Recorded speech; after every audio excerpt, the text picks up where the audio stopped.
Boo. Hello. Good morning. Good afternoon. Good evening. It's Dee Dee. I'm still a little sleepy. Oh, hang on. Mic is really loud. Hello, hello. Was messing with the filters. We'll see. We'll see how it goes. With the filters, you do have to adjust the volume as well, but yeah. Hello. Good afternoon, Zon. How's it going? Ooh. My drink hasn't completely dissolved in the water. I noticed like a little chunk. It's like, ooh. Hold on. It's like, oh, what's the word I'm looking for? Instant coffee, but it's supposed to be like a cappuccino drink.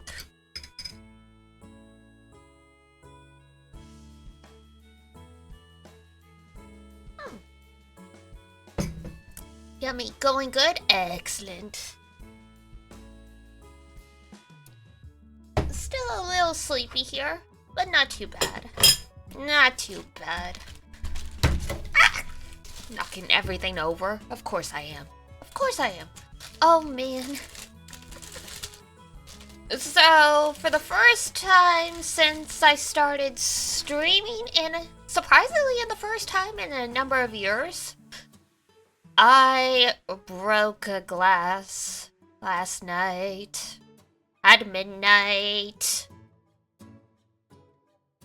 That was fun. Yeah! It was full too, so there was water and stuff everywhere.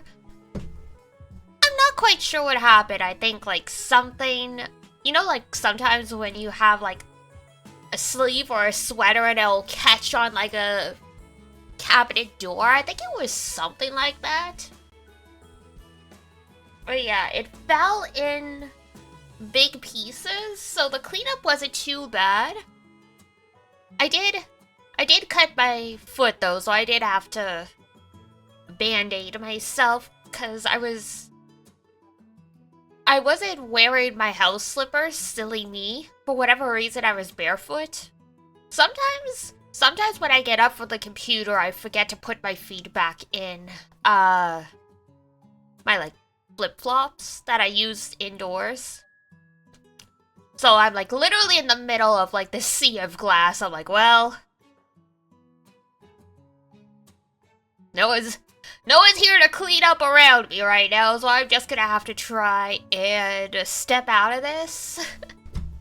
I think I got everything though, but yeah, vacuuming at like midnight to make sure you pick up all the glass, because you don't want the cats getting in that stuff either. Yeah, I don't break glasses too often. Last time I broke something glass was I had made like an omelet to take to as my lunch, and I had put it in a glass container, and it's like I had like as I spun around to like go put the pan in the sink, somehow I caught the container and like sent it smashing to the ground. So not only was I cleaning up glass right before I had to leave the house, I also ruined lunch. That was a few years ago though. I'm clumsy, but I don't actually break things that often, which is nice. I don't usually drop dishes and stuff.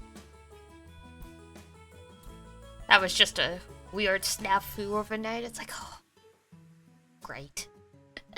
A double whammy? Yeah. That's like, oh, God. So it's like, of course you're gonna be... Of course I was late to wherever I was going as well, because it's like... Same with the cats. It's like, well, I can't just leave this here. I can't just tell the cats, it's like, sorry guys, I gotta run. Do you mind cleaning up after my mess? Oh, that's the neighbor's dog. We got some new neighbors, which is why they were painting the door in the hallway. And they must have a doggy, because I keep hearing jingling of what I think is probably the leash. But it throws me off because suddenly I'll just hear, like, jingling, and I'm like, what did the cats get into? What? It's not the cats. I'm sorry, cats. I'm sorry for judging you. I'm sorry for assuming the worst.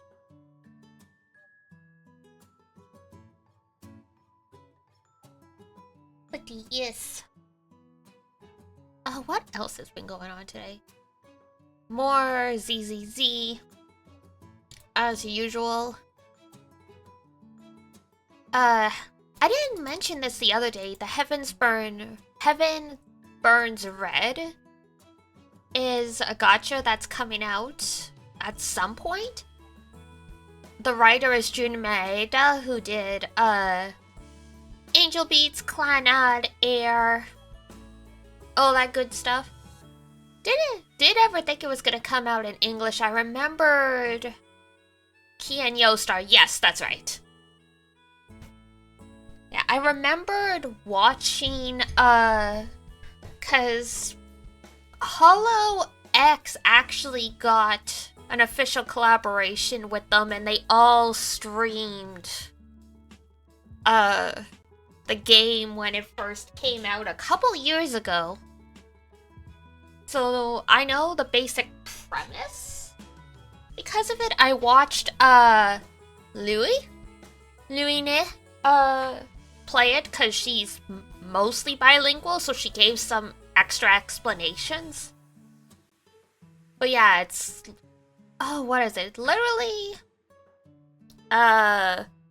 The apocalypse, there's like a countdown clock. All the girls are involved somehow in stopping the end of the world from aliens? I think. Like I said, it was like almost 3 years ago.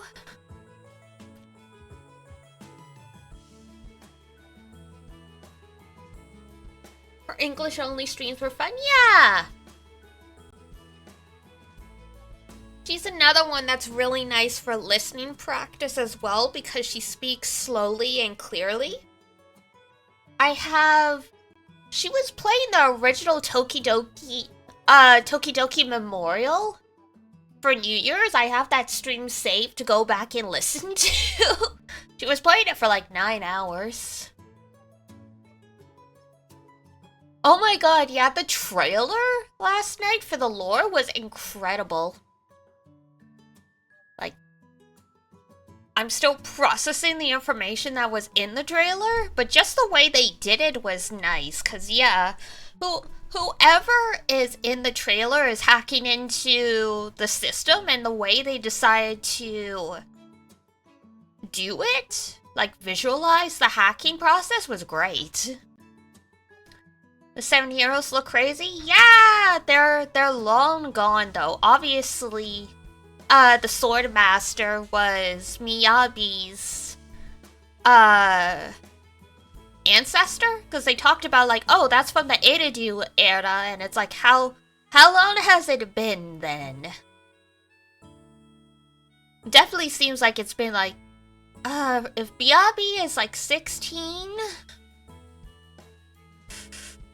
it would at least have to have been like 50 years ago, at the bare minimum.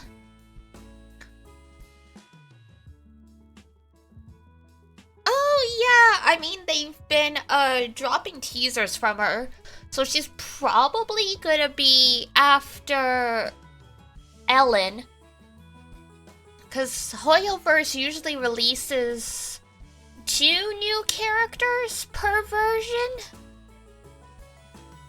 So it's like, you know, you get like 2-3 weeks with one character, then 2-3 more weeks with another, and then it's a new version.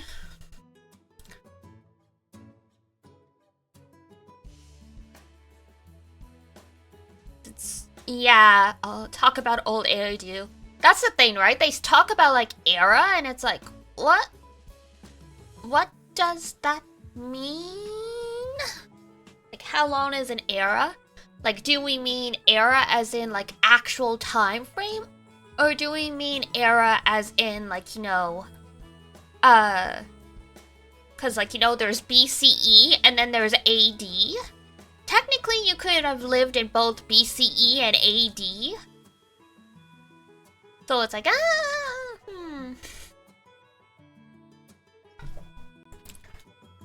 Yes, I think it is intentionally ambiguous.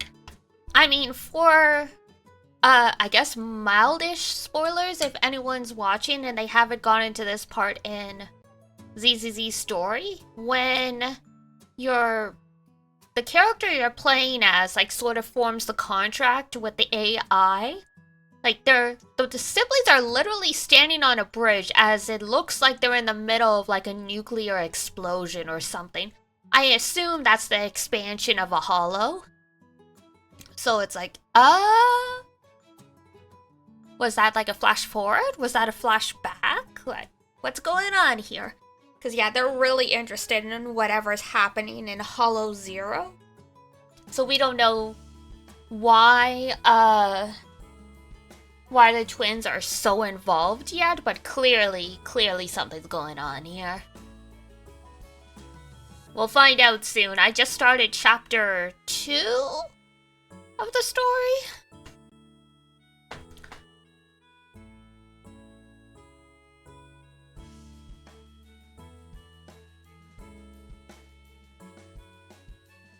Oh, yeah, some people were questioning that. It's, I think technically what was happening is the two voices were talking to the AI. And then, just the way it was, like, framed made it seem like Fairy was talking, but I don't think Fairy was talking, because none of the other AIs were.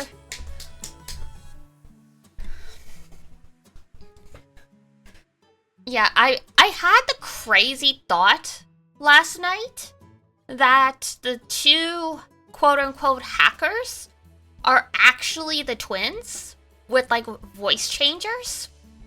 Just because the way the female voice talks reminds me so much of Belle's speech patterns.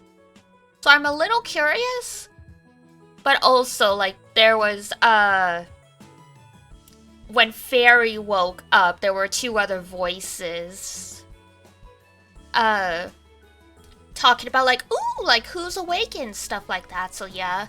I'm not sure. I don't know if that theory works out for real, but I was like, No, Fairy is very sassy. I got to a point in the plot where you switch who you're playing as for a little bit. And Fairy was literally like, it would be great if you could praise me in front of Master once they're back. I'm like, oh my god. Also, I also love the fact that they acknowledge that Fairy is sucking up a huge amount of energy, which is real to AI. Like, they were investigating why their electricity meter was skyrocketing. So I wonder how that's gonna come into play soon, because technically that means if people are aware of the existence of, like, fairy, ghost, yokai, jinai, if they want to find out who took them, they just have to examine the electricity use in New Eridu and find the places that are using way more electricity than they should be. So I'm wondering if that's gonna be how the twins get caught at some point. Which they clearly would have access to. Yeah, that's why I'm like,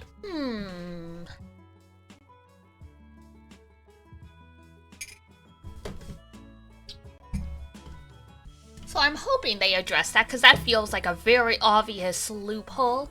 It might take a while before Hoyo takes advantage of it, but I feel like me as a writer, if I was writing, I would definitely have that pop up at some point.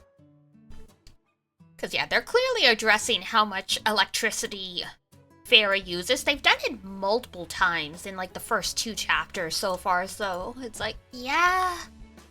At some point, it's gonna become apparent.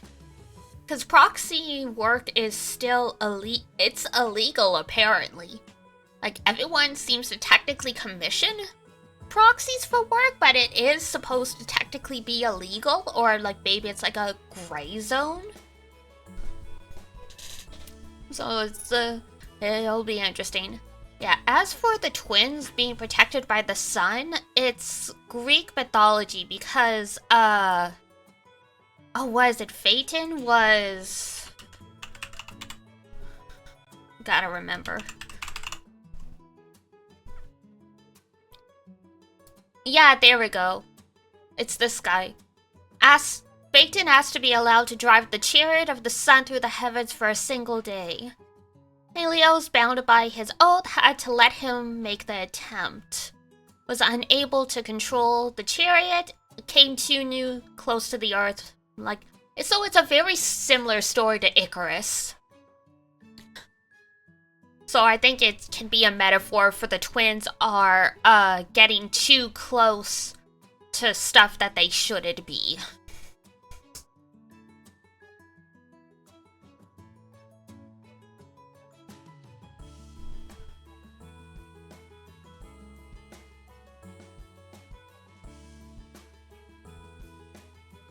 Yeah, came too near to the earth and began to scorch it to prevent further damage. Zeus threw a thunderbolt at them, and they fell to earth at the mount of Eridanos.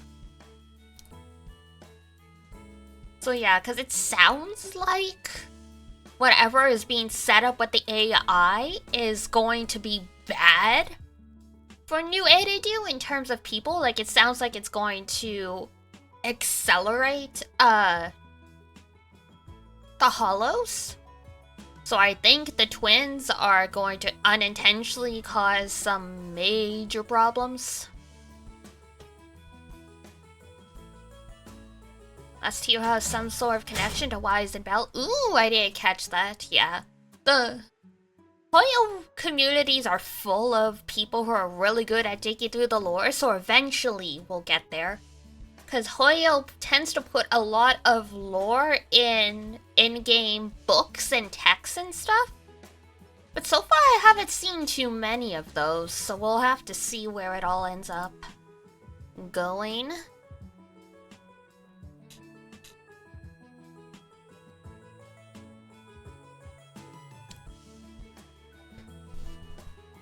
Let's see here. Where is Phoenix? Phoenix, there you are.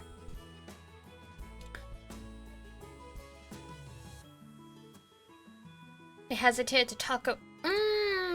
Gotcha. Yeah. Oh, Helios Academy. That is a good point. I totally glossed over that one. Oh, wait. Actually, you know what? I just remembered. In chapter 1 / the prologue, the twins talked about their teacher. Something about their teacher's plans or like ideas. So yeah, the 7th hero might have actually been the teacher they were talking about.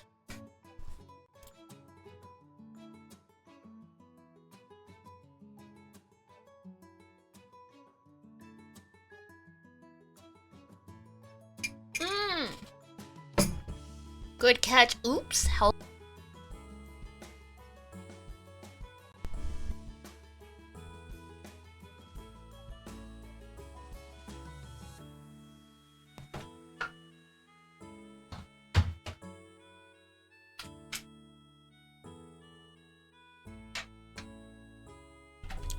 Okay, there we go.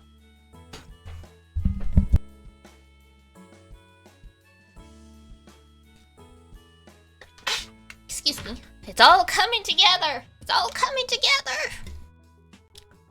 They're just very subtly dropping everything for us. Thank you. It'll take it'll take quite a bit of time before we even have a semi-complete picture. Because yeah, Genshin's been around for like 4 years at this point, and we're still barely grasping what's going on. Okay. Let's get going. Oh my god. Desktop audio, you are so loud. You're definitely hooked? Excellent. Welcome to the Gacha invasion.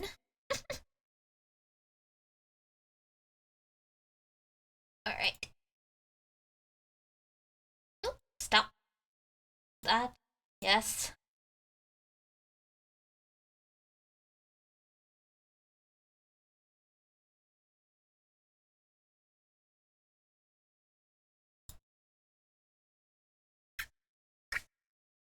There we go. Game was so loud for some reason. Everything wants to blow out our eardrums lately. No thank you. We're not here for this. We're not here for this. Alright. Oops. We'll leave the audio here. I did adjust the filters. It's not supposed to go above -5, I think? I don't know if it'll let me check the filters while I'm streaming again. That's another plus side to having, like, the mixing board. You can actually adjust things better.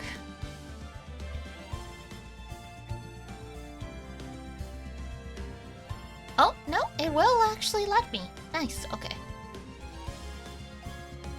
Yeah, threshold's supposed to be, -8, which is like the middle-ish. Just based on menu and things, sounds great. Excellent, okay.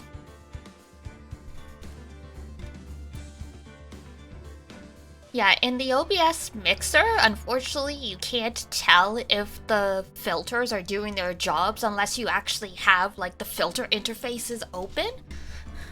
So I'm relying on you guys. Alright. So, I believe we were... What's the word I'm looking for? We were finishing off the circus one. We just had to... Yeah, there we go. It's the end of the circus. And then the next one will be the last case, which is long-ish, I believe, but not super long. So we'll go today until I'm like, and we'll stop here. That might be 6, that might be 7, probably not 10 p.m. Good morning, Max! I nearly said Nick. I was like, Max? Oh! Yeah, good morning, sweeties. You don't seem like your usual sparkling self today. I'm always like this before I go out in front of an audience. I'm working up to it. Oh god, here she is. The woman who ruined everything. Don't get nervous, Maxie. Here, have a glass of milk. Regina! How fabulous! My sweetie pie princess! You came to watch my performance today? Of course I did. Mo told me that I should come and watch this. Mo said that? So, what kind of performance will you put on today? Let me guess, you'll fly at the end?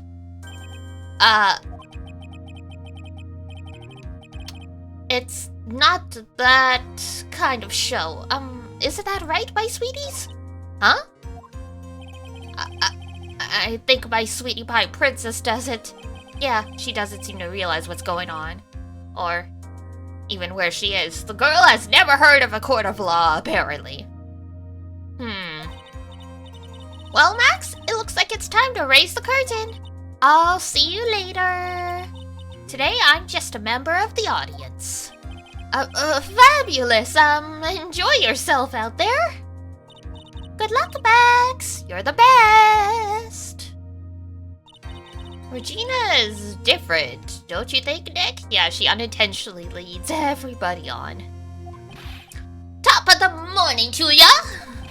Everybody, let's get ready to get stuck in legal limbo. How low can you go? No, thank you. Mo. Top of the morning to ya, governor. Top of the morning? That's the ticket. Attacking the day starts with energy in the morning. The early bird gets the worm. But then again, worms lack higher brain functions. Aha!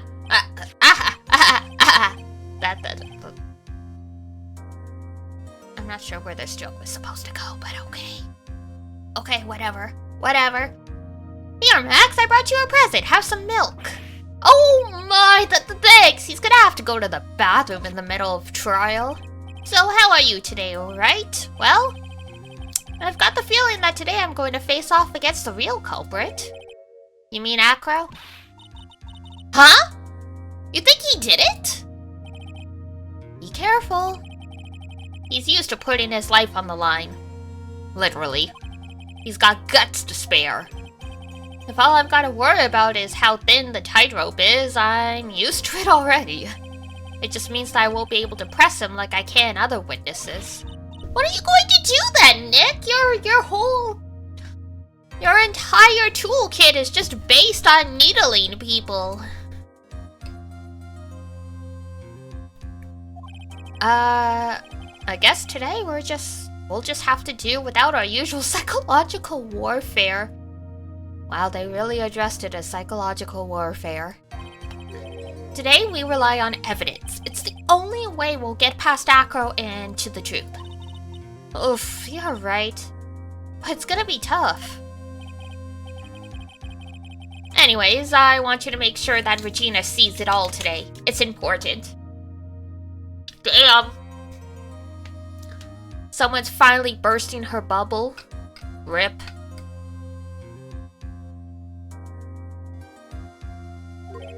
Then she'll finally have to deal with the reality of what's happened to her father.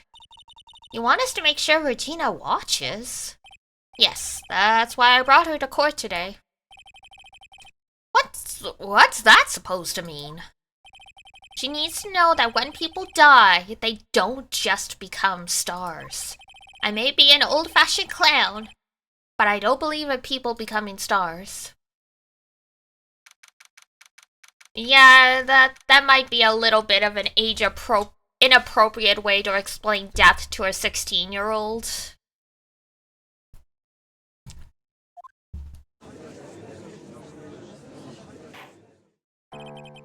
Court is now in session for the trial of Maximilian Galactica. The prosecution is ready, Your Honor.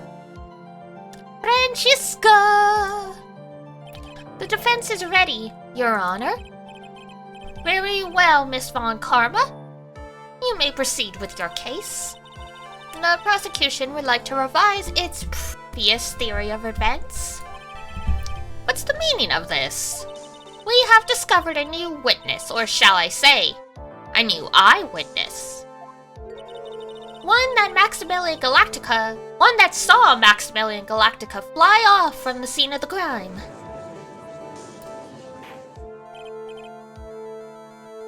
Order! Order!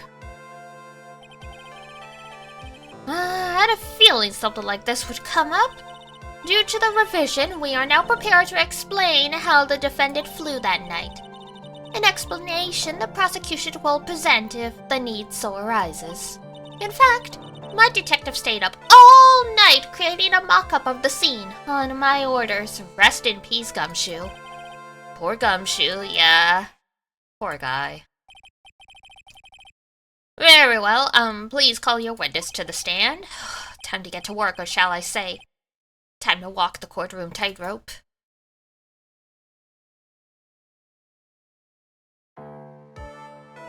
Name and occupation. King Dingling, but everyone calls me Acro. I'm employed as an acrobat at the Berry Big Circus. Where were you the night of the crime? I was in my room that night. If you look in the map, you will see the witness's room is near the crime scene. My room is on the 3rd floor. The crime scene is below my window. The night of the crime, the witness saw something quite shocking. Would you tell us what you witnessed? Okay.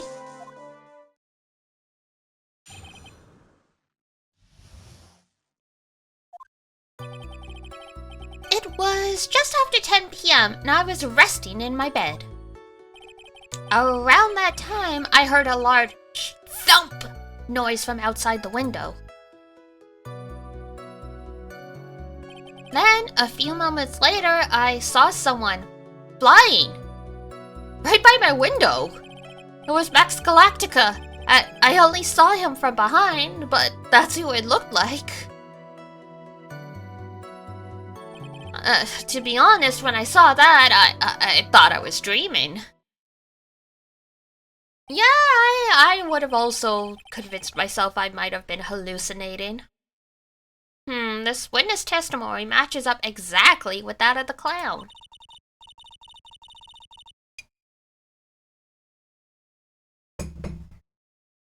If that's the case, there is very little the prosecution need add. All that's left is to explain how the defendant disappeared into the sky that night. Before we get that far, I'd like to cross-examine the witness. A foolish choice by a foolish fool who wishes to feel the foolish sadness of a sad fool. Thanks. A man must know the proper timing for things, Mr. Phoenix, right? Such as? Just like your old friend, Mr. Miles Edgeworth did. Don't you talk about my man like that. I mean Phoenix's man.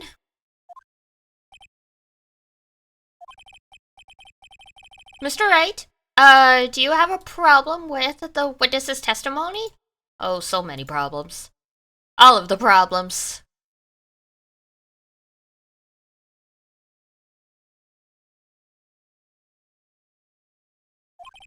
In the words of Mrs. Von Karma, may I quote yesterday's proceedings?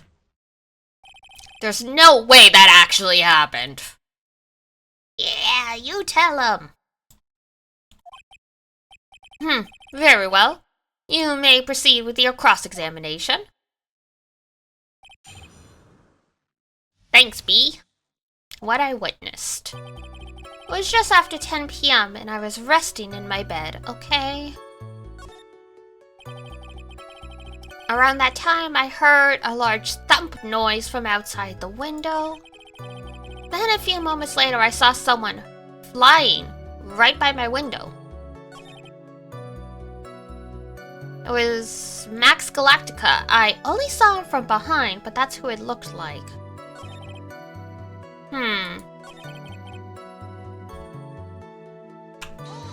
Let's try pressing. The light in your room was turned off then? That's true. I was going to bed after all. So with the lights off, you were still able to clearly see a human fly by your window? The safety lights lit things up enough for me to see. Fair enough, I suppose. But honestly, there was only enough light for me to see the silhouette outside of my window. It was the person's back, so I couldn't see the white roses on the front. Did you see any of the other symbols? I clearly saw the silk hat, as well as the cloak wrapped around his body. I'm convinced that the person I saw was Max Galactica.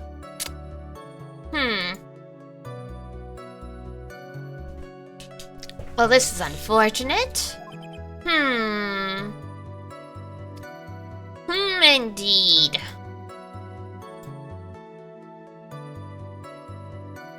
Whoops. The more I press them, the less results I get.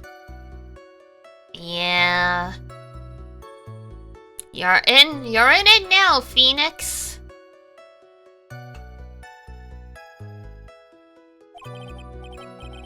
But maybe there was something fishy with this last bit of testimony? Was there? I'm trying to think.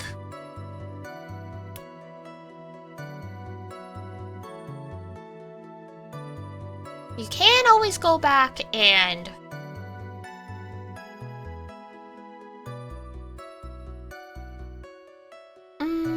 Oh, wait, there is.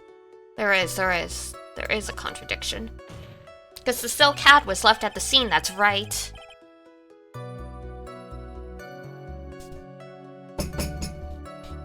It's been a hot minute. There is a huge contradiction with the testimony that was just given. If there is a contradiction, then prove it with evidence.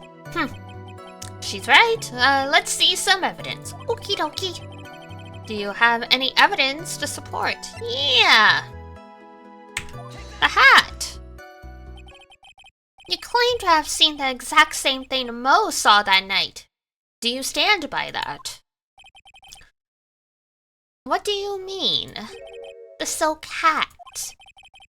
What about the silk hat? I saw it on Max's head as he flew by my window.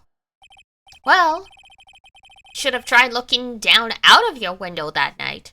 He can't do that. He's in a wheelchair. That would have been quite difficult considering the state that I'm in.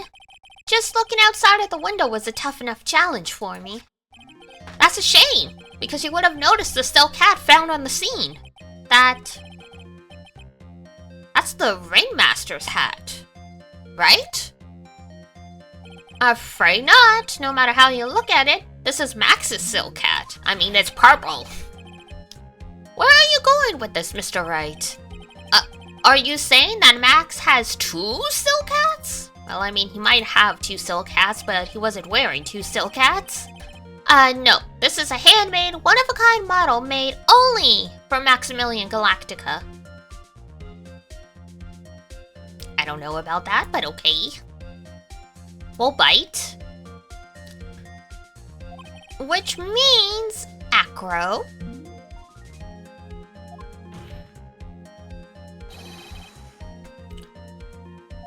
You've been high. Oh shoot, I clicked too fast. Whatever. We all know what's up anyway. Order! Order fries! Soda! Number 5. As always, it looks like someone just had to open their mouth before thinking. Francisca! Don't be like that. Are you okay, Nick? Well, I opened my big mouth and now I have to back it up. How about it, Mr. Wright? What would cause this witness to commit perjury in this court today? Acro is the real culprit. Which is just a crazy thing to come out and admit right away. Your Honor, on this occasion, the defense accuses Acro himself. On this occasion? Accuses Acro? What in the world are you accusing him of? Obviously, we accuse him of the murder of Mr. Russell Berry.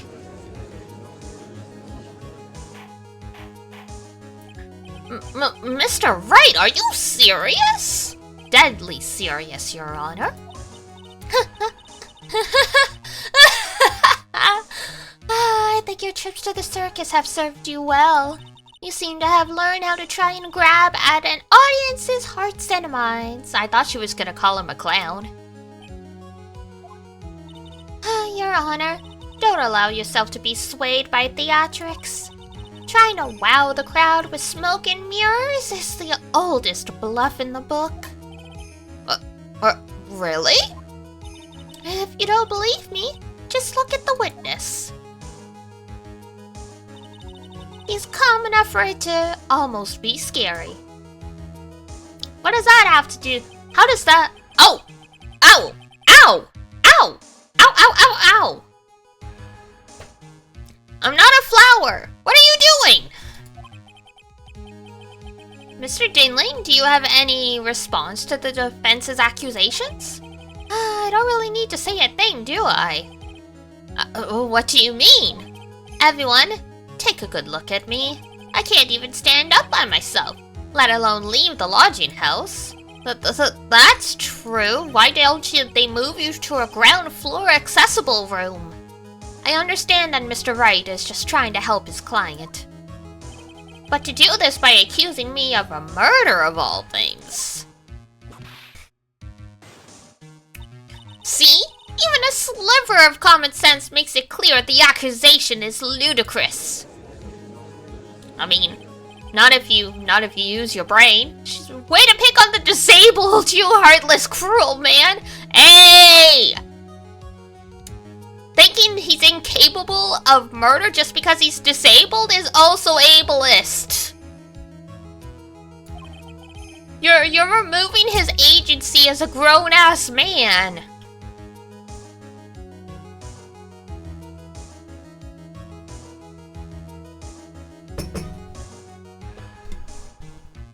Phoenix is a poopy head? Who brought their 6-year-old to court? See that, Mr. Phoenix, right? If you're trying to drum up support from the peanut gallery, that's how you do it. I think that's enough of this little game. I've got a doctor's note to confirm that Acro is unable to stand under his own power. Maybe the defense is planning on making a claim to counter this as well? I can hear the defense now. Acro had an accomplice!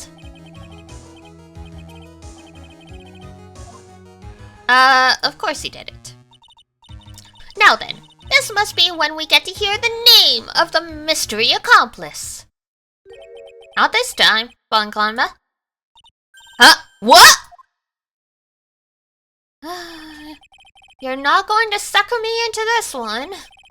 What are you blabbering about, Mr. Wright? There was no accomplice. Acro planned and committed this murder all by himself.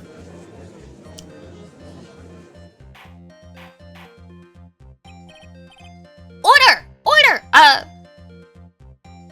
Sorry guys, I misplaced the order receipt. If you ordered, I think this is number 12. Can you come up and verify the contents of your order, please? I seem to have dropped the receipt somewhere between the kitchen and here. Thank you. What are you getting at? Way to keep them on their toes, Nick. Now I'm going to have to prove how it all fits together. I have to show how Acro murdered Russell Berry. That's a tall-ass order. Good luck, man. Can you do it, Nick? Can you really do that? I know what I can do. Or sorry, I know what I can't do. I can't stop now. If I stop attacking, I'm doomed. I'm dead. They're gonna take me out back and shoot me like they did Leon the Lion. Alright, let's do this. Mr. Phoenix Wright. If this witness is the killer, then his eyewitness account is all lies, right? Mr. Wright, I'd like you to clear something up for me. When the crime was committed, exactly where was Mr. Dinling?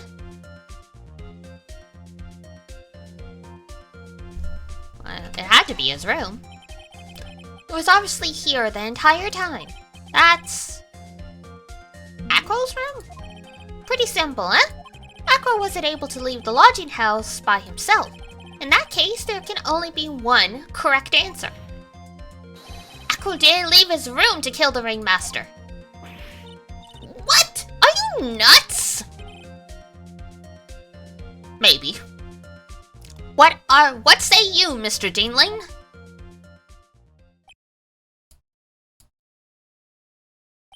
It's an interesting theory. That's it? Considering that what you propose is impossible, yes, it is.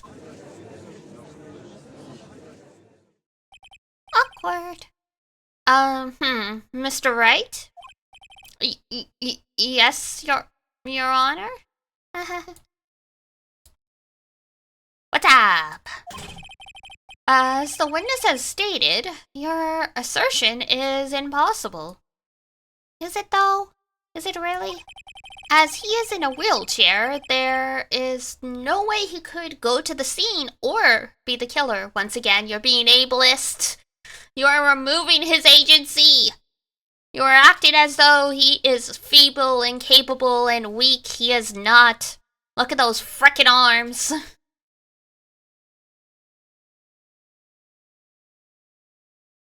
You can kill someone by dropping a penny off the CN Tower, like. As he is in a wheelchair, there is no way he could go to the scene or be the killer. Dude lifts for sure? Oh yeah. I mean, to be an acrobat, you need incredible body strength. Like, yeah. Unfortunately, he's in a wheelchair, but I am pretty sure that guy could still huck something out the window, like.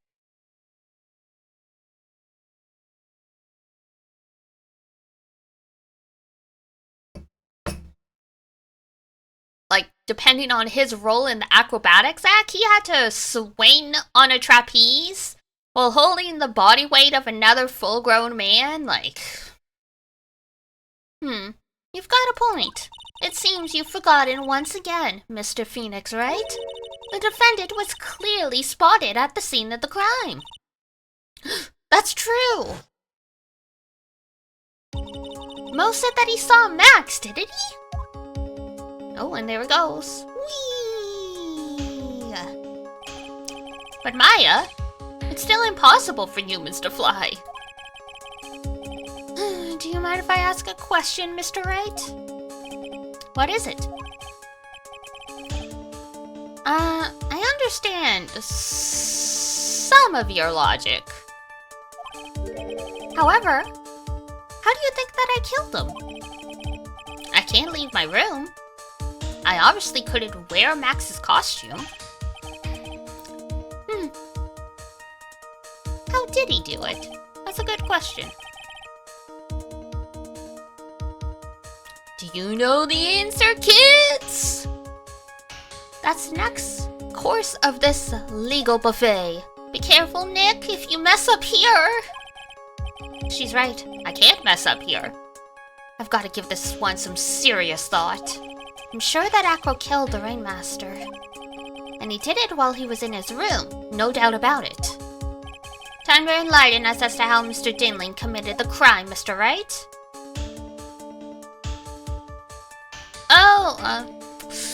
Let's see if they let me do this. Because I'm pretty sure he dropped the bust out the window or something like that.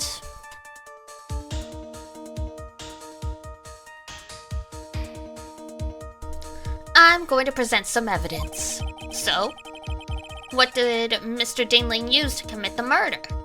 Where is it?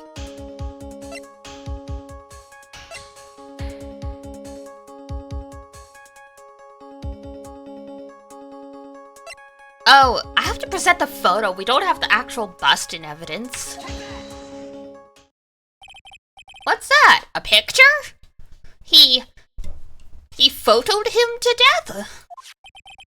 It is indeed. The problem is with the item that's shown in the picture.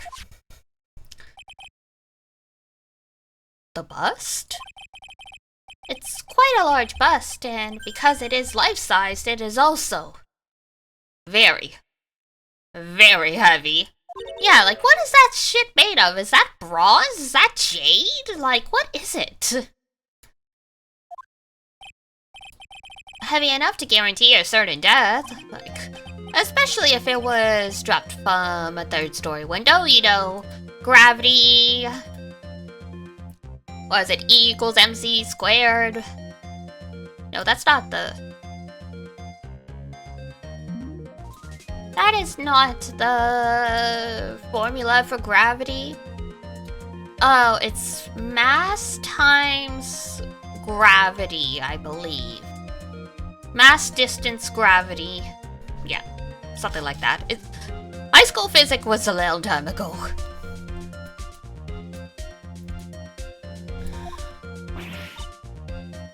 Ah! Yeah, that's right, Acro. We figured it out. See? This is how Acro was able to kill the Rainmaster. With the force of gravity and Maximilian Galactica's ample bust. Was death by boobies.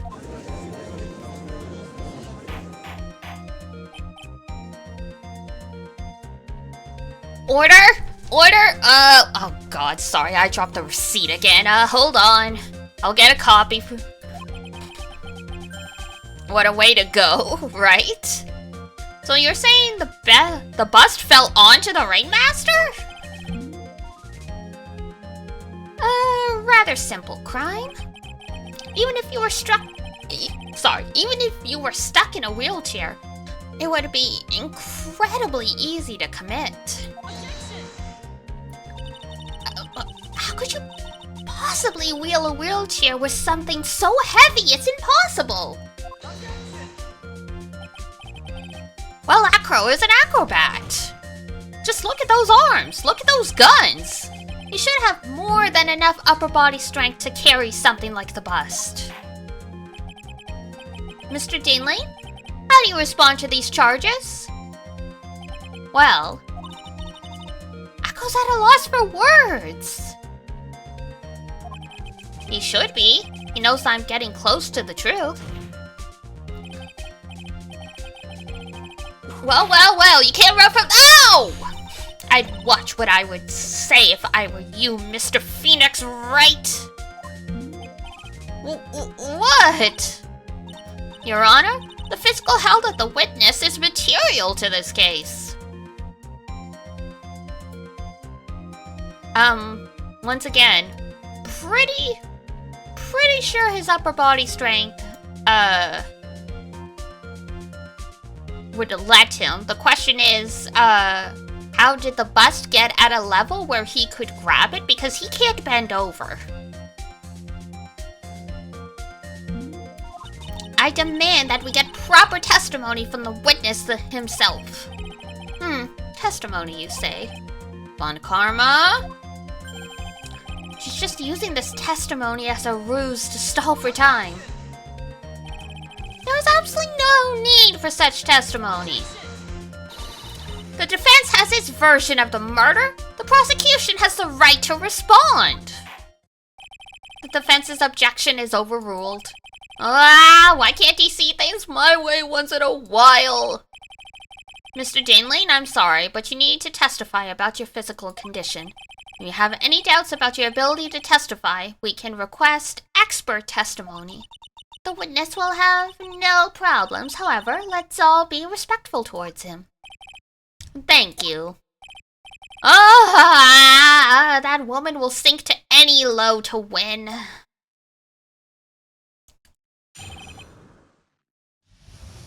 Alright, Acro's physical state. I suppose I could have lifted something the size of that bust. I have a strong upper body from working as an acrobat, and only my legs were injured. However, lifting the bust and looking out of the window would have been impossible. There is no way I could have exerted that kind of force on my lower body. That makes it impossible for me to have known the location of the Rainmaster's head. Thus, it would be unrealistic for me to drop the bust on him, don't you think? That's why the box was there.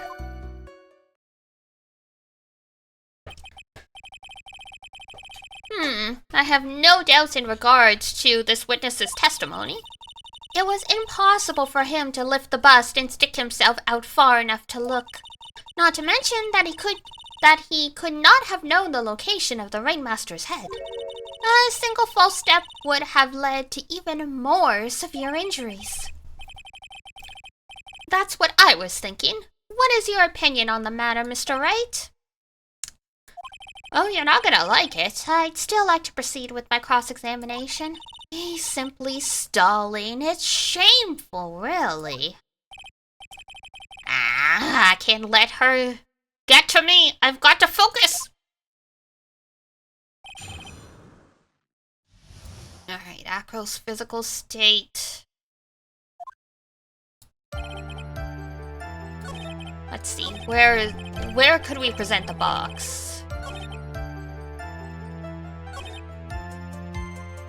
No way to have known? What about the box? The box was just a marker. Acro, you did really need to lean out of the window, did you? What are you driving at, Mr. Wright? Actually, Acro, I don't even have a license, so I can't drive anything. You already knew ahead of time where the Ringmaster's head was going to be. Quite precisely, I may add. Your silly hinting at things is pointless, Mr. Phoenix Wright. Enough stalling! How about you show us some evidence? But I did such a good job hinting. Yes. Hurry up and explain things, Mr. Wright. Maybe you should take a look at this. Please?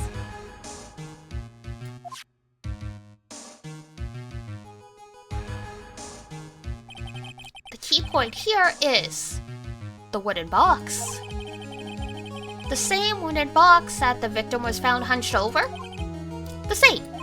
The question is, who placed the wooden box here? Who? When Ben and company saw the Ringmaster, they didn't see him holding the box, which means that this wooden box was already placed at the scene of the crime. I have to admit that your theory makes a lot of sense. The moment that the bus came falling down was exactly the same moment that the Ringmaster lifted up this wooden box. Which means that the answer to all the questions is now crystal clear. You mean, if the bust were to fall upon the point marked out by the wooden box, there would be no way that it could miss the head of the victim. No! Order! Oh, forget it. Just take all your shit. I don't care. This is unbelievable.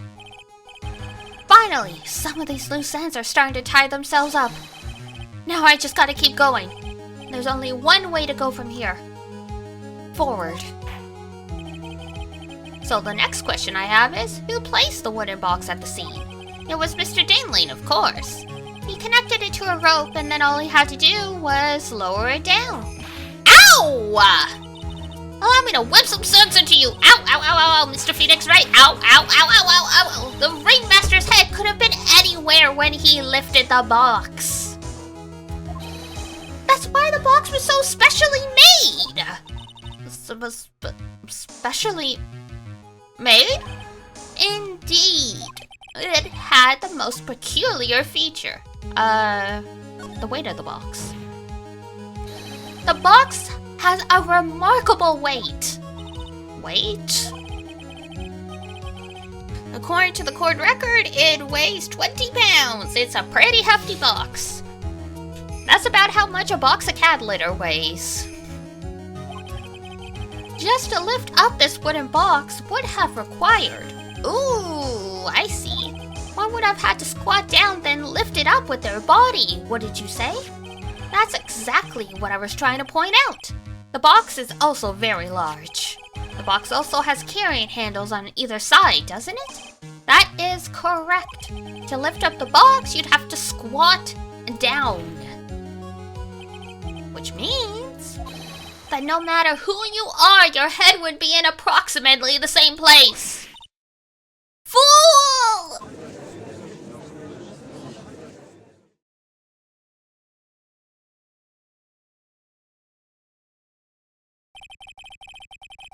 Does he even bother to listen to me anymore? I've heard what you had to say. I must admit, I'm shocked at your imaginative skills. Did you do it? Did you place this wooden box in the plaza? Mr. Wright may have a vivid imagination, but I could never have done what he's proposing. What? Mr. Wright, do you recall the original location of Max's bust? I remember.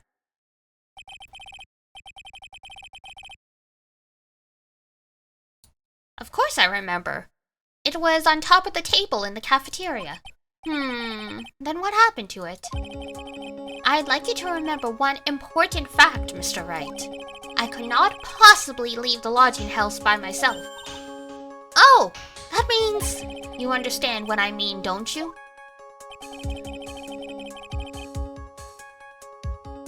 I may very well have been able to drop the bust from my room.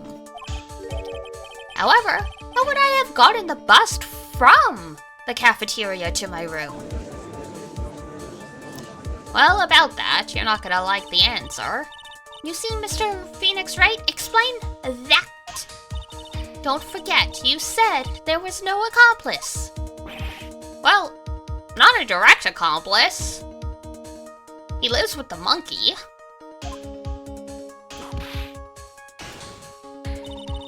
Tell us exactly how the witness would have carried the bust from the cafeteria. Yep, we definitely have a problem here.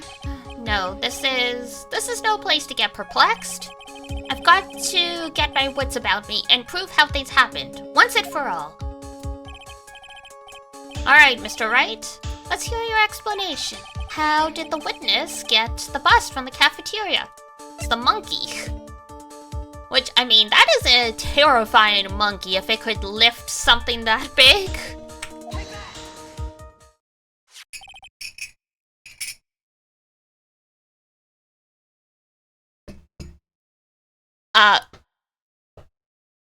Monkey? Everyone knows money. He loves shiny objects of any size. Ooh, like when he stole the ventriloquist's ring. So, are you saying the witness had a monkey steal the bust? Of course he didn't order the monkey to steal it. The monkey stole it on his own, and then brought it back home. Home? Money lives in Acro's room. Acro's room? Imagine living with a monkey. I don't think the monkey uses the toilet properly. But the bust was bronze, wasn't it? Bronze isn't all that shiny. Maybe you should put the whip down sometimes and read the court record. My, those are some very nice cards he's holding. Yes, and they are made of platinum, which is very shiny. Ah! Acro! Money is a strong monkey, right? It'd be easy for him to bring the bus back to your room. Somehow. Is this monkey like an orangutan? Is it a chimpanzee? Is it a baby gorilla? Like...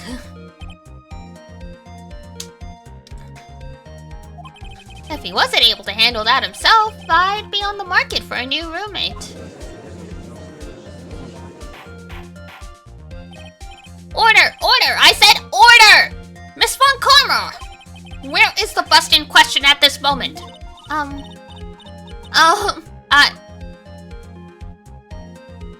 don't know. What? We're searching for it as we speak. This is a rather strange turn of events. Just a little. But let's say that the monkey had not stolen the bust. What would have happened then? Well, in that event, something else would have been used as the murder weapon. Wait! Then you mean this bust was the murder weapon? Purely by accident? It's possible. Maybe Akko saw Mani's mountain of goods and thought to use one of them. There was a tuba in there. How heavy is a tuba if you dropped it from the third-story window?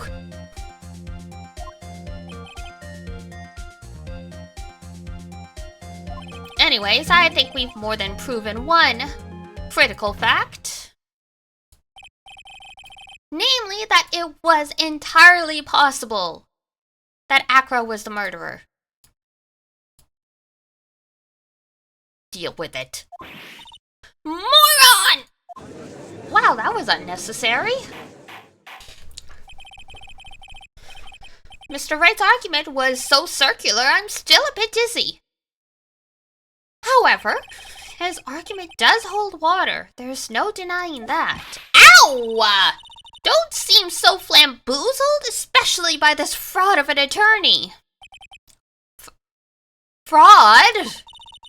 You've forgotten the absolute most important thing, Mr. Phoenix Wright. And what's that? Please enlighten us.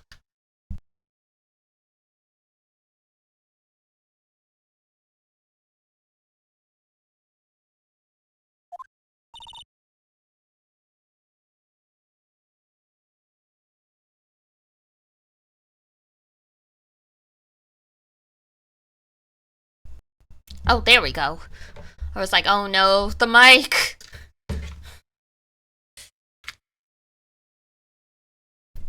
Hopefully it's just the cable starting to go and not the actual mic. That would suck.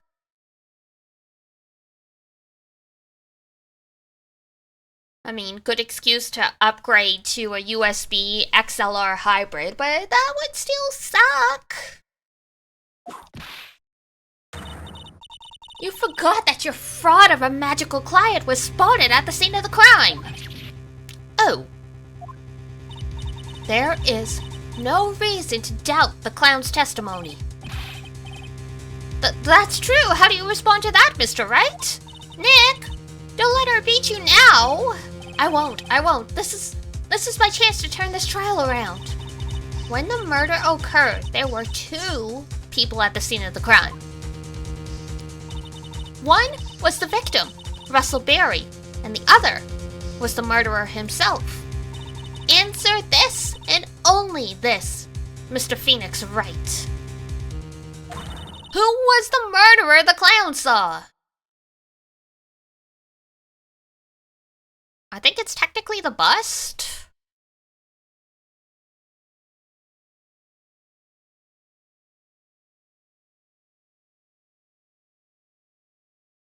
Or...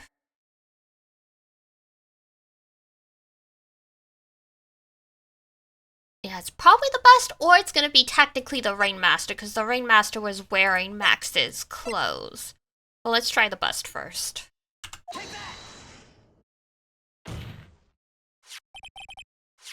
You saw Max's blood! I asked who was the other person Mo saw on the scene. The evidence has nothing to do with the question. Au contraire, my frère. Thanks, Nick. Mo said that he saw Max's silhouette. But he did not actually see the man himself. It wasn't a human being he saw. Woo, the Berserk music. Da da da da da da da da.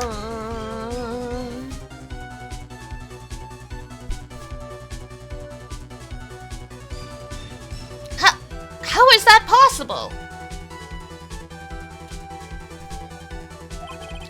It's simple, really.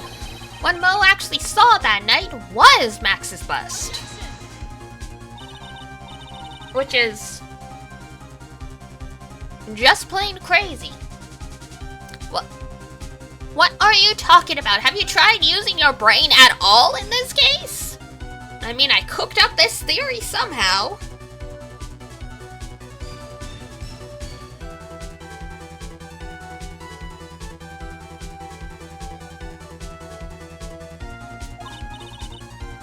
The silhouette he saw was wearing a cloak. There's no reason why you couldn't attach a cloak to the bust. It would be easy to hang one off the cars in the bust's hands. Idiot, who in their right mind would put a cloak on a bust? It doesn't matter who put it on the bust. Just a minute now, Mr. Wright. Who put the cloak on the bust? The question is of the utmost importance to this case, don't you agree? Oh, he caught me. So, let me have it, Mr. Wright. Who put the cloak on the bust? I guess probably now it's Russellberry? Because when the bust hit him, the hat probably went flying. The cloak probably went flying too. Got snagged and away it went. Fool! Him? Yes, him. You were saying it was the victim himself? Russellberry? That's what I'm saying. The victim himself placed the cloak on the bust? Place the cloak? Is it really the right way of looking at it? Then what would be the right way, Mr. Wright? Explain yourself!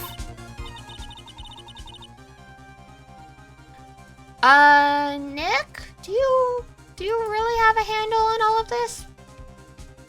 Mostly. I'm fine, Maya. I'm finally putting all the pieces together.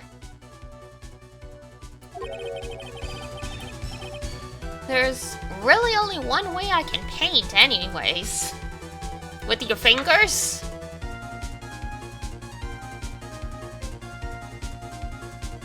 Is that where we're going with this? Alright. So, you want to know what really happened that night? Let's step back in time. Acro used a rope to lower the wooden box onto the scene. Then he attached that rope to the bust and dangled the bust out of his bedroom window, directly above the wooden box. He was just letting it hang out there, very strong. At the same time, the Ringmaster told Max to wait in his room, and he went to the scene, of course, at the time. The Ringmaster was wearing Max's costume. Perhaps he didn't want anyone to recognize him that night. But just as he feared, he was spotted at the entrance of the lodging house by none other than a ventriloquist and his puppet, Ben and Trilo. When the Ringmaster arrived at the scene, he bent over to lift the wooden box. And that's when Acro took his chance and released the rope! Rip. Now, this is when the magic happens. At the very instant that the bust hit the victim... Damn.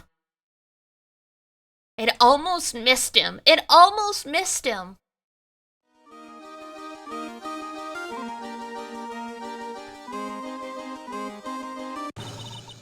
Wait just a second there, Mr. Phoenix, right? As much as you try, as much as you scheme, that just isn't true. It can't be. It's still a little early to be getting so upset, Miss Von Karma. That's kind of rude. The circus isn't over yet. Oh, that is very rude. Nick, don't be like this. What?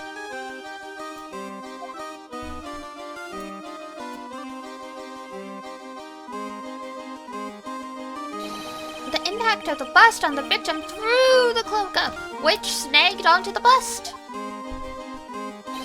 That impact also caused the sound of a certain witness heard, prompting him to take a look. That witness was, of course, Lawrence Moe Curls, the clown. The Three Stooges in one person. When Mo looked out his window, the cloak had already snagged onto the bust. And now, having completed the crime, Acro naturally went about pulling up the murder weapon. Of course, he had no idea that Mo saw the bust being raised with the cloak dangling on it.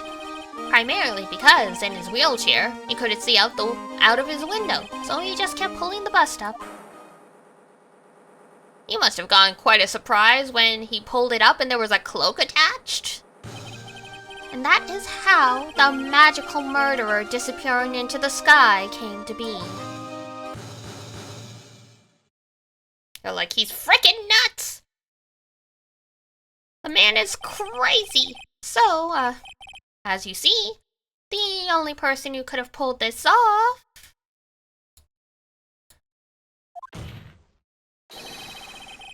is the one person who was able to drop the murder weapon from above the crime scene.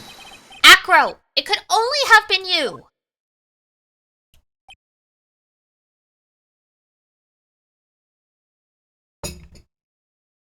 Acro's like, that's nice. Acro's been playing mind games with all of us.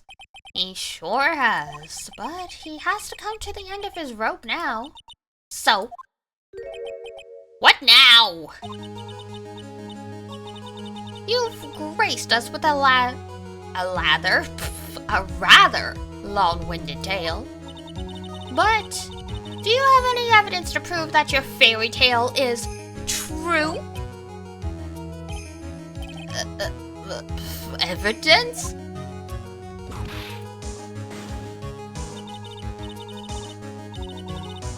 In this court, only two things matter. The power of evidence and the power of my whip.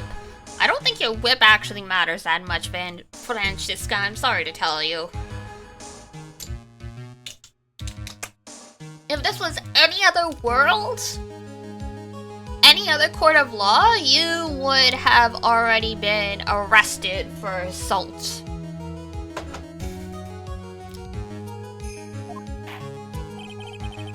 Don't forget the power of my gavel as well. Yes, oh great.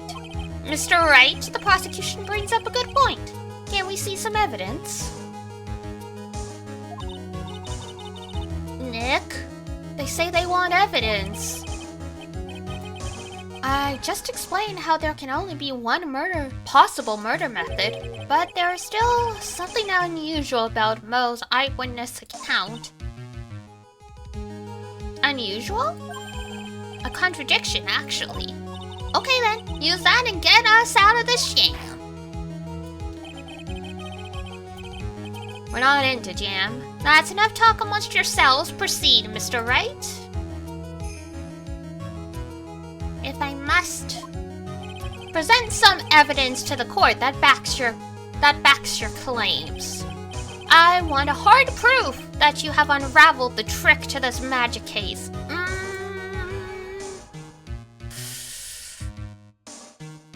Oh, the hat. That's why there were two of them. Because one's perma attached to the bust. The problem is Max's three symbols. You know, the silk hat, the cloak, and the white roses. These symbols were a problem numerous times during yesterday's proceedings. Yesterday, there were two contradictions in Mo's testimony. The silk hat was one, the white roses were the other. But the theory I just presented explains all of these contradictions. You fool! Do you ever shut up? Do you ever put your whip down? Max's silk hat was found at the scene of the crime. However, remember what Mo said yesterday? He testified that the criminal he saw fleeing the scene was wearing a silk hat. There's only one explanation for that. The silk hat that Mo saw was actually the bust.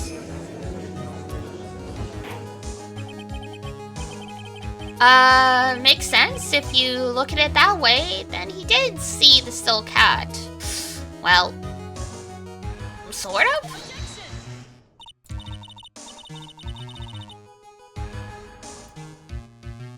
Fine. You got one, but what about the other contradiction? The other contradiction? Remember what that ventriloquist said in court? He said that he witnessed white roses on Max's chest that night. But the clown's testimony doesn't match. The clown said there were no white roses. I'd like to see you try and explain that one away. Can you do it, Nick? Of course. I can explain all of it. What was that? Please recall the instant when the cloak snagged onto the bust. If the cloak snagged onto the bust, what happened to the white roses?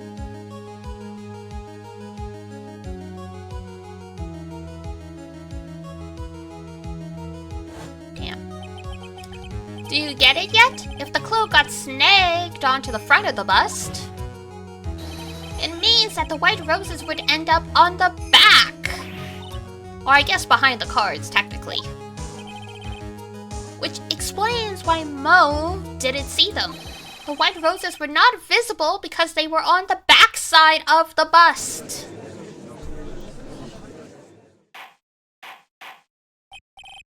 Order! Order! The time for recess?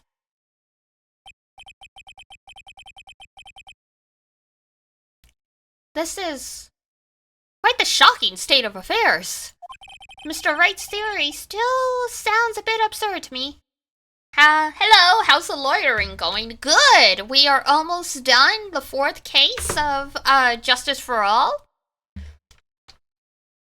We're just about to go to the last recess, and then we will finally catch the killer. Mr. Wright's theory still sounds a bit absurd to me. However, let's just keep going down this road for a while and see where it leads. Let's do this, Nick! Then maybe Von Karma will finally throw in the towel.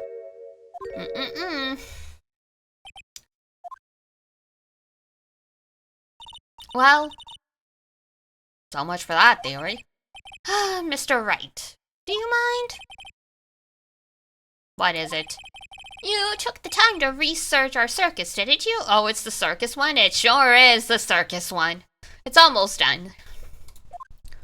Well, yes, I did. Is there something making you think that I didn't? You did? Then maybe you'll understand why I think you're off track. Why is that? Motive. This witness feels an incredible debt of gratitude towards the ringmaster. Anyone with any relation to the circus is well aware of this. Thus, there is absolutely no way someone like this would kill the ringmaster.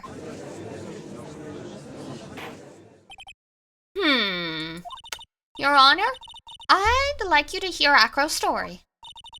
Learn about his relationship with the ringmaster and his life up until now. What do we do? Well, I mean, I don't think we can exactly stop her. There's no doubting that Acro deeply respected the ringmaster.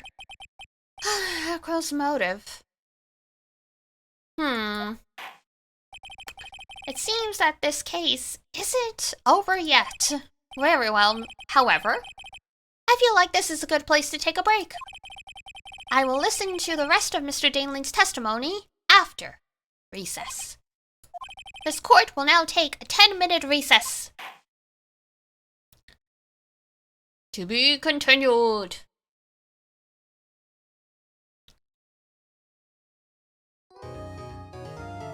Save? Yes, okay.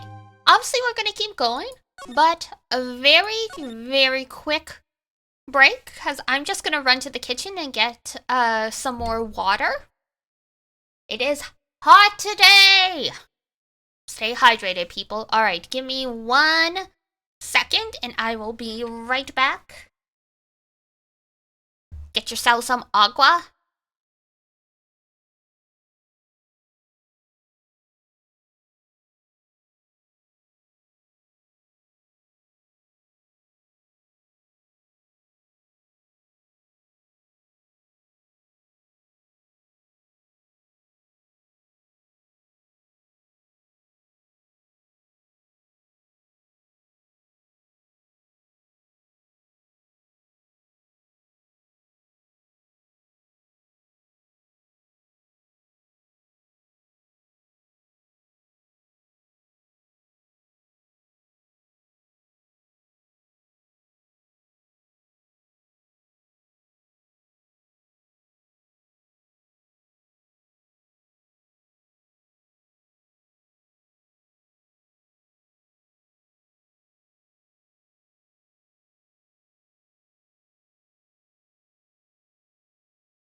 there's the mic. Do-do-do. Hello.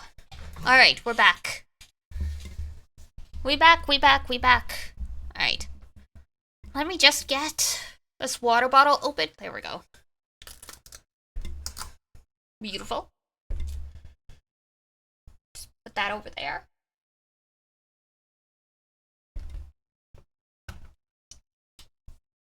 Alright. Back to it. December 30th, 2:17 p.m. District Court, Defended Lobby. Have you played the other games before? I have. I have played them all except for the second Great Ace Attorney, which is like sort of the prequel game, and I've watched someone play the first Edgeworth Investigations, but not the second.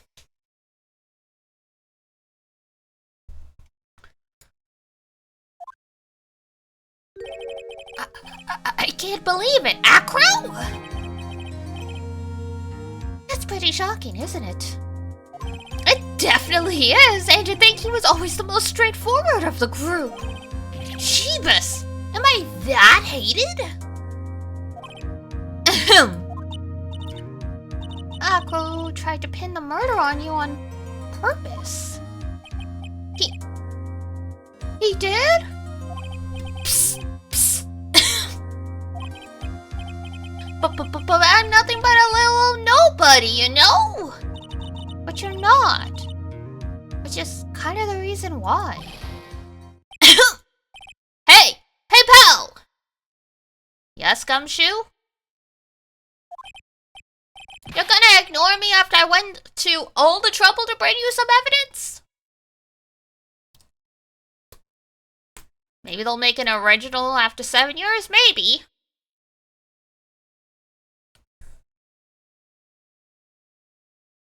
I mean, games these days take like a decade to make, so... Oh! Detective Gumshoe. Ah, forget it, I'm going home. This guy deserves to be guilty anyways. Now, detective, I'm sorry. Look, why don't you relax a little? We've got some really tasty milk. How about a card trick, detective? Well, if you insist. Now, about that evidence you mentioned. What is it? Here ya go! Huh? This was... yesterday, in Acro's room. Yup, and I've included the forensic results. Take a look at it later. Won't Miss Von Karma be mad that you're doing this? And that's why this is all a secret. Look, details are on a need-to-know basis, and we're not really allies or anything. But everything that happened in court up until now has gone according to our plan. I don't know. Miss Von Karma didn't seem in control of things just in there just now. You'll figure it out eventually, pal. Yesterday, our final plans were set into motion. Final... plans? Uh-huh. That reminds me, I've got a message from the prosecutor for you. Nothing is ever truly decided until the very end. That's it. And that's it for me too, pal. I'm out of here. What did he mean by that, the very end part? I'm not sure. It was all pretty cryptic to me. Notice how they said the prosecutor, not Miss Von Karma or anything? Curious. Oh! One more thing. Oh! Don't scare me like that! Rude!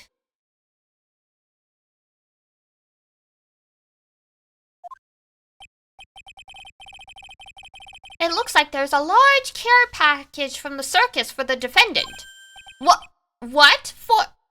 For me? It's milk. The reception area looks like some kind of dairy.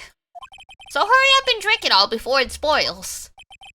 An entire dairy's worth of milk? For me? Aww. He's family.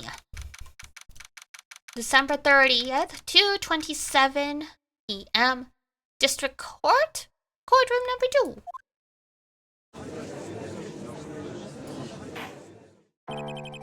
Court is now back in session.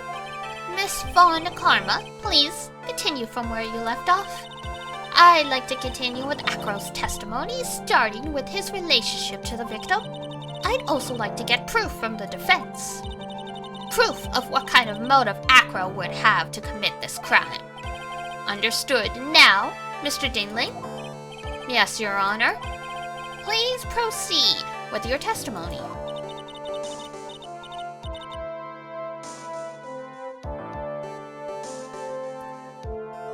Finally, we get to the motive. Wait, Nick, are you okay? You doing okay right there? Just do me a favor and don't ask questions you don't want the answer to. Oh.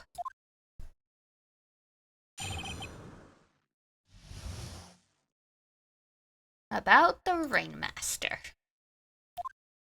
When we were little, we were abandoned by our parents. That's when the Rainmaster of the Berry Bake Circus, Russell Berry, took us in. I became an acrobat at around 9 years old. I wanted to find a way to repay the Rainmaster.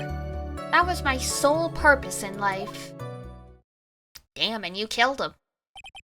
You're such a thoughtful young man. As you heard, the witness deeply respected the victim.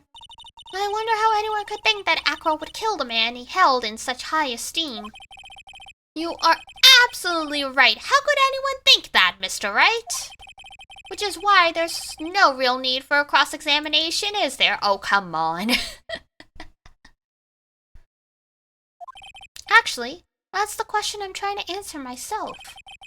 Why would Acro kill the Rainmaster? This might be my last chance to answer that question. No need to question him now.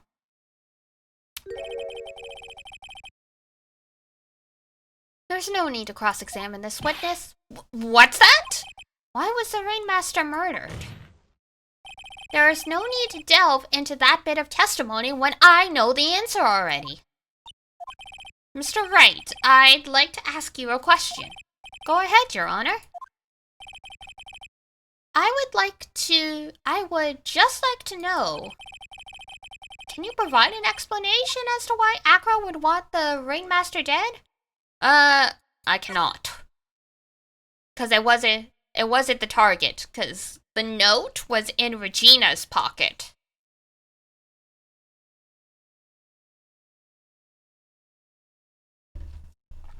He wanted to kill the girl that killed his brother. Nick? Yeah. I didn't even have to think about it. It was obvious from the start. Your Honor, the reason that Acro killed the Rainmaster is something that can't be proven. What? That's because Acro had no reason to kill the Rainmaster at all. Ow! You foolish attempts to fool us like the foolish fools is so foolhardily foolish.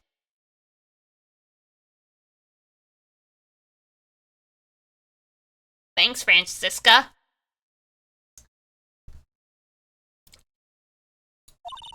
Did you forget? You made an accusation against this witness, did you not? I believe it was. This is the real killer of Russell Berry, Ringmaster. If you want to jump to the end of things, then yes, that sounds about right. The end of things? Yeah, the end of things. Acro? You didn't plan to kill the Rainmaster at all, did you? The Rainmaster wasn't your target that night. What did you say? I'm saying that the target of this witness's murderous plot was not the Rainmaster. Because it was never his intention to kill Russell Berry to begin with. What?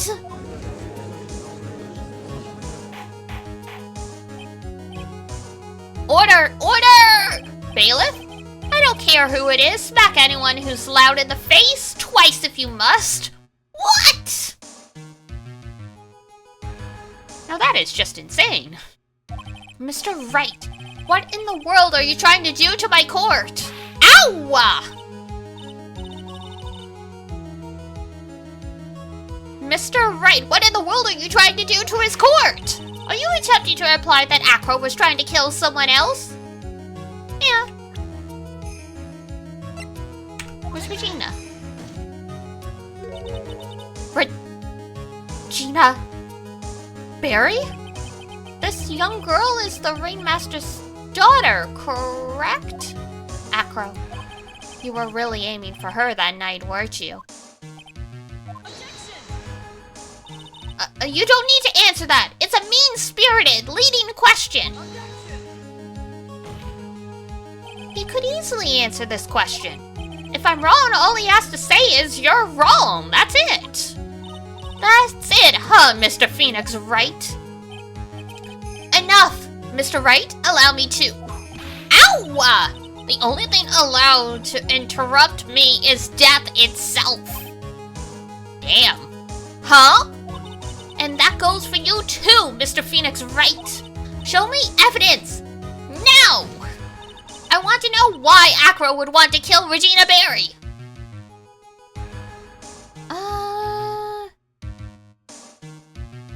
Would it be a bat? Or maybe it's the note? Yes, me too. I demand to see some proof. Present evidence that proves Acro was out to kill this young girl. Where's the note? Not the papers. There we go. Acro, you remember this, don't you?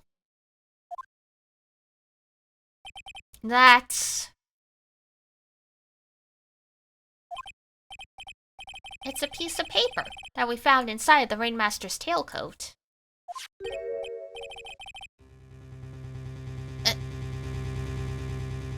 Inside the victim's coat? Acro wrote this note. It's ironically entitled, "To the Murderer." Its purpose was to call someone to the plaza at 10 p.m. So you're saying that he called Russell Barry with that note? Incorrect. It was supposed to be Regina. But Regina is a dumbass. Yes, but there's just one little problem. Problem? Acro did indeed place this note into someone's pocket. However, that someone was not the Ringmaster. You mean, it wasn't for the... That's exactly what I mean. The person this note was intended for was none other than Regina Barry. Order! Order! Order! Order! Mr. Wright! This little theory of yours. It's the truth, Your Honor. It isn't a theory. Simply put, Regina did think the note was meant for her. Which is why, the morning of the crime, he placed it on the cafeteria bulletin board like a dummy. That's when her father, I mean the Ringmaster, saw the note? That's correct. The Ringmaster ended up in that plaza instead of Regina. And he was killed because of that mistake. Instead of Regina. That's incredible! Remember the testimony that Acro gave us earlier today. Lifting the bust and looking out the window would have been impossible. There's no way I could have exerted that kind of force on my lower body. If I were to do that, I'd end up falling out the window myself. Acro had no idea who it was that arrived in the plaza, because he couldn't look down out of his window to see who it actually was. I've got it! Acro thought it was Regina down in the plaza. And that's when he let the bust fly. Nick, isn't Regina listening to all of this from the audience? She is, unfortunately. It's only going to get harsher from here. Oh, I hope Regina can handle it. She cannot. Unfortunately. Acro wrote this note to Regina. Foolishly foolish fool who foolishly fool, blah, blah, blah. You're so foolish you even made me sound like a foolhardy fool. Very well, Mr. Phoenix Wright, if you're so sure. Then tell me about this line. I have conclusive evidence of what took place. Yes? What about that line? Well, if the note was meant for Regina Barry, it would mean that this note is declaring that Regina Barry is a murderer. You just don't get it, do you? Well, what? What did you just say? The Rainmaster knew what the note meant, which is why he went to the plaza, in place of his lovely daughter.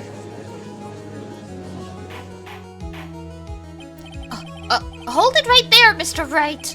What is this incident that is alluded to in the note? The incident 6 months ago. I know all about it. An incident occurred 6 months ago, and now I am more than ready to show this court what happened at that time. Moron! Stop calling him a moron, that's rude. Wait, are you sure that it relates to the present case? It does indeed, Your Honor. It establishes motive. Everything in this case has its start in what happened 6 months ago. Really, Nick? Yep. I think so. Well then, if that's the case, hurry up and tell us all about it. What is this conclusive evidence mentioned in the note? I know I'd certainly like to know what it is. I can't answer this question. The judge is going to think I'm bluffing. The conclusive evidence about the incident 6 months ago is actually... it's the seasoning bottle.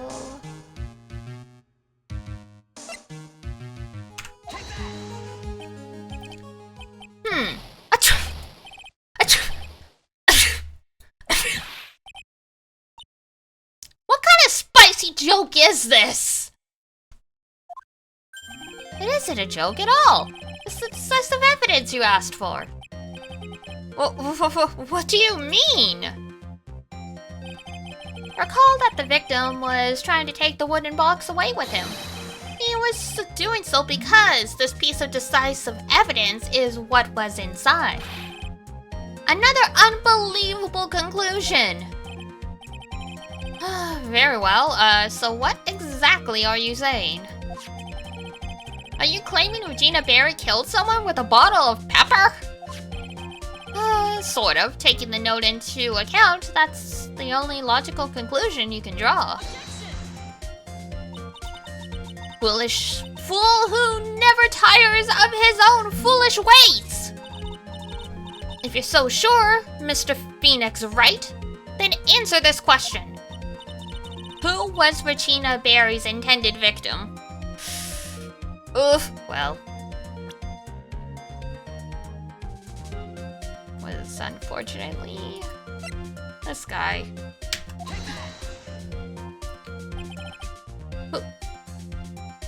Who is this? This is Akko's younger brother. What does this prove? His younger brother is dead! Technically, that's true. However, Bat has been in a coma for 6 months now. It's not a stretch to see how Akko could feel that his brother is dead. Regina. She did that to him? You spend your entire life dreaming up new ways to be a fool. Naturally, the prosecution has looked into Akro's brother, Sean Dinling.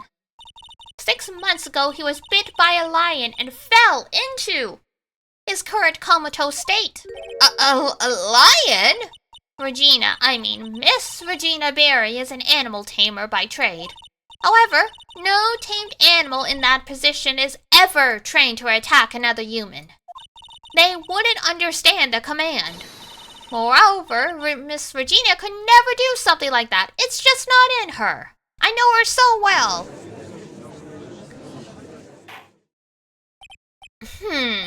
So then what happened to Acro's brother? He's not the victim of an attempted murder. He's the victim of an accident. I see. Now what do we do? No one even seems to be going along with your theory. Do you think what happened to Bat was actually an accident? It was more than that. It was an accident, but there was an unfortunate trigger. The lion biting Bat was no accident at all. What? You're such an amateur, Mr. Phoenix Wright. There is no way that Regina would ever incite her lion to attack another human being. She may not have incited the lion to attack, but Regina is responsible for making the lion bite Acro's brother. It's, yeah, there we go. Stained with his blood and a small quantity of pepper. The lion sneezed and bit the dude. That's just a scarf. Acro?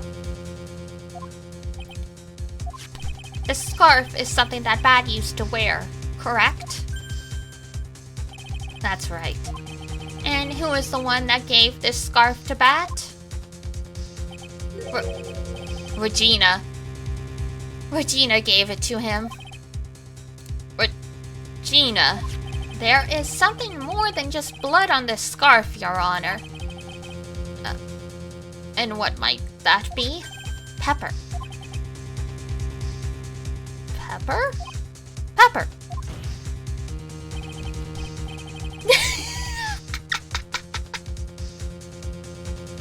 So Pepperoncino the cat, I looked behind me to see if she reacted to saying pepper so many times. She is awake and looking straight at me. Sorry, sweetheart, we're not talking about you, I promise.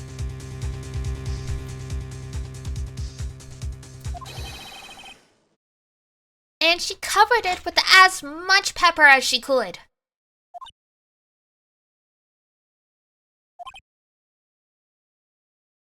You know, she seasoned the guy. Ow! Ow, ow, ow! What's with the silent treatment? Ow! This bird! Ow! Excuse me, Mr. Wright? You've done a good job of fingering a criminal. But what was her crime? Miss Berry gave a pepper-covered scarf to Bat as a present. Where's the crime in that? It still seems like the judge just doesn't get it.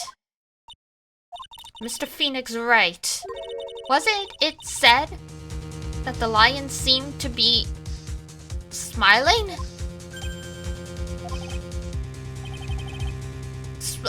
Smiling? The lion was smiling? Right before Bat was bit by the lion. For a moment, the lion's mouth changed and it looked like he was smiling. Lions? Smile? I've never heard of them smiling. However, lions sneeze. Whoa, whoa, whoa, whoa, whoa, whoa. Leon wasn't trying to bite Bat at all. In reality, all he actually did was sneeze.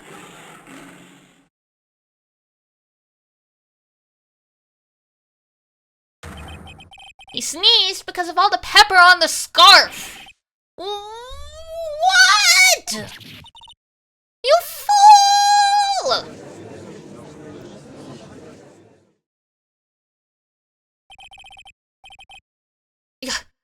You've got to be kidding me!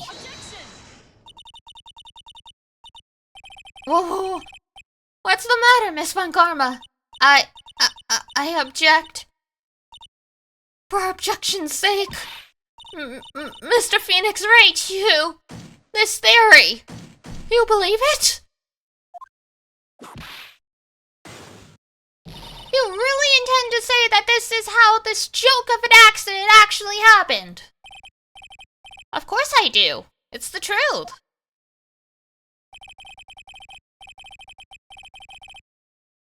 The lion sneezed due to the pepper, and that's when Bat lost consciousness. And rest in peace, 2 lives were lost. Bat and also the lion, all because Regina made a really dumb joke.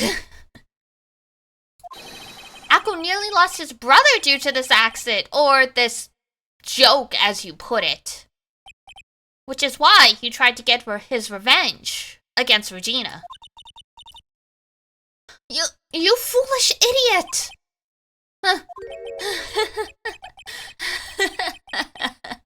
It almost does seem like a terrible joke, doesn't it? Hold it! Hello, Freed. Once again, I'm impressed by your imagination, Mr. Wright. To think that there is someone who treats this accident with the respect it deserves. Are you telling me that what I said was true? Acro? You don't mean... You can't mean... Witness? Are you confirming the defense's claim? Mr. Wright, unfortunately, your imagination is not enough to find me guilty of murder. What do you mean by that? Well, I mean, everything we just said is circumstantial as heck. The pepper, the scarf, the lion. I see where you're going, but it's a bit hard to swallow.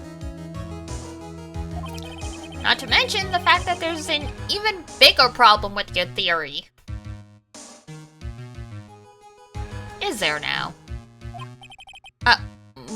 What would that problem be? The same problem it's always been. Evidence.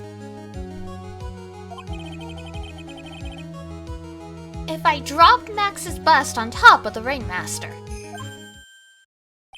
where is the evidence that proves that claim? Ow, ow, ow, ow, ow, ow, ow, the bird, someone, the bird, ow, ow, ow. You mean the conclusive evidence?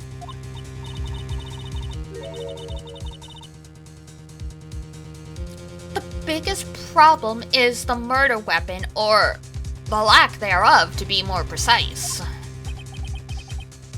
The murder weapon. The bust that the defense claims was used. If that were to be found in Acro's room, and if it was covered with the victim's blood, that would be awfully conclusive in my eyes. Yes, it would be. The bust. Nick, you've got to do something! This is the last step. If I get this one right, the case is won. See how things work out first. It might be worthwhile to search Acro's room, but... Why aren't you going to search his room? It looks like you finally figured things out, didn't you? Now you know the true meaning of Von Karma. Total justice. I don't know about that, but whatever makes you happy.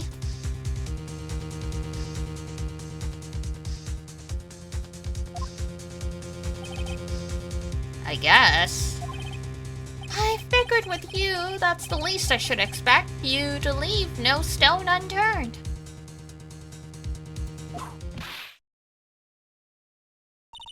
And Von Karma never leaves things to chance. Unfortunately for you, I'm taking the wheel. We already searched Acro's room yesterday.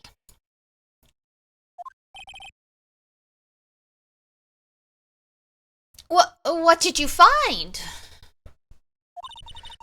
There's no reason to even say it. If we found what you think we were found in that room, Acro would not be here as a witness. But to put a point on it, Max's bust was not in the room. The murder weapon is still unaccounted for.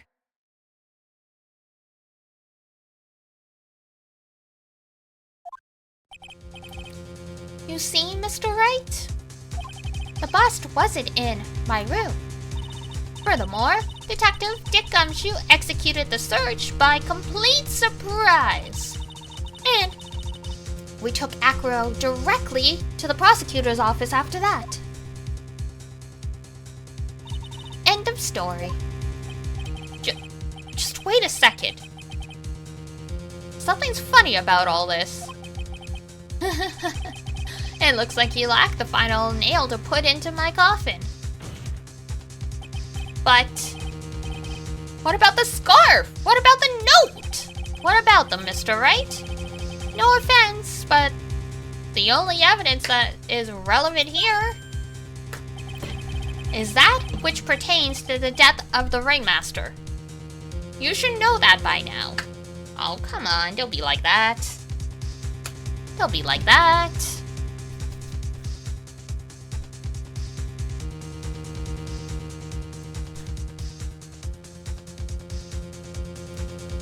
Largest producer of the fabric known as silk. Isn't that Italy? Because they got the silkworms? Or it might be more towards the east.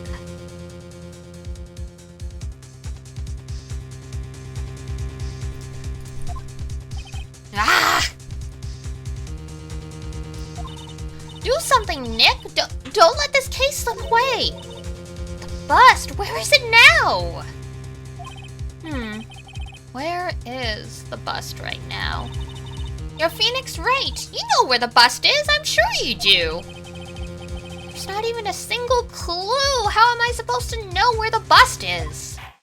Well, use your brain, buddy. It's not in his room. He hasn't been home. Where could he hide it? It seems this case is coming to a close.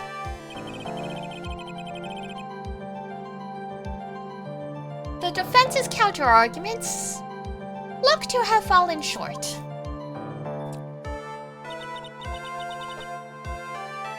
Thank you for your support. Ah.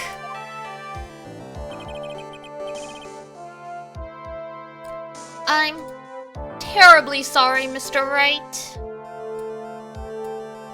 I'm sure you are. You're so very sorry.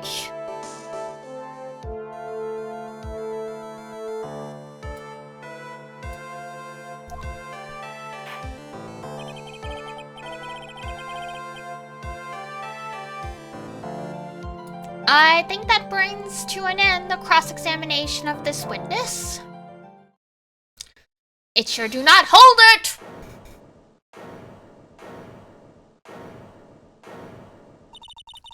Where is Max's bust?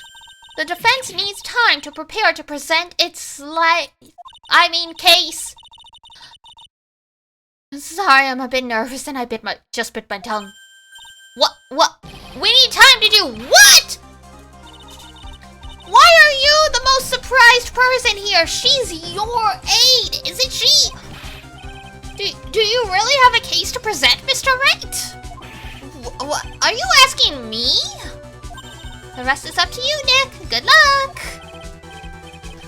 Hey, wait, you can't be serious.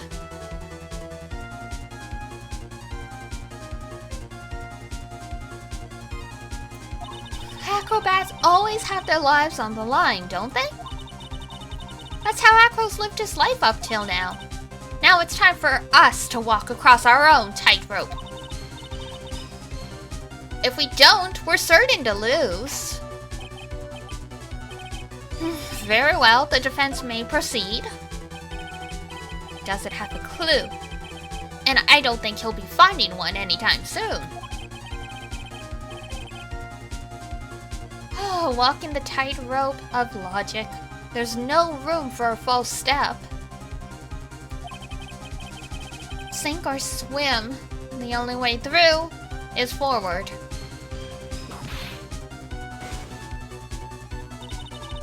The murder weapon. Where is Max's bust now? It is in the courtroom. It's obvious. The bust is inside this very courtroom. It's obviously where?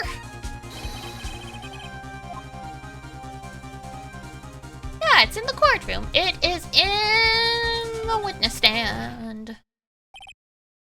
Acro, I'm sorry to ask this, but do you mind if I take the blanket off your wheelchair?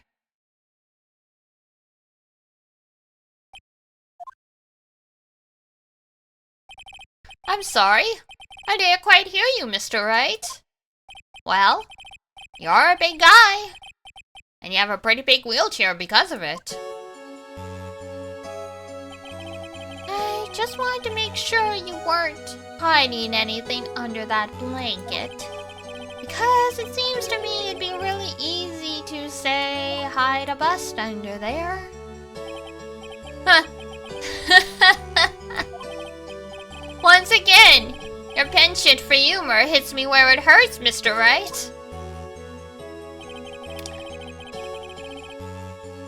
I think it's pretty amazing that you can laugh in your position. However, your lightheartedness doesn't change the fact that the bust is under there. We all know that you can't leave the lodging house by yourself in your condition. That proved inconvenient when Miss Von Karma happened to search your room yesterday. If she had found the murder weapon in your room, it would have been all over. Which is why you had to hide it. And the only place that you could hide it. Under your wheelchair. No one's been wondering why this chair is suddenly 3 times as heavy. Which is why, Acro, I have to ask you again. Would you please remove the blanket from your lap?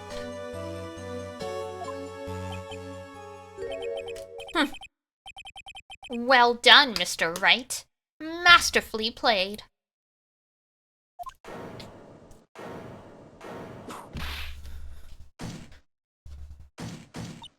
You fool! How could you? Sorry, my bad. You've got me. I've been begged by a real pro. Actually, 2 of them. 2 of them? Oh, we're not working together, buddy. Miss Francisca Von Karma and Mr. Phoenix Wright. What? There's just one thing I'd like to know. How did you know to launch the surprise search in my room last night? There were 2 pieces of decisive evidence, the cloak and the bust. I burned the cloak in my room and threw the ashes away with the trash. Regina always took my trash out every morning, you know.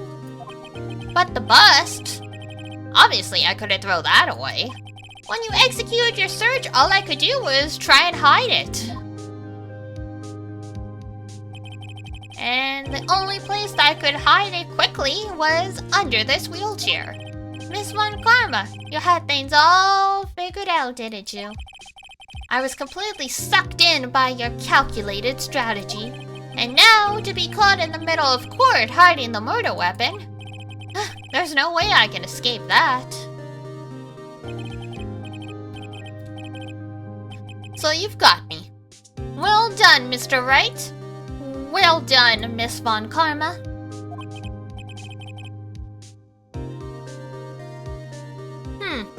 It all makes sense now.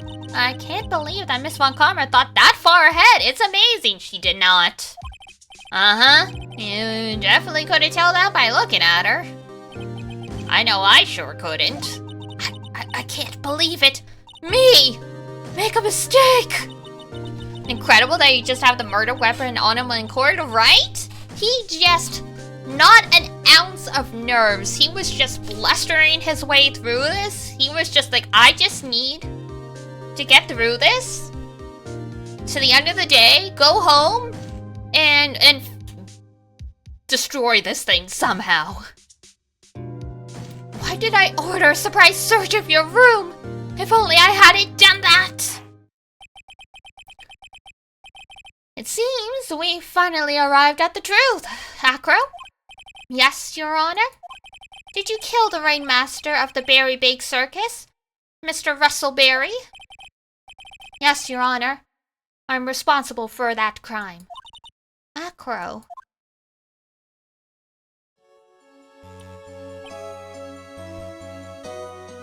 All my brother wanted was for Regina to like him.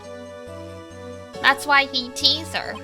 One day, my brother sprinkled some pepper on Regina. She started sneezing so hard, you couldn't help yourself from laughing. That's why Regina thought it'd be funny to get him back in the same way. And that's when she covered the scarf with pepper. I know she didn't mean for anything bad to happen. I know this. She just wanted to make my brother sneeze a few times too. But I just couldn't forgive her, no matter what. What am I truly guilty of? I'm guilty of never, ever being able to understand her. Your brother became a star. Regina believes in that so purely that she would laugh innocently while saying it. Too innocently. I just couldn't stand it, no matter how hard I tried.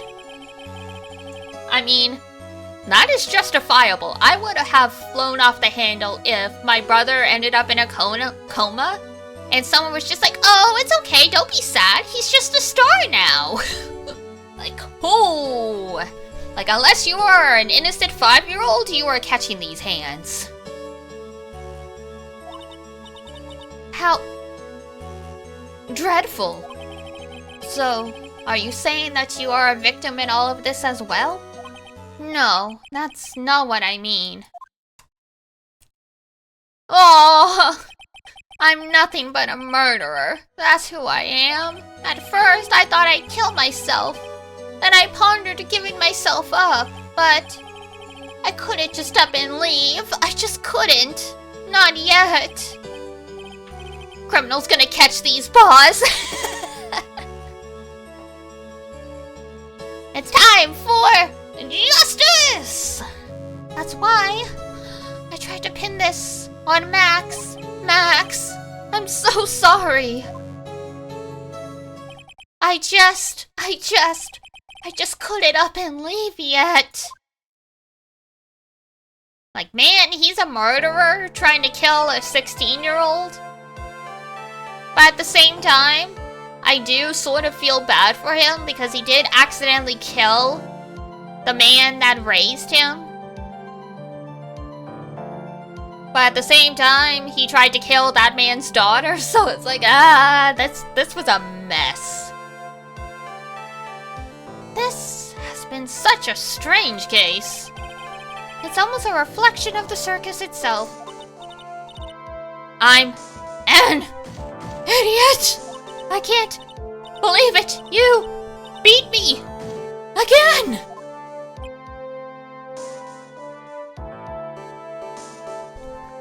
There. I believe this case is now beyond any possible discussion.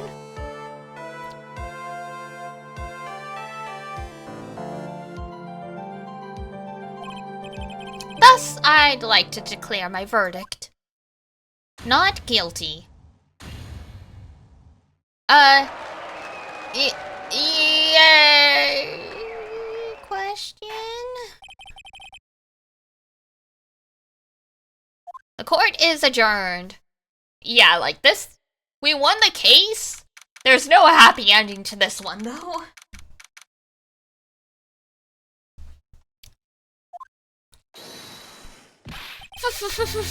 Fabulous! But to be honest, I really can't be too happy about this. Acro, the Ringmaster, Regina, and Bat. Can't we charge the girl for murder? Is it unintentional murder a thing? Sort of. They do. I think it would technically be involuntary manslaughter. Yeah.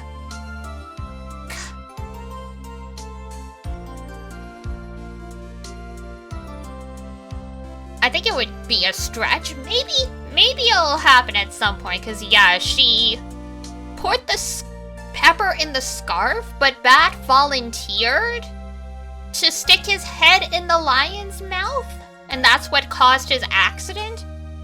But at the same time, Regina, you could argue Regina didn't think ahead to warn him about the pepper and the scarf. Or stop him? So yeah. You definitely could argue she should be charged for involuntary manslaughter, but that is not us to decide. The prosecution has to be the one to press charges against her, so. You could sue her the same way, true.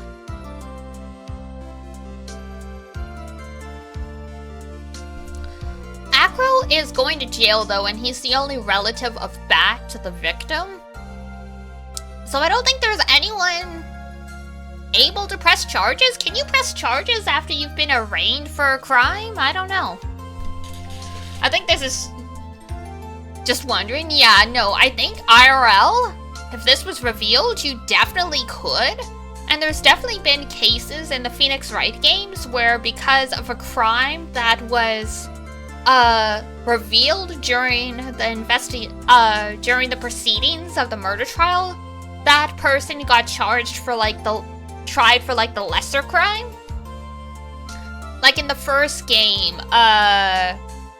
the secretary of one of the bad guys, she was found guilty of wiretapping. So during the course of questioning, so the next time we see her, she is in jail for the wiretapping crimes. So it does happen in this game. Just in this particular case, they don't push it.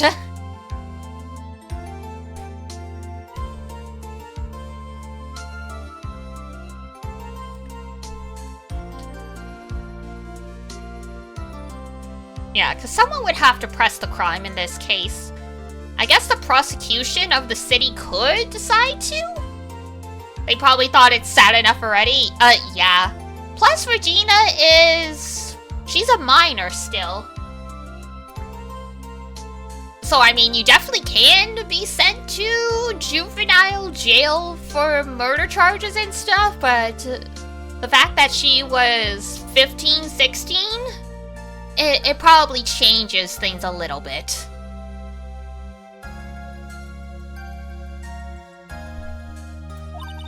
Not a single one of them was a bad person inside, huh? That's a good question, and one I don't know the answer to. Many congrats, but only at backs 1,000,000 of them! Thank you. I don't think this is the time for cracky jokes. What's with the vibe in this room? We're just thinking about Acro. No. If you worry about people too much, then you'll be like this forever and never be happy. You could probably stand to worry a little bit more, Mo. Huh?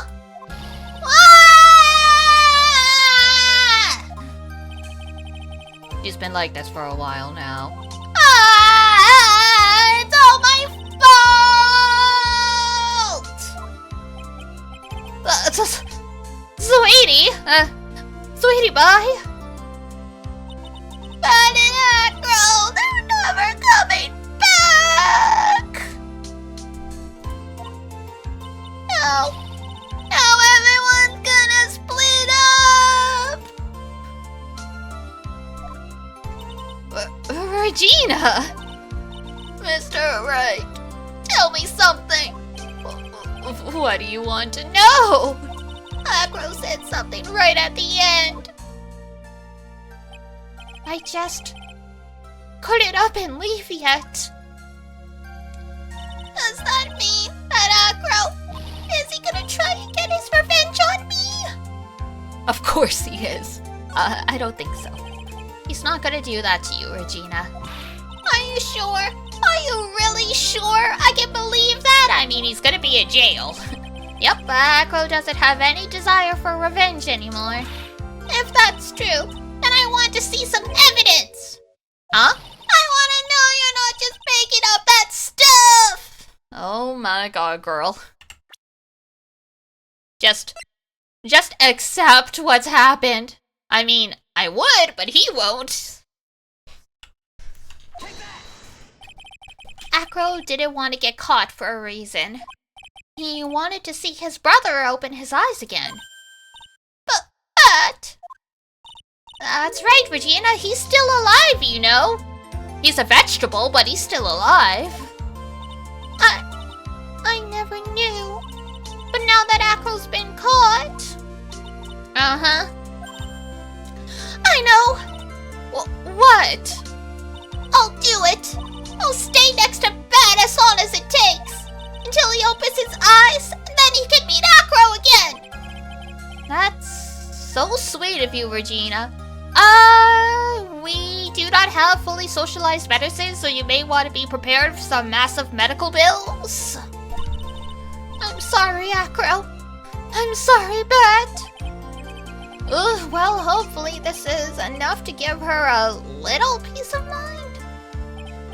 Hey, Max. What is it, Mo? We really put you through a lot, didn't we, buddy? I'm sorry about what happened.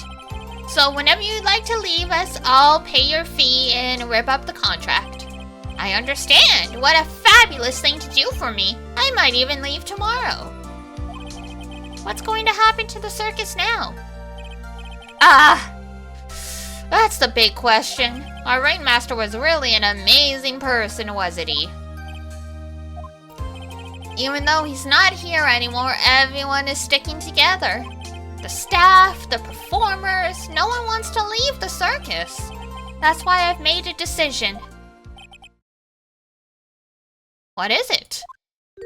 I've decided that I will take over as the new ringmaster.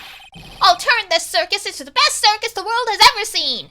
I mean, you'll probably do better as a ringmaster than a clown.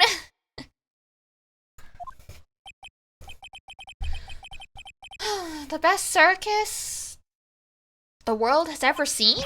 Don't laugh! That's quite the goal. Yay!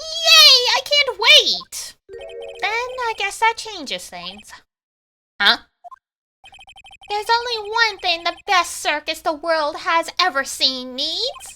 The world's best illusions, which means the circus needs the best magician the world has ever seen. Max, let's work together and make our circus super fabulous! What do you say, big guy? First, you need to get rid of the stigma of having all these murders and accidents on the public record.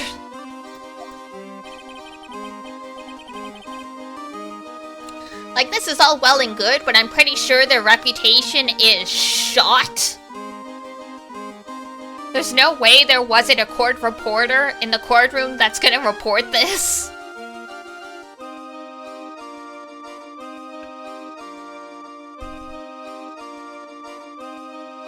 I mean, a celebrity was on trial. There's no way this isn't gonna hit the media.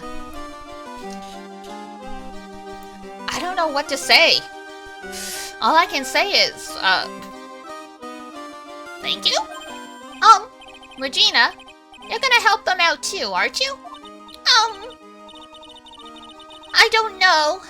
Maybe the circus would be better off without me. What are you talking about, Regina? Why do you think that I brought you to court today?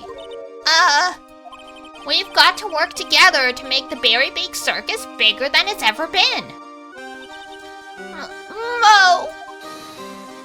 Mo's right, sweetie pie. You can't be the Berry Bake Circus without Regina Berry.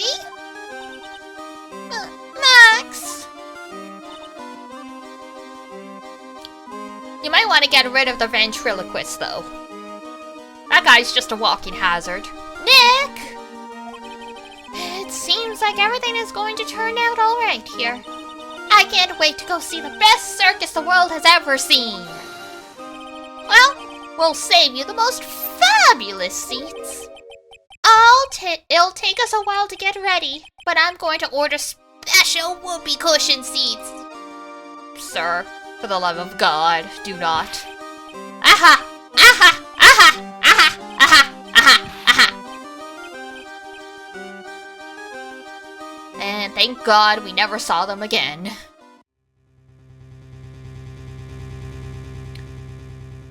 I see. What made the case? Yesterday's surprise raid, it really paid off, just like you said it would, sir. You had it all figured out, didn't you? It was just a theory. If Acro really was the killer, I thought this was the only way it could end. Especially if he was the defense attorney. You mean Mr. Wright? Of course. Well, Detective, my plane is about to leave. As for Mr. Acro's case, you need not worry. I plan to personally stop by the Chief Prosecutor's office as soon as I get back. Understood, sir. I'll be waiting for you. Look at that old-ass cell phone. The fanciest, most handsome guy in the airport. Yeah, so Edgeworth isn't dead. Nick's been acting like he's dead? He's alive! He is alive, yes! People on Twitter are making the joke, like there's nothing more queer than acting like your ex died rather than accept that he betrayed you or broke your heart.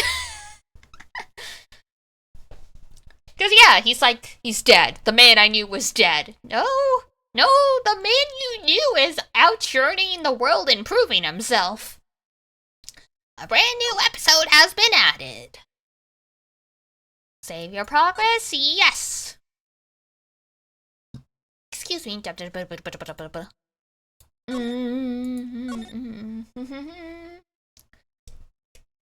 You played it off well too? I'm glad!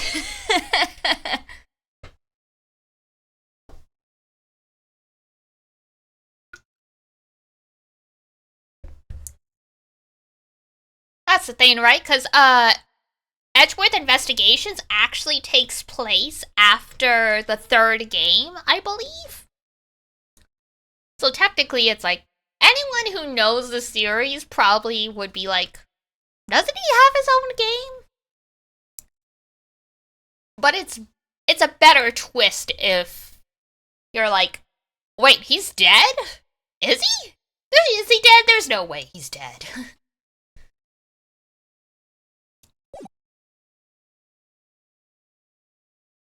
Alright. The last case. The one that makes this whole game worth it. Who will be our hero of heroes?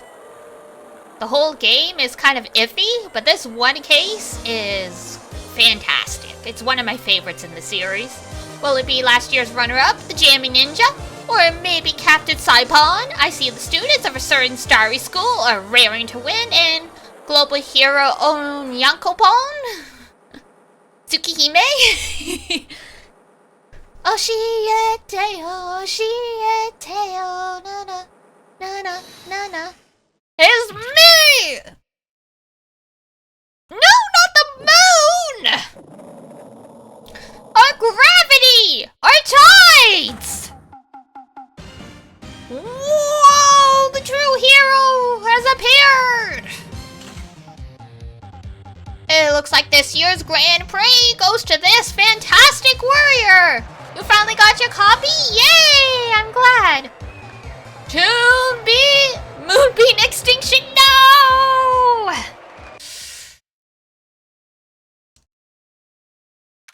Why is it always the moon? Gatewater Hotel, Viola Hall. Remember this place from the first game?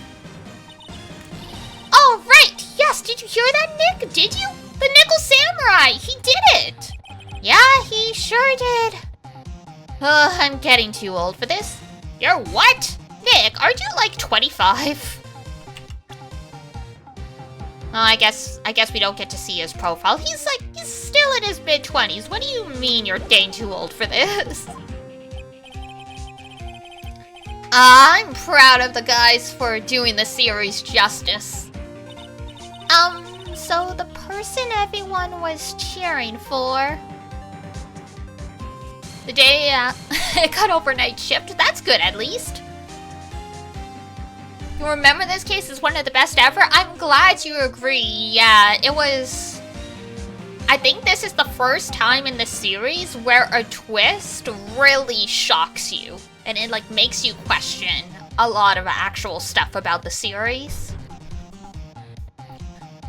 So the person everyone was cheering for, I guess he got the prize? Yep. You know who we're talking about, right, Pearly? The Nickel Samurai. No, every Sunday I only watch the educational channel's Kids Masterpiece Theater. Okay, that's it. From now on, it's the Nickel Samurai. All the kids watch it. Everything's gold, every character shines. For sure.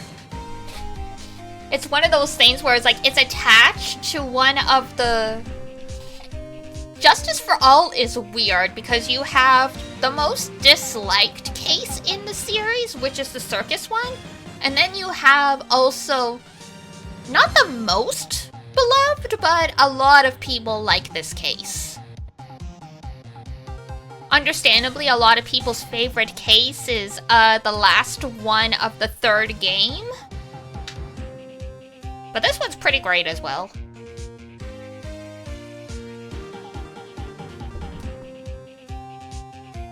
Do you like the Nickel Samurai too, Mr. Nick? Nah, Nick's an old fart, so he's not allowed to watch it anymore. Even this room is very cold. It is the fanciest hotel, which is apparently... The Gatewater Hotel is right across from the law offices. I wonder how much our rent is per month if we're in, like, the rich area. You prefer this one? Yeah, I really like this one. This one feels... How do I put it? It feels like a very genuine murder mystery. Like, there's still dumb clowny moments in it. But it feels much more well put together, in my opinion. Like, there's not a lot of convoluted logic. But yeah. I mean, the third game as a whole is just really great, because each case in the third game is really strong. So yes. Hydrate, thank you! I've been drinking water, don't worry. I love streaming these kinds of visual novel stuff, but it does mean I need to drink a lot of water. And sometimes there's shorter streams because I have to voice everything. Excuse me. That's right, but I do like Kids Masterpiece Theater. Oh my god. Nick's that 20-something-year-old that accidentally gets addicted to children's television because he has a young child. Hey, I didn't know you were so young at heart, Nick. Mr. Nick, you're a grown-up. You're not allowed to watch it anymore. Damn, alright. You're supposed to act your age and have interests that match. It's very important. Aw, give it a rest, Pearly.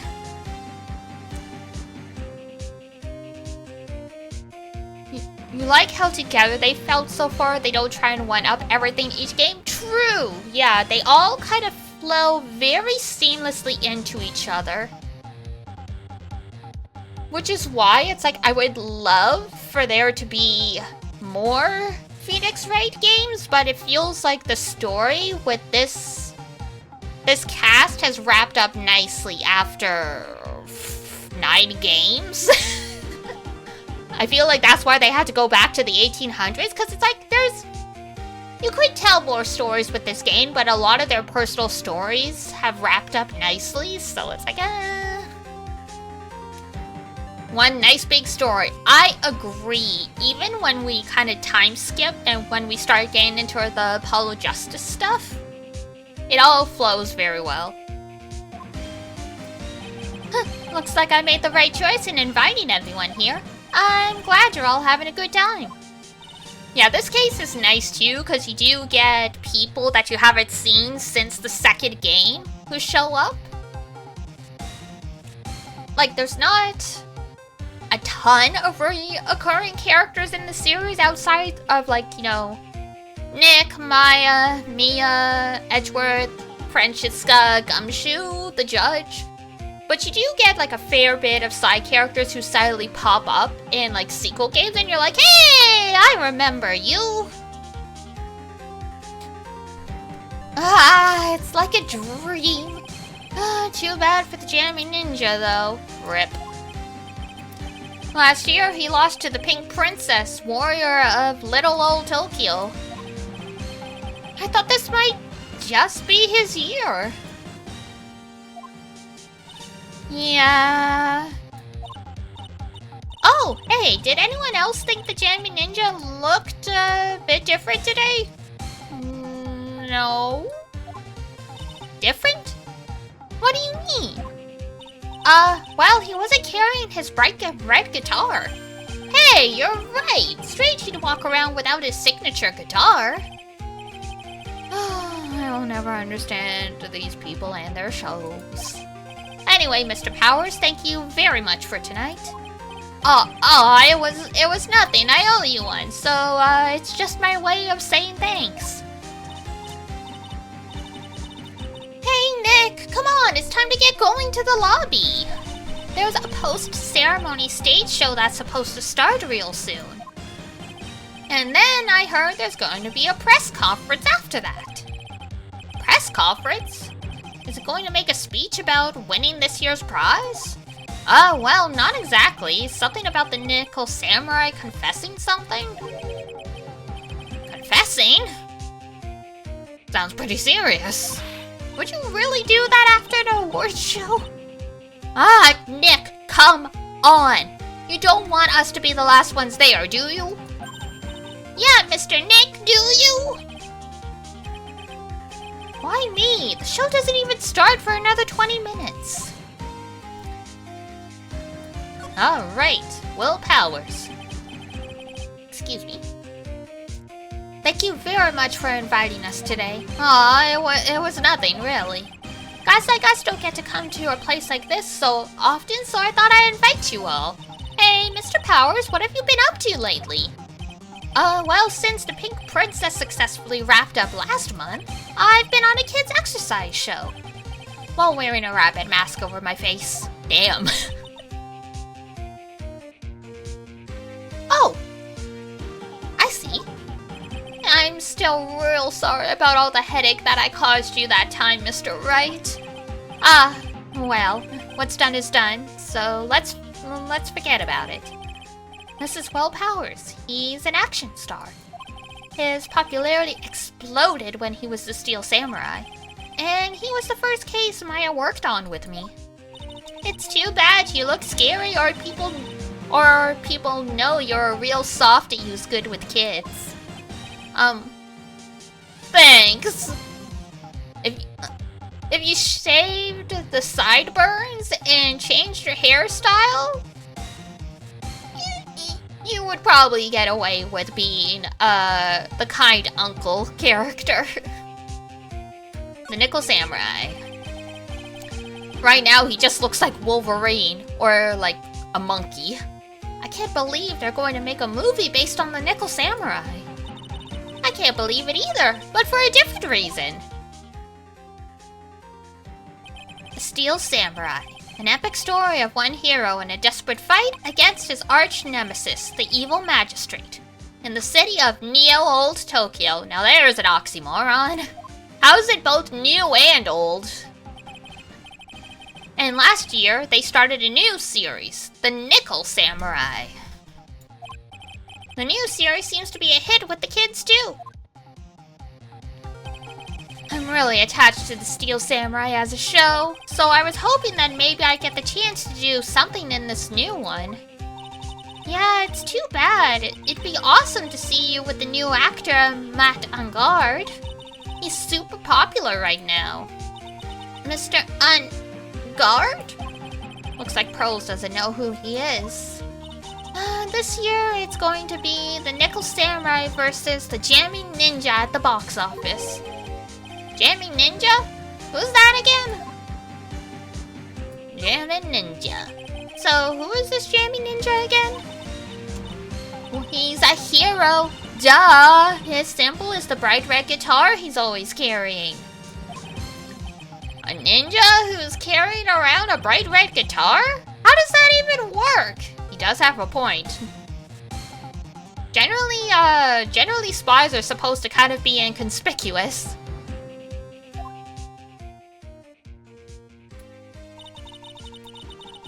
With a scarf around his neck and a guitar in hand, he rises to stardom in an ancient time. Oh my god, the Tanuki! A ninja who becomes a star? Yeah, a ninja who becomes a star! There's a strong rivalry between the two of them. Global Studios is Nickel Samurai, and Worldwide Studios Jamming Ninja. Acoustic is not what I think when I hear bright red guitar. Understandable.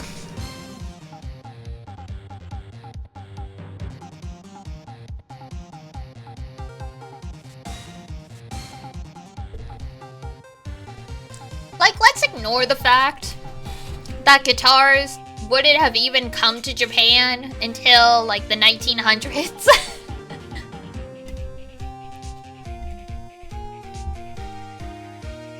A koto? Sure. A shamisen? Alright. Shinobue? The wooden flute? Okay.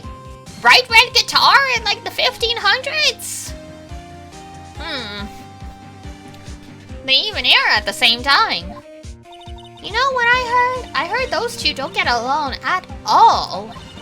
The Nickel Samurai's on guard and the guy who plays the jamming ninja, I mean. You don't even know the poor dude's name. Rip. The Nickel Samurai speaks French? Oh, you mean Matt on guard, the actor. Nick. Nick, please. I guess even the world of heroes isn't a sparkling, happy place. Idols aren't like that either.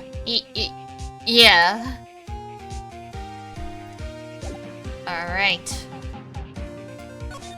Anything to present? We've got the Magatama, we've got the map.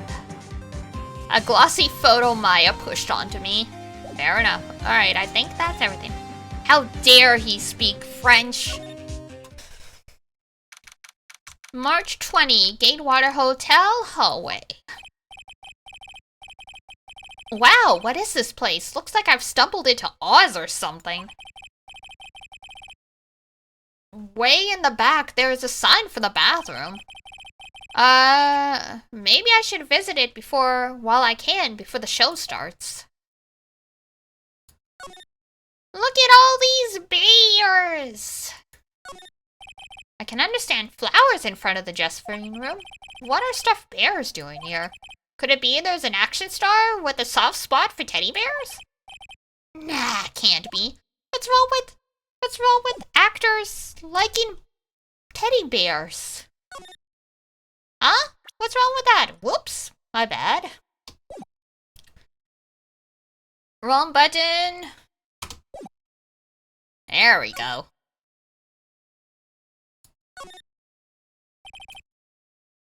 Sounds like the post-ceremony show is about to start. Ah, there we go. We just had to move around a bit. Alright, I'm so pumped. I wonder if he's going to show off his special move today. Nickel Samurai Smelting! Actually, what I'm interested in most is the press conference. You mean the big confession the Nickel Samurai is going to make after the show? So what is it? Don't you know what it's about, Mr. Powers? Well, I'm not the Steel Samurai anymore, so I don't have any idea. Bah! Sorry. Yeah, not everyone's friends just because they're in the same workplace, Maya. Ah, so I guess you're all going to the press conference then? Yeah, of course. If that's the case, then here, take these tickets so you can get in. Woo! Thank you very much. Well, let's get going to the lobby. It looks like it's over this way, Mr. Nick. Okay, for great justice! For great justice? Okay. Lobby.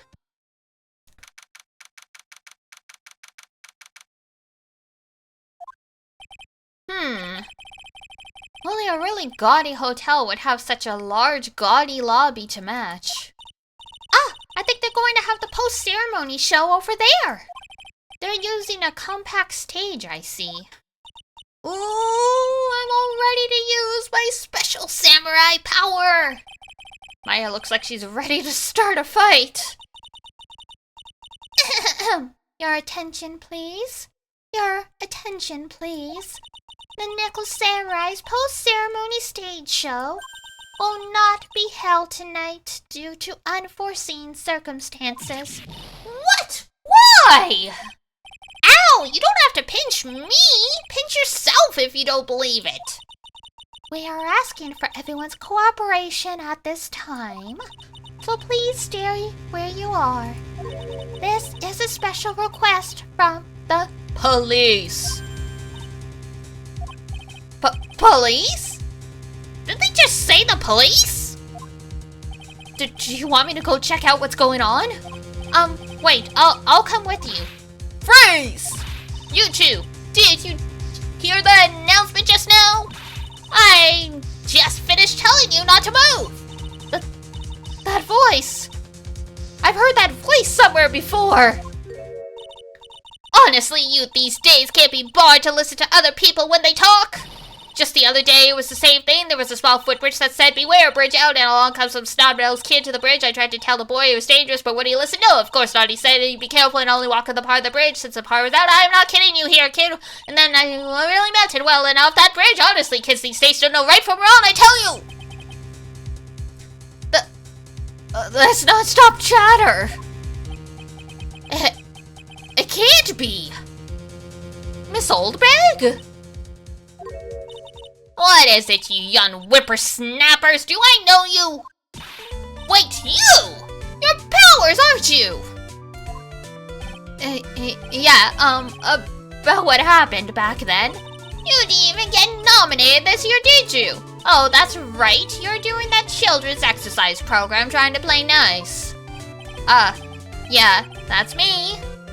Thankfully, I still have a job. I love that show, and you're a hoot! You're the Big Brother character, right? Oh my god. Oh, Michioni-san. What a work of art. How many TVs you to break? That's what they get what they deserved. What are you doing here? Look at my uniform and tell me you can't tell I'm a member of security. But that outfit. Annoying, noisy brats, get the blaster!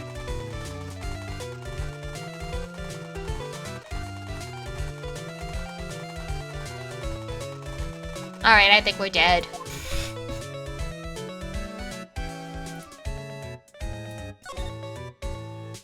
Wendy Oldbag.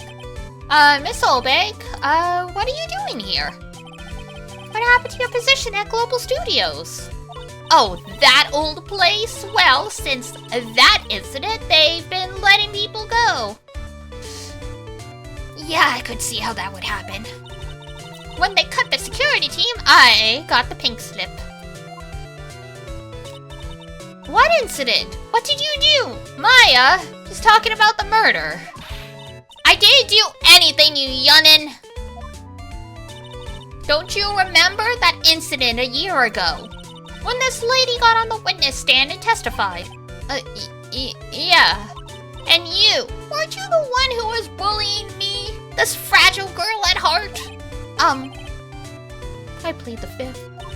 But you know, I think maybe I rubbed the upper management the wrong way by testifying. Yes, that has to be it. Everything is all your fault. Me? I thought about being a bodyguard at first after being handed old Pinky. You? A bodyguard? For your friend, that fiery, good-looking guy with the red jacket and the ruffles. It's magenta, and he's gay. Mr. Edgeworth? But that sort of arrangement would be entirely too troublesome for me. That's what he said to me. What did I ever do to deserve that?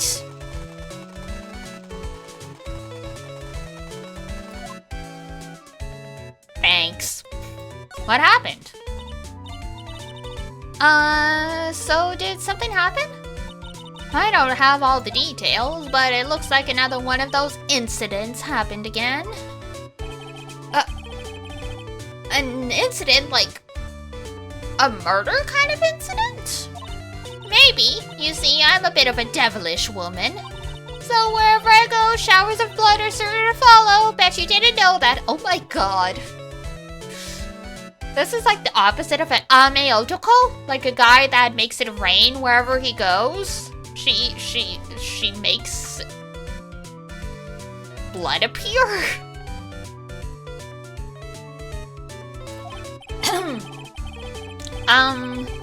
Then shouldn't you quit being a security guard, at least for other people's sake? Silence, whippersnapper!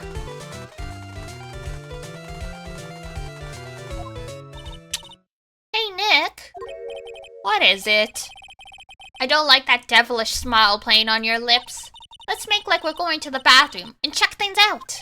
No, no way. The police told us not to go. Told us not go anywhere. Oh no, typos. Told us not to go anywhere, remember?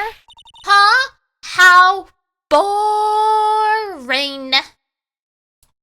You're such a boring guy. You've got no motivation, no spirit. Huh? What? What's going on? Are you giving Mystic Maya trouble again, Mr. Nick? Oh, not you too, Pearls. Please don't stick your little nose into this one.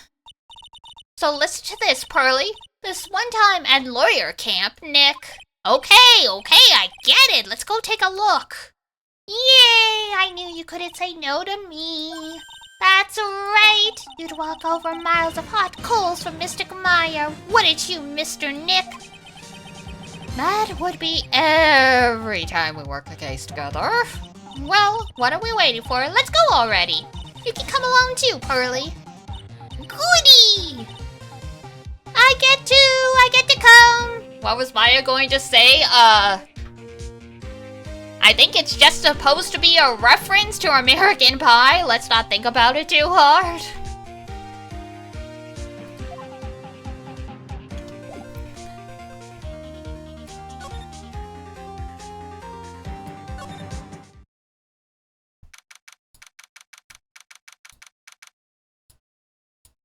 Alright, the Yellow Hall. There's nothing really out of the ordinary here. Are you looking for the incident that the old lady was talking about?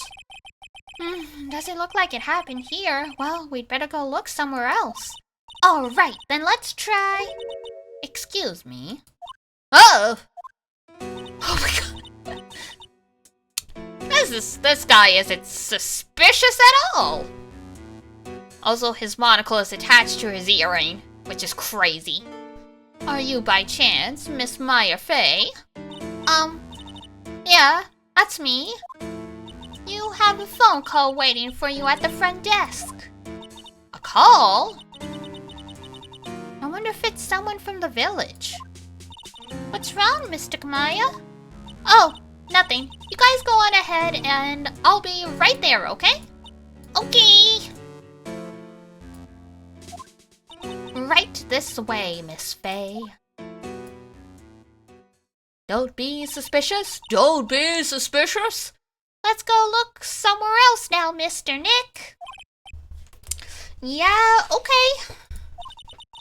This is a little exciting and a little scary. Bow, bow. All right. Move. Let's try the hallway.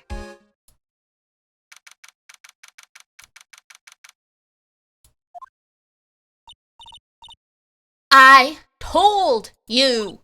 I get people the info they want, which means that I've got a right to know. Nope. Don't care who you are, pal. We're still investigating, so you can't go in. What's your problem? Just you wait, it'll be all over the morning paper. Speaking of Bao Bao, they're announcing good stuff today. Ooh, that would be nice.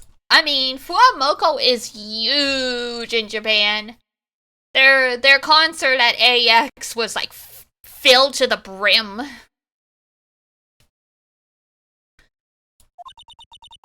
Scruffy detective, secret scandal revealed. You'll see, I'll get ya back.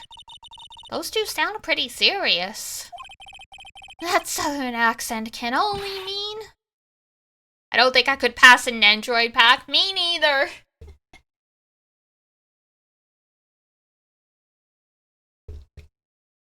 I would settle on some cute plushies of them too, though. Hey, right? Hey, Lotta. Come on, do a gal a favor and tell this cop I'm just doing my job and I've got rights. Ah, you. Oh, Detective Gumshoe.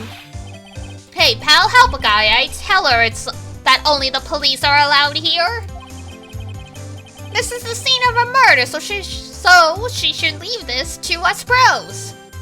A murder?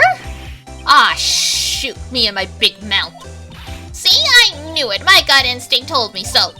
I always trust my gut. A murder, it said, and that's what it is. A genuine murder. Hey, wait! Yeehaw! Murder of a big star, no less! Oh man, I'm in trouble now. Rest in peace. If when ZZZ Nendos start to be made, oh, I'm sure it'll happen. They announced Nendos for Honkai Star Rail like within a month of the game dropping, so I'm sure there's gonna be some of Wise and Bell soon, at the very least.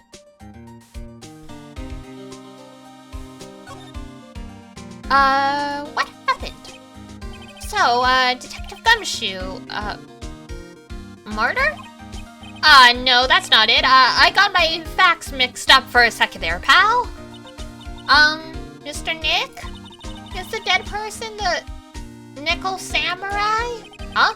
Why do you ask? Well, Mystic Maya was rooting for him, so... it wasn't the Nickel Samurai that got bumped. Actually, the Nickel Samurai is the one under the suspicion of doing the bumping. What? The guy that died was this hero named the Jamming Ninja, pal. The Jamming... Ninja? The victim. So, the victim was the Jamming Ninja? Mr. Jamming Ninja? He was on a really popular rival TV show to the Nickel Samurai. Oh. Oh my god, he's got the blade of grass. The victim was the action star, Juan Corrida. He got a huge push and rode the express train to stardom. I mean, even I know who he is.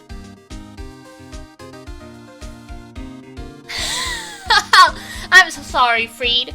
So, Nendo is short for Nendoroid. It's a type of anime figure. So they're usually very small and have interchangeable pieces, so you can customize them a little. They tend to make a lot of them, of different anime characters and also VTubers.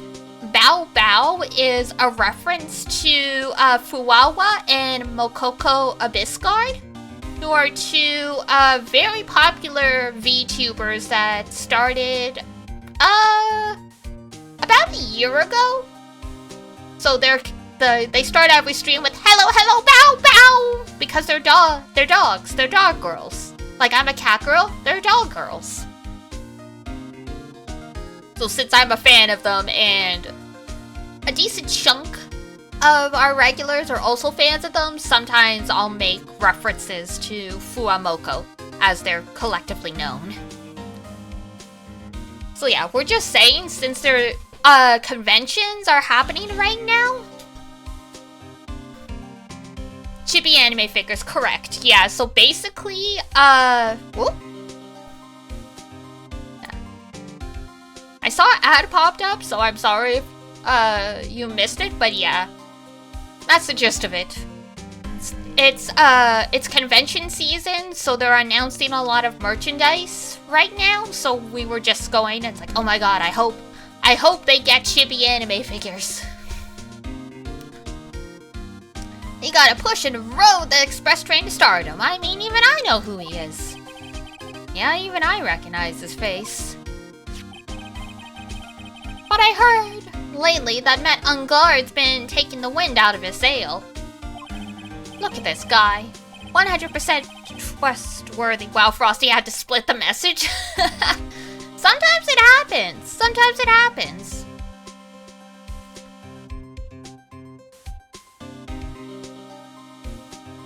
I'm telling you, pal, as far as who's popular, those two are hogging all the limelight. I guess there's no space for Mr. Powers at all, huh? Poor guy. Mr. Ungard, that's the Nickel Samurai, right? Yup, I mean, no.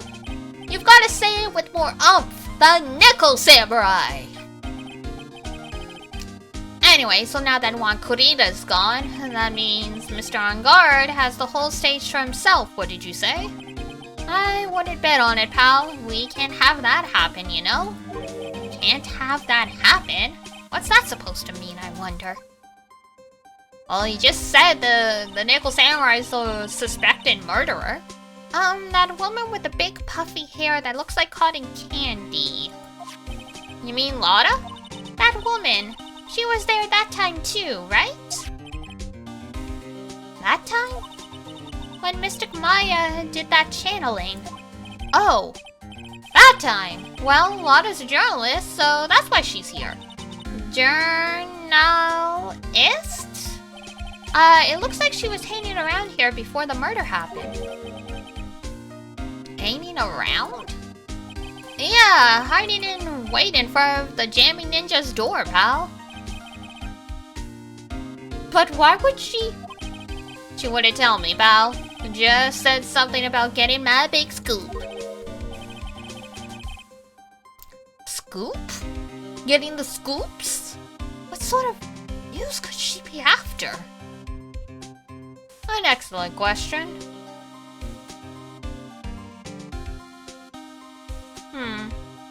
We got anything good in the court record? Let's see. Present.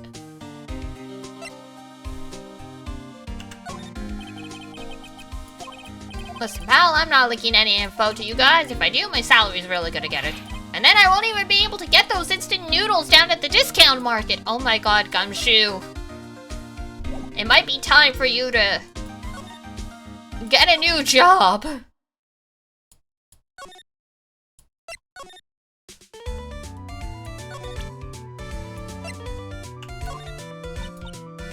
Those eyes of mine are real pros now, pros. Pros are doing what? At doing police work, of course. My eyes are like a hawk. In my professional eye, spot a messy incident. A messy, bloody incident. That's why I don't have time for you meddling kids and your peddling little things. Oh, okay. Maybe we should try presenting profiles to Gumshoe instead then. It's moving around in nothing. Present? Profile? Sure. The Nickel Samurai. He really took the Grand Prix tonight. Maya's a big fan of his. Really? Oh, I'm sorry then. Why are you sorry? Matt Ungard was just arrested, pal. On suspicion of murdering Juan Kurita. Dun dun dun! What?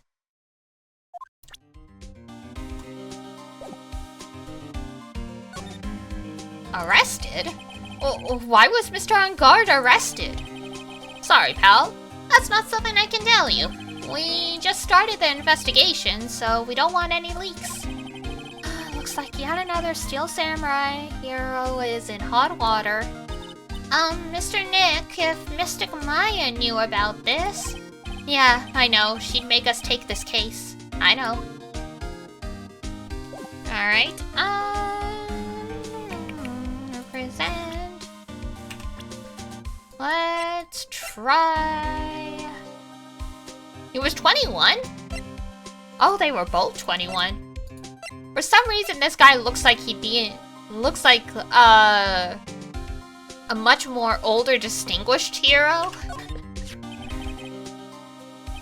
I'm not a real fan of action shows or anything, but I know who Juan Corrida and Madame Gard are. You can't talk about one without talking about the other, I guess. They even debuted around the same time, so they have this real fiery rivalry with each other. Kinda like you and me, pal! I never knew you thought of me as a rival. Crazy! Alright. Anything in the hall? Anything in the lobby? Ah, there we go. March 20, Gatewater Hotel, hotel lobby. Hey, so what's going on, Mr. Wright? It looks like Juan Corrida has been killed. What? Juan is? It looks like he was murdered, and a suspect was arrested. That suspect is Madame Gard. You're joking, right? Nope, they arrested the Nickel Samurai in suspicion of murdering the Jammy Ninja. Oh, not again. I feel sick. Again? About a year ago, something like this happened, Pearls. I still can't believe. No way. No way, Matwood! What's Mr. Powers got in his hand? Oh, before I forget, this is for you, Mr. Wright. I got this from the bellboy that came by earlier. Radio transmitter. Uh-oh. For me?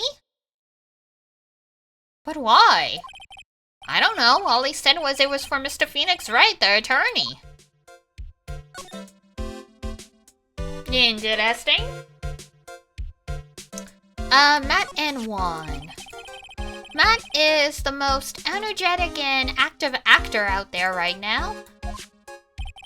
The Nickel Samurai really sealed his place as a pop idol, but oh god, he's gonna sing J-pop next. He kept adding fuel to the fire of his rivalry with Juan. Mr. Juan, he's the Jammy Ninja, right? Oh, those two would butt heads over everything they could think of. But I'd say that Matt was the one who almost always came out on top. I guess people only know how to relate to others by butting heads like a ram. Juan said that he'd take Matt on this time too, so he joined a rival TV show. That's a great way to set up your career by trying to outdo your rival. And that was the Jammy Ninja? The stylish Nickel Samurai and the burning Jammy Ninja? Well, things turned messy real fast with those two using their shows for their war. And the final tally, look around, it's pretty obvious how things ended up. Yeah, and Juan is dead now. Matt even won the Grand Prix this year. The final win over his rival, I guess.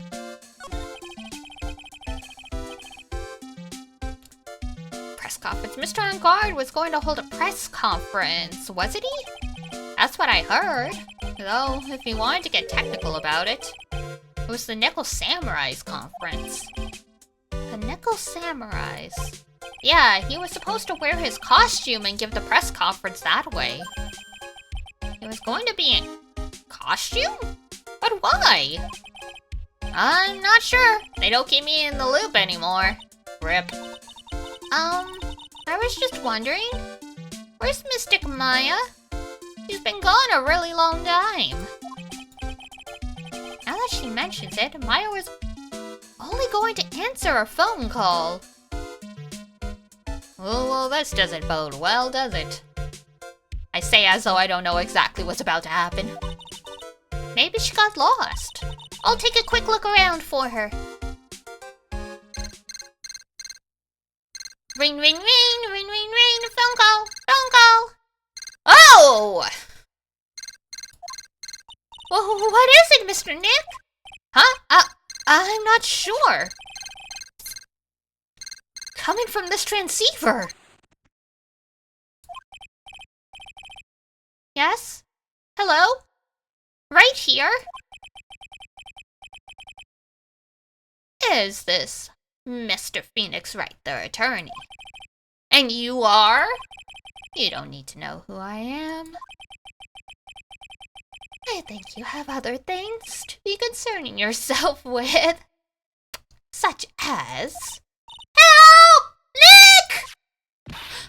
Mystic Maya! Maya? So, Mr. Wright, wouldn't you agree that the more important issue is the fate of this girl? Her fate? Does he mean what I think he means? Maya, where are you? Are you hurt? Come now, don't fall apart on me yet. This is... No, this can't be. Oh, he's about to pass the frick out now that I have your attention, Mr. Attorney. I have a modest proposal for you. If you do what I require, then I will return to you your valuable item unharmed. What is this called again in your fancy lawyer terms? Kidnapping for ransom. Yes, that's it. This is a kidnapping. Ah! Mystic Maya! Mystic Maya! My eyesight. Everything's fading away. Maya's been kidnapped! You there, Mr. Attorney? Are you there? How much? How much do you want? Very good, Mr. Attorney. I'm glad you have such a good grasp of the situation. Hurry up and state your condition, and then return Maya. Money is not what I seek. What? What I want is a certain verdict. I would like a complete acquittal. Complete acquittal? What in the world have you done to need? I am not the person you will be representing. What? You are currently at the Gatewater Hotel, are you not? And I know that a murder has just taken place there.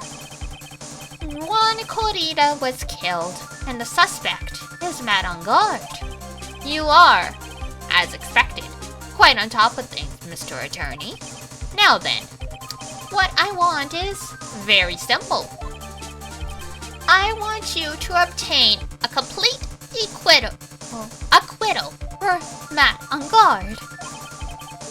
Matt on guard? But why? He did not kill anyone. I can attest to that. However, what? However, someone is framing him for the murder.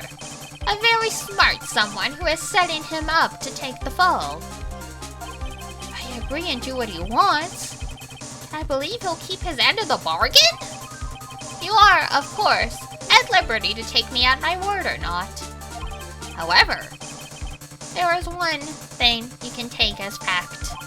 Right now, your very precious item is with me in my possession. Help! Nick! Maya! You have 2 days. Of course. Tonight he will be in questioning by the police. But the trial is in 2 days. At that trial, you will win a not guilty verdict. Remember, you only have one chance. One chance, Mr. Attorney. One? You expect me to get a not guilty in one trial day? Yes, exactly. I don't believe I was wrong in choosing you. So don't let me down. Ah! Oh, yes. That's right. Now that I am playing the role of the kidnapper, I can't pass up this chance to say, and don't even think about calling the cops. Not great, but you get the idea. Damn it! Who the hell are you? Very well, I'll tell you that much. My name is... the Killer. Ah, Phoenix Wright. Mr. Nick, where is Mystic Maya? She's been kidnapped.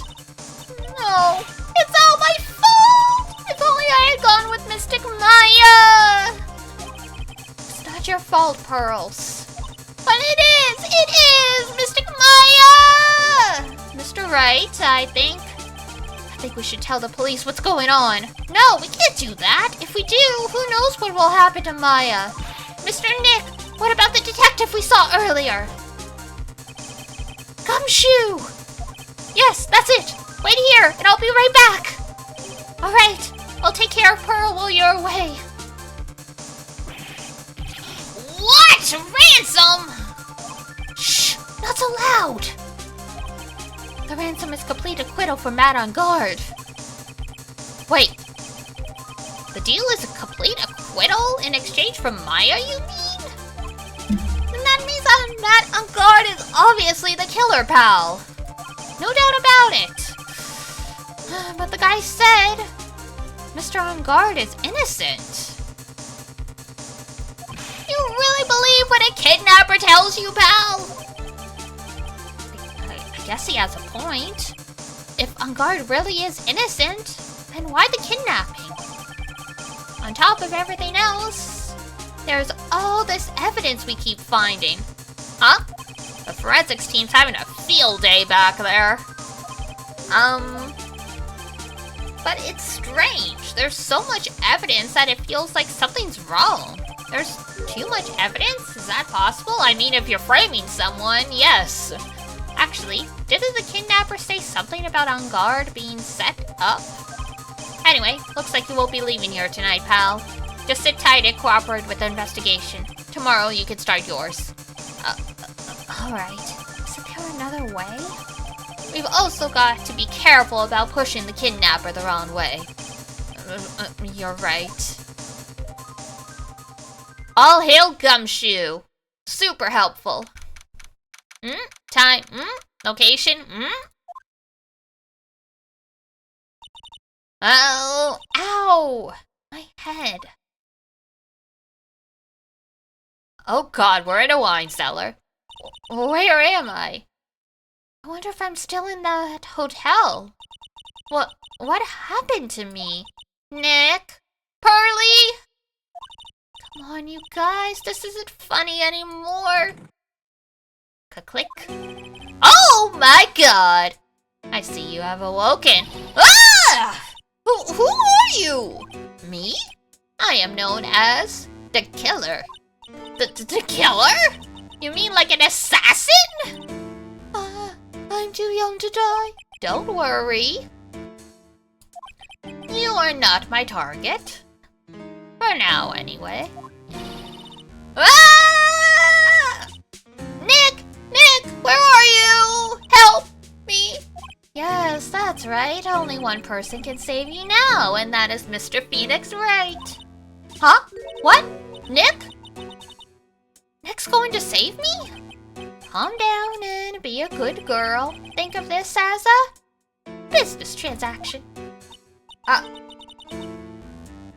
A business transaction? I am going to contact him now. I hope you'll cooperate and play your assigned role well. Nick, what's going to happen to me? Nick? Pearly? Sis?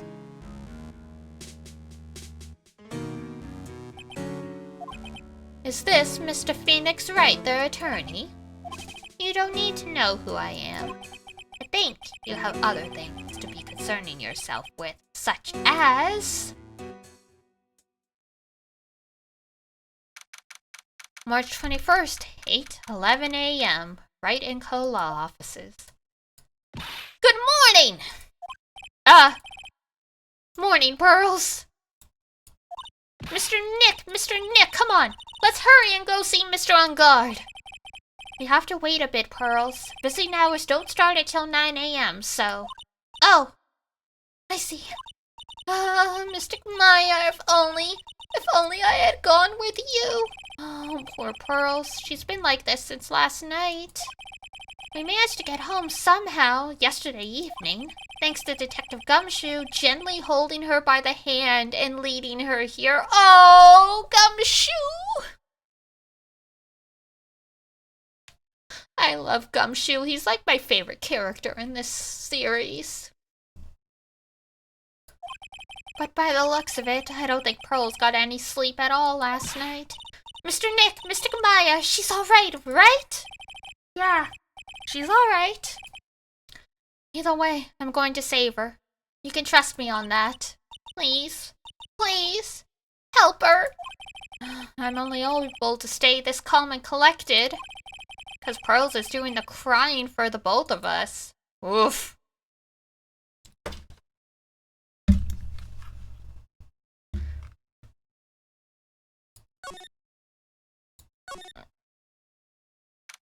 Alright.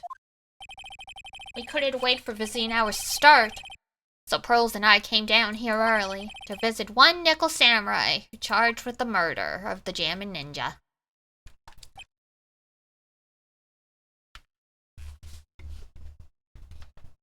Yes, this clown. Good morning. How are you today? I know this situation might be a little tough for you. We're... Oh! Sorry, dude. I already signed up. Excuse me? I already have life insurance. I signed up a long time ago, because my job is... you know. Oh! No. We're not insurance salespeople. Really? Dude, I really don't need that right now either. Huh? Fire extinguishers? I mean, this building isn't my house, so... No. We're not here to sell you fire extinguishers either. I'm a lawyer. My name is Phoenix Wright. A lawyer? Hold on a sec. I'm gonna ask my manager, okay? A nickel samurai sure is a strange person, isn't he? I think strange is an understatement. Sorry about that. You're just in time. Huh? You're a lawyer dude, right? My manager's looking for a good one right now, so how about it? Mr. Nick, this is our chance. I have to make him let me take his case. I have to. Alright. Gonna turn the volume of the game down just a smidge. And let's take a quick break. I've been yapping for 3.5 hours straight. I'm gonna go rest my vocal cords for like 5 minutes. Do a new round of warm-up, maybe get some hot water instead, even though, you know, it's summer. And then we'll keep going for at least a little bit. We'll see how well my voice holds up. I was hoping to do a very long stream, but if it feels like my voice is gonna give out on me, we'll stop there. Because we don't want to lose my voice. Alright, I will be right back, guys, so hang tight. It is 3:37 p.m. here, so I'll see you guys around 3:45, so like 8 minutes from now, give or take. So I will be right back, guys.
Okay, I'm back.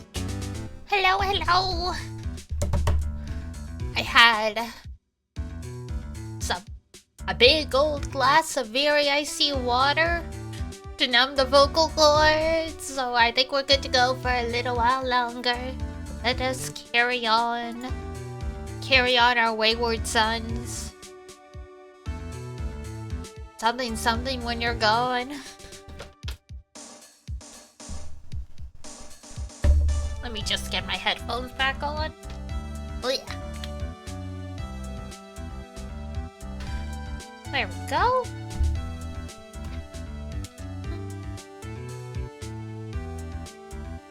Alright, time to start the interrogation. Madame Guard. Sorry to intrude, but I would like to ask you a few personal questions. That's okay, but dude, my autobiography's coming out soon, so if I say stuff without the publisher's approval, then I'm gonna be in real hot water. I think your publisher is about to cancel your autobiography deal if you get convicted, so hold on a sec, I'm gonna ask my publisher, okay? Are they gonna answer the phone at 9 AM?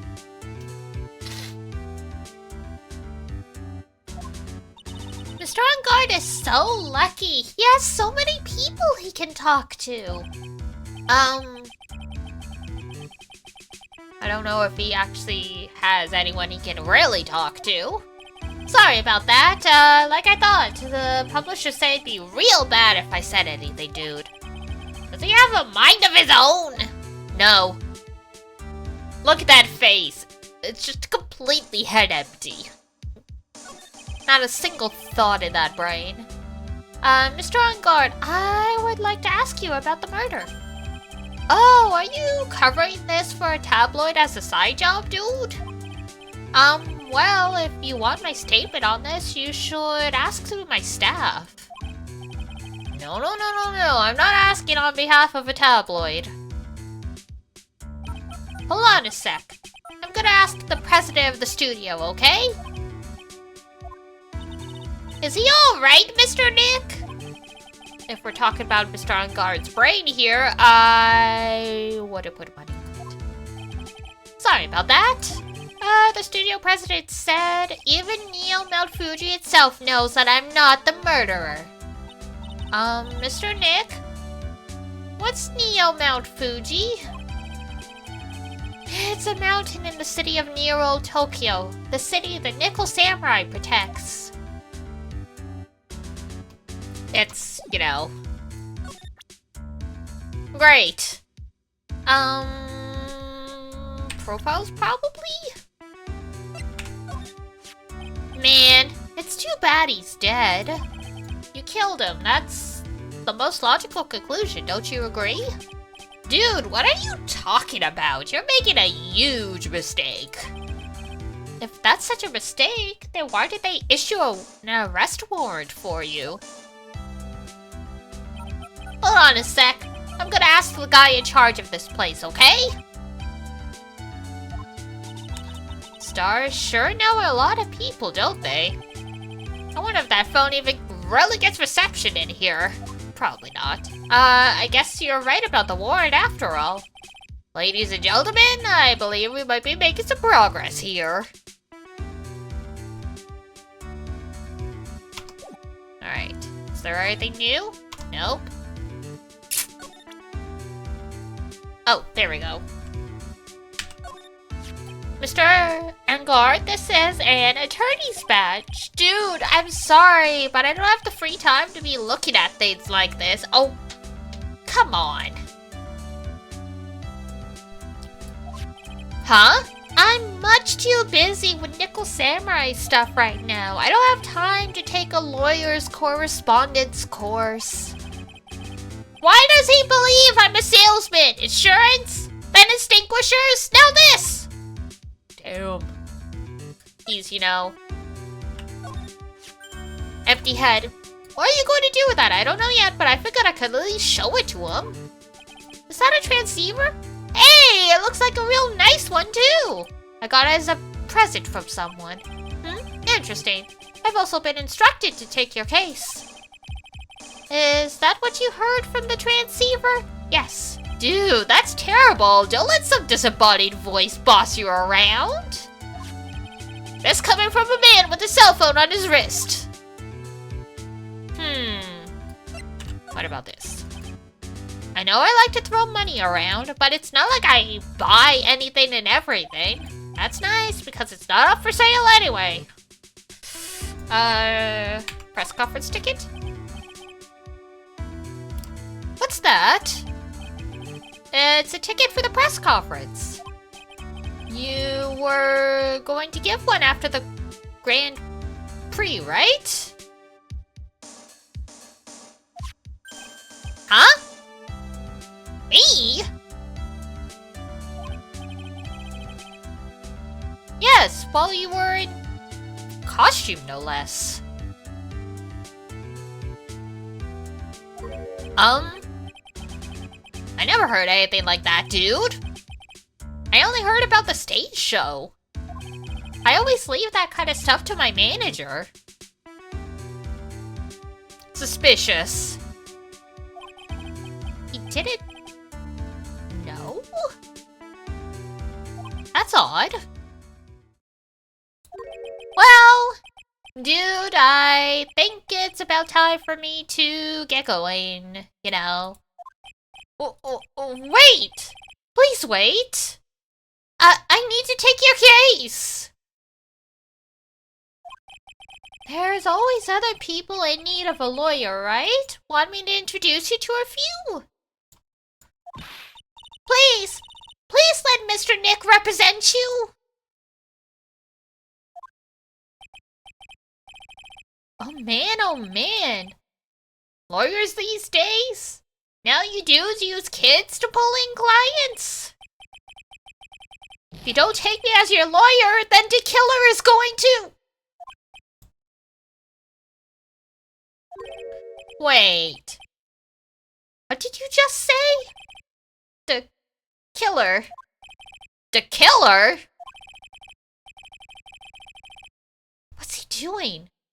It looks like he's mulling something over.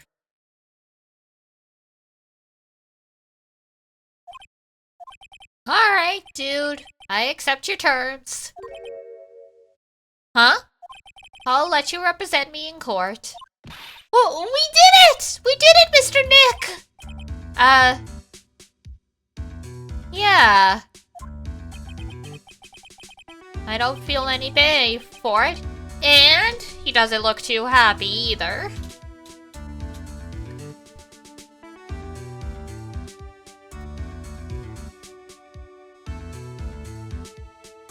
Nothing quite like the assassin you hire to kill your rival, hiring a lawyer on your behalf.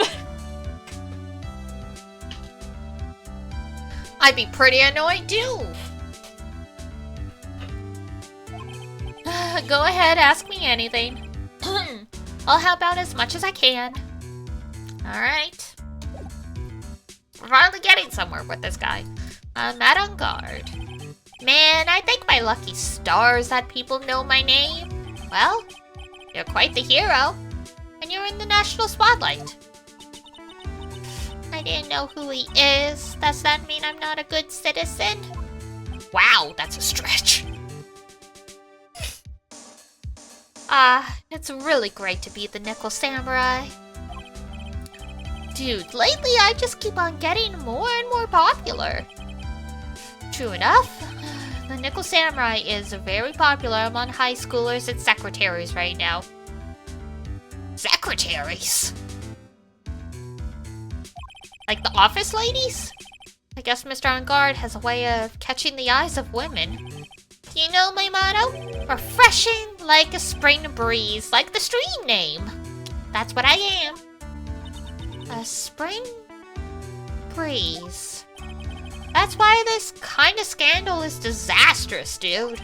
I mean, even if I get out of here tomorrow, it's still gonna look bad. But everyone loves a good scandal.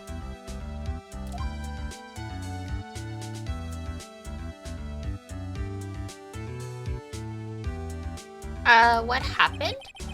Can you tell me about your activities last night? After I got the award, I took a break and went back to my room. I had that post-ceremony stage show to do. So I was in my Nickel Samurai costume. And you were alone the entire time? My manager was running around being busy, so... yeah. Because of the press conference you were supposed to hold after the show? I told you, dude. I have no idea about any press conference, alright? That's strange. I thought the Nickel Samurai was going to confess something. Anyway, when I was leaving my room, that's when I noticed it was kinda noisy. I just remembered I have cough drops. The streamer first aid kit!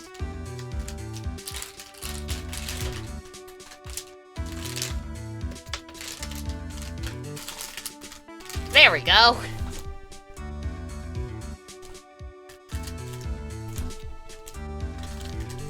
I haven't needed these in a while, so...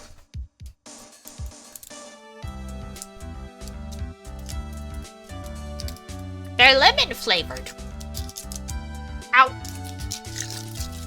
So, I apologize if you hear the sound of the hard candy rolling around in my mouth. The show goes on, the show goes on!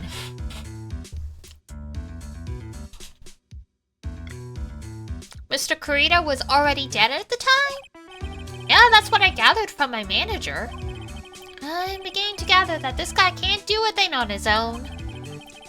And when that detective in the green coat showed up, he searched me and then, out of the blue, the dude arrested me.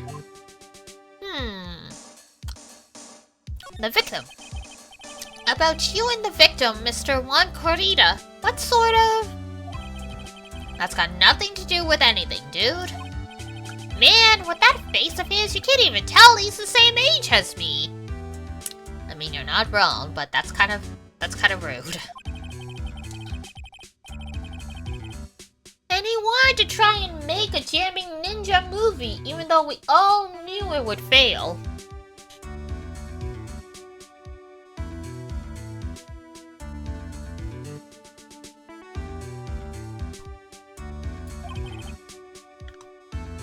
The Nickel Samurai still won in the end, right? Yeah, I took the Grand Prix by storm. So why would I, the winner, have any reason to kill the guy anyway? Dude, you think it'd be the other way around, you know? He does have a point. You shouldn't say that so casually, though. Do you know why you were arrested? I guess maybe my full body search went badly. Did they find something on you? They found a button from the Jamming Ninja's costume. Yeah, that's not great. A button? I don't get it either. It was caught in the pleats of my, hakama.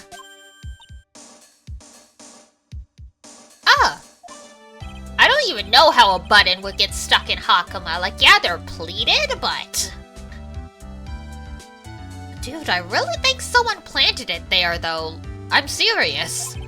I wonder if that's what really happened. I guess this is about all I'm going to get out of him. Mr. Nick? Yeah? Let's ask one last thing. Let's test Mr. Angar to see if he really is innocent or not. Oh, we can do that? Yes! If he used this, Maya's Magatama, which we've barely used in the past little bit. He won't be able to hide any secrets from you, Mr. Nick. I'm sure of it. I get it. Mr. Ungard, I'd like to ask you one more question. Please answer me honestly. What is it, dude?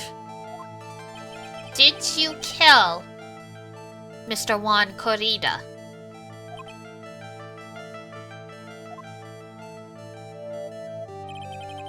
please put the phone away and answer this question yourself. Alright. You're not sure what's happening, but it seems interesting? This is Ace Attorney, so it is a visual novel meets point-and-click adventure. And you play as a lawyer who defends clients in a variety of some crazy cases. You solve the mysteries, all that good stuff. They really managed to make a despicable client? They sure did. And guard is just a pain in the ass the entire case. Alright. Just so we're clear, dude. I didn't kill anyone. And that includes Juan Corrida, okay?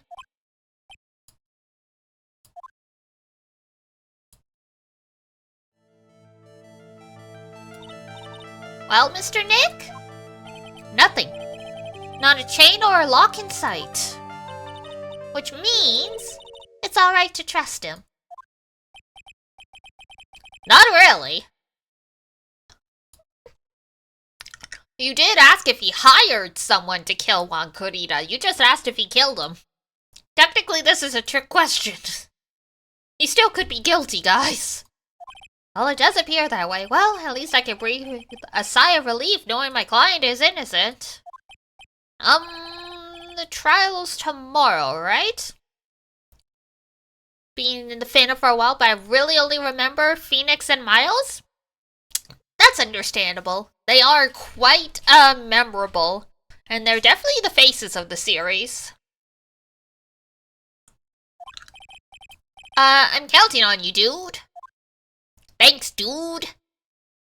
You can trust me, dude. To be continued. We haven't even investigated anything yet.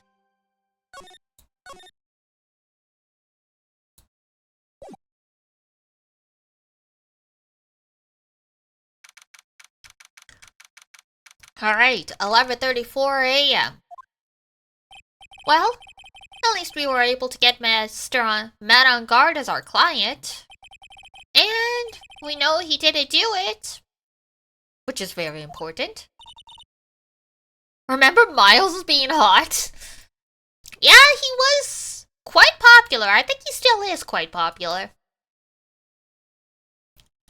So now what should we do?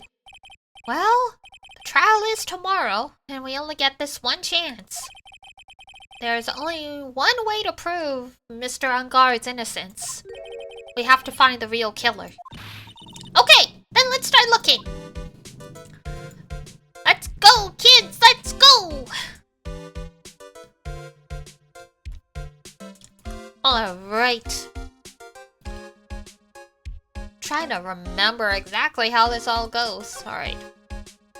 So we already went to the detention center. Let's try the lobby.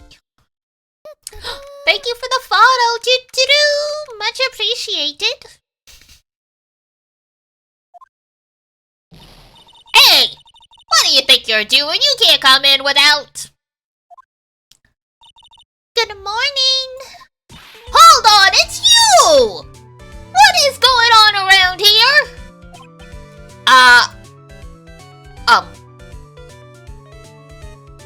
Sup? I heard poor Juan was killed, is that true? This woman is back? Oh, she's back, yes. This case has a few throwbacks to the first game. I heard poor Juan was killed, is that true? It's a bad rerun is what it is. Another Steel Samurai doing the most evil of deeds. Oh, come on. That's a little rude. You know, that's not entirely. Remember her flirting with Miles? She still flirts with Miles. Some things never change, unfortunately. I'll have you know that I was a huge fan of wands. Why, oh why do all the stars I'm interested in drop one by one like flies? Did you say you're a devilish woman and that everywhere you go, there is a fountain of blood? It's entirely your fault, ma'am. It's always been that way ever since I was a little girl in elementary school. This class hamster was fine until it was my turn to kill the cage. They called me Queen Weeper anyway when your name dies. Actually, I wanted to ask you about the murder and what happened. Huh! Don't push me, boy! Mr. Nick? I couldn't hear everything she said because she was talking too fast. Miss Oldbag, could you please speak a little slower?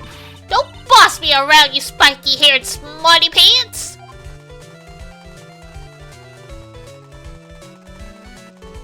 Why am I being shot?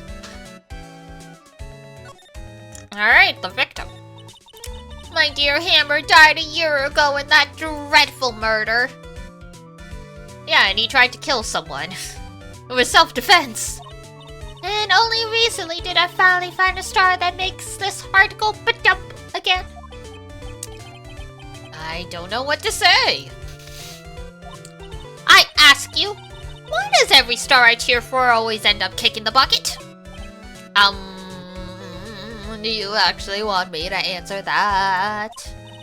I'd watch your words. No one's going to get away with saying anything bad about my wand. But I haven't said anything. Well, I don't believe a word that woman says anyway. Huh? What woman? That irritating backwater girl with the afro and the horrible country accent. I mean, what is that manner of speaking supposed to be? And why does she never stop?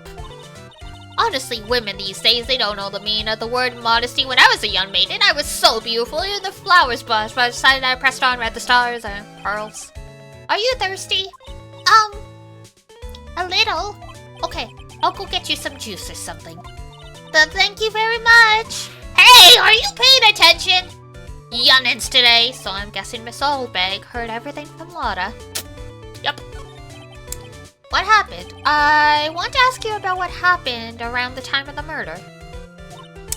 I don't know anything about that. I was here getting ready. Getting ready? For what? The show, of course. Well, in the press conference afterwards. Cue mysterious music for the magical press conference. Anyway, I don't know anything about the murder. Ah. I see. But. Butts? Whose butts? But if you're talking about what I saw, that's very, very different. I saw it very clearly. What? I saw the most important moment of the night. What you witnessed? The most important moment? You don't mean... Oh, so now you treat me with respect, you disrespectful child.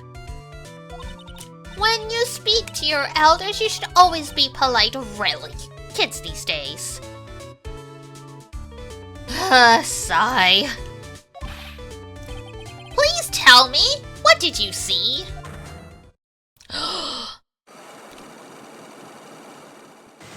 Whoa!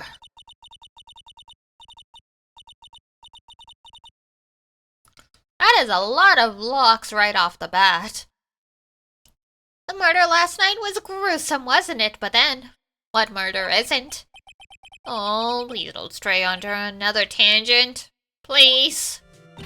If you want to hear more, then show your respect and bring this lady a present. God, we have to court her just to get evidence? Alright, let's check out the hall. March 21st, Gatewater Hotel, Viola Hall. Looks like the investigation is still in full swing. The hotel staff and the police are running around like a bunch of headless chickens. I wonder if we can do any investigating of our own in this kind of atmosphere. Well, got to roll up the sleeves and try, I guess. Very true. Alright, let's go to the hallway.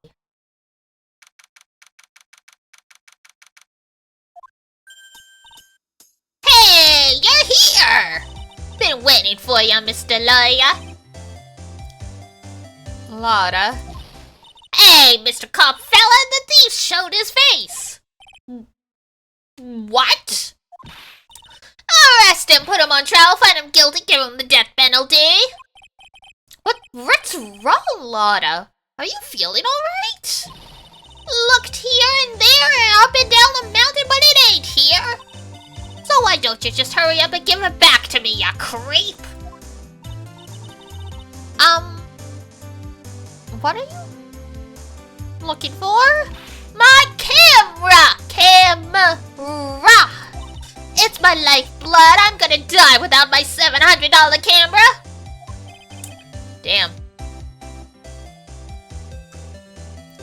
Camera busy expensive.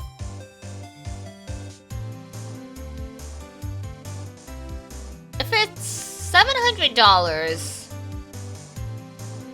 I guess it's an SLR? Probably not a DSLR? DSLRs are like $1,000. Your camera? Look, don't lots of people say the criminals always go back to the scene of the crime? And looky, here you are. Yep, here I am. Faced with a lot of trouble. Huh? Camera? So you lost your camera? It ain't no ordinary camera. You buy it in a store and it's $1,600 brand new. Oh, okay, so it is a DSLR then. Probably. Huh? But didn't you just say you bought it for $700? I had a nice long talk with the guy at the store. About 5 hours, I reckon. I made this itty-bitty scratch on it and the manager got all huffed up in my face. He gave me his talking to and was real mean about it too. He done made me cry at that. When did you lose your camera? Last night after the murder happened. Must have been when I was busy running around looking into things. That's when I lost sight of my dear, darling, expensive sweetie. Do you not keep the camera around your neck with the strap? That's what it's there for, you know? Lotta, what did you capture with that expensive camera of yours? I don't rightly know. I snapped a shot of anything that caught my eye. So I don't remember. Besides, I couldn't get anything for my big scoop. I wonder if Lotta's missing camera is even connected to the murder.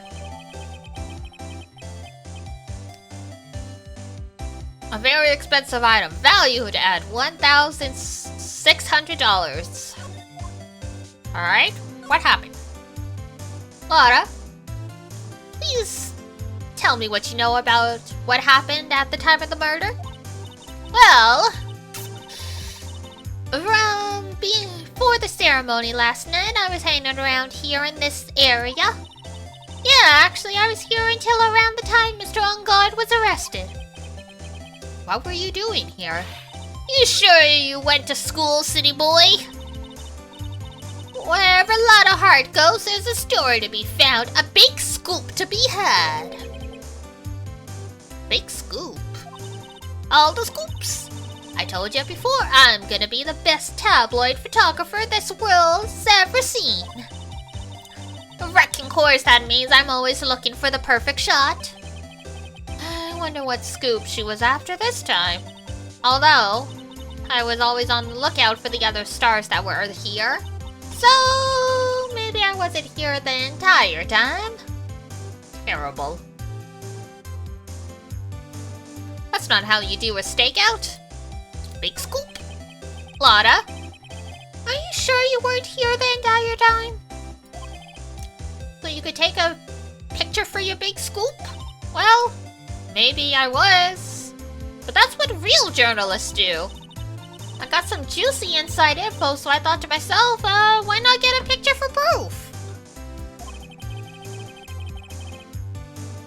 What kind of story was it that you would hang around here?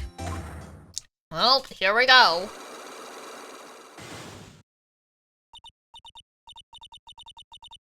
Everybody's got secrets. Oops, sorry, Mr. Lawyer. Can't be telling you that. Trade secret, you know. No, I don't know. Oh, not again. Why does everyone have something to hide? Don't worry about it. We've been stopped, haven't we? Yeah, take that, Mr. Lawyer. I'm glad someone around here is happy. Miss Lauder and your I rule smile. Terrible. Alright. Move. Oh, we can go into the rooms. Alright, let's try in guard's room first.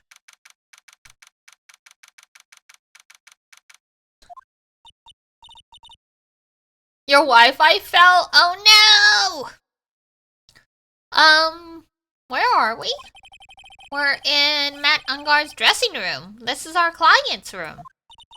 May I help you with something?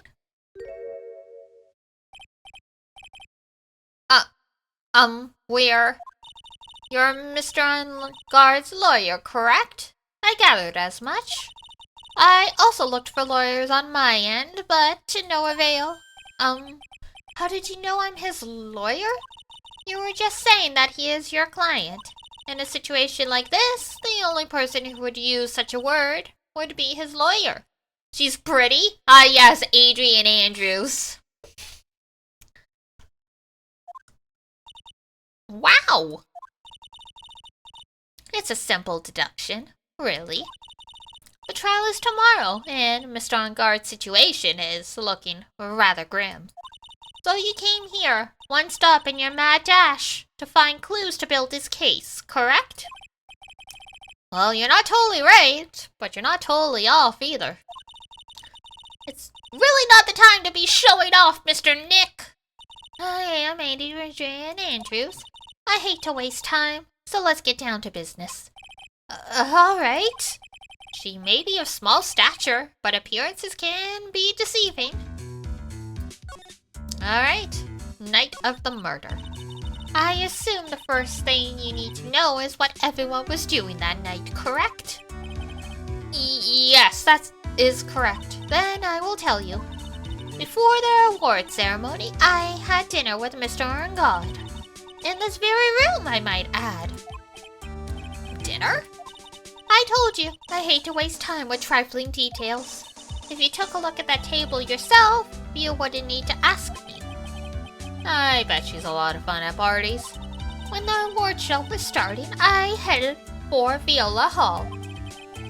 And after the... excuse me. I didn't mean to crunch on the last little bit of my cough drop. And after the show ended, you came back to this room? No, I had some small errands to run. I helped with the preparations in the lobby. Oh. Preparations for the post-ceremony show, I guess. When it was time for the post-ceremony show, I came back to call for Mr. Ungar. After that, I went to visit Mr. Corrida. And that's when you found his body, isn't it? You really held strong through everything. Yeah, she does seem to be mentally tough as nails. Relation to Ungar. So about you and... Stop right there. You aren't seriously about to ask how Mr. Ungar and I are related, are you? So sorry. I have no idea how he could choose you as his lawyer. Why did she have to go and say something like that? Mr. Nick, calm down and hang in there. I'll give you a shoulder rub to relieve your stress later, alright? So what happened? So our client is Matt Ungard. He is a actor performing as the Nickel Samurai. And they were here in this hotel for an award show. And then suddenly, Matt's rival, Matt being our client, Matt's rival was found dead, and there's incriminating evidence pointing to our client being the murderer. So we're going around, asking everyone. So Adrian, was the one that found the body, apparently. I already gave you my name earlier, but I'll add that I'm Matt Ungard's manager. His manager. Speaking of managers, did the victim, Mr. Korita, have one? No, he did not. He didn't? Global Studios has a very different policy from Worldwide Studios. In that, Worldwide Studios does not assign individual managers to their stars. I see.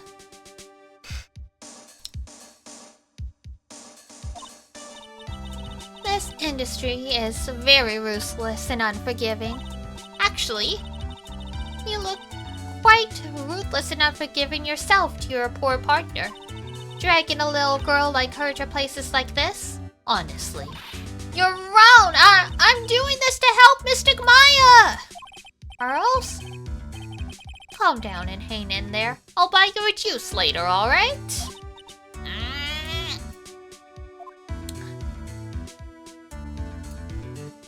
Shots fired.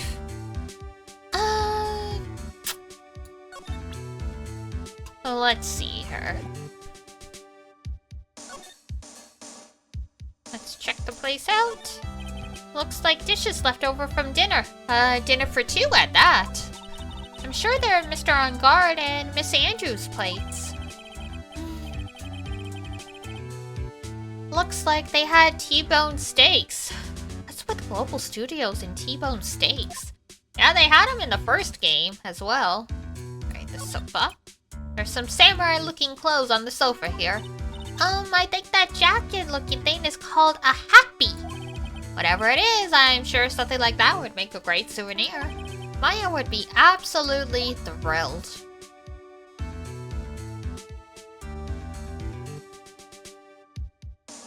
Beds, the suitcase.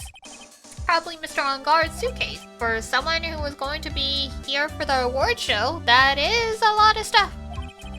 Looks like he had about 3 days worth of clothes in here. Stars really are different from us, aren't they? I mean, I also pack multiple outfits for different days on vacation, because you never know what the weather's gonna be like.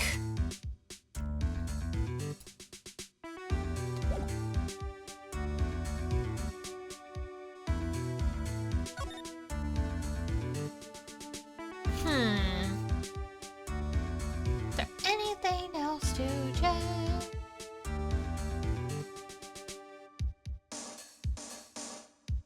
Bedroom, I guess. That's the bedroom over there. That's a bed? Wow, they have really big beds here. Yeah, I guess she's only slept on futons. Alright.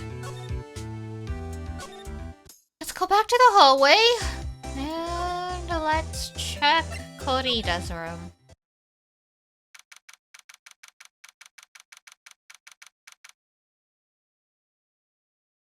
Damn, that's a lot of bears.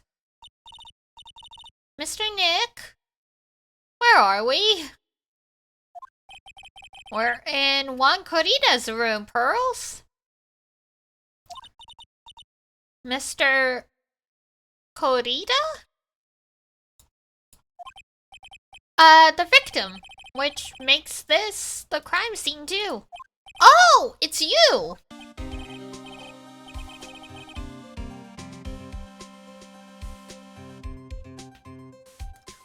So So, what happened? The kidnapper. Has he contacted you again?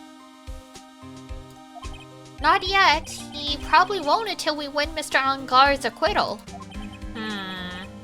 You doing okay, pal? Hanging in there? Excuse me, I just want Maya to be alright. Gumshoe!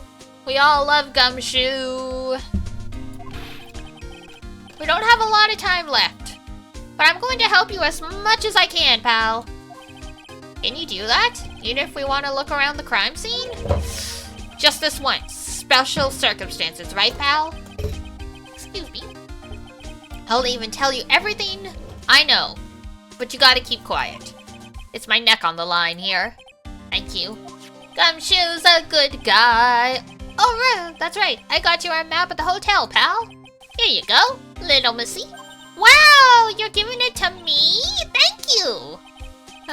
Wouldn't want you to get lost in a hotel too big for its own good. Gumshoe is so sweet. Mr. Nick, I got a map. That's great, Pearls.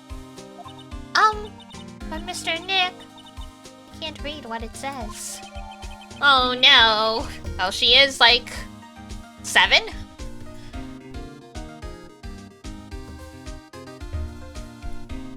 Probably hasn't learned much in the way of like kanji or anything yet.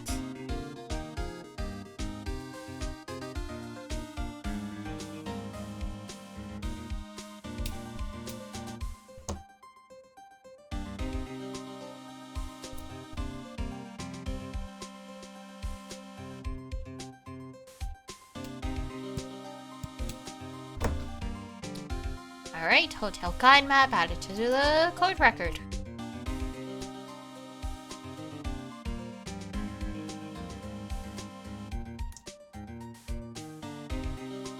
Thanks, Gumshoe, you're a real one.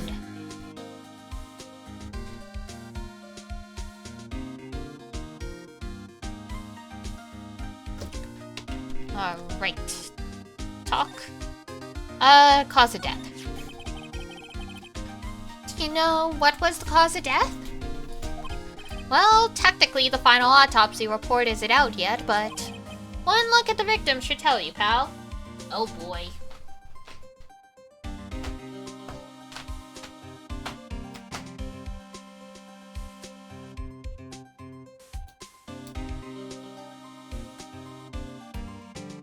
Does that mean the body's still here?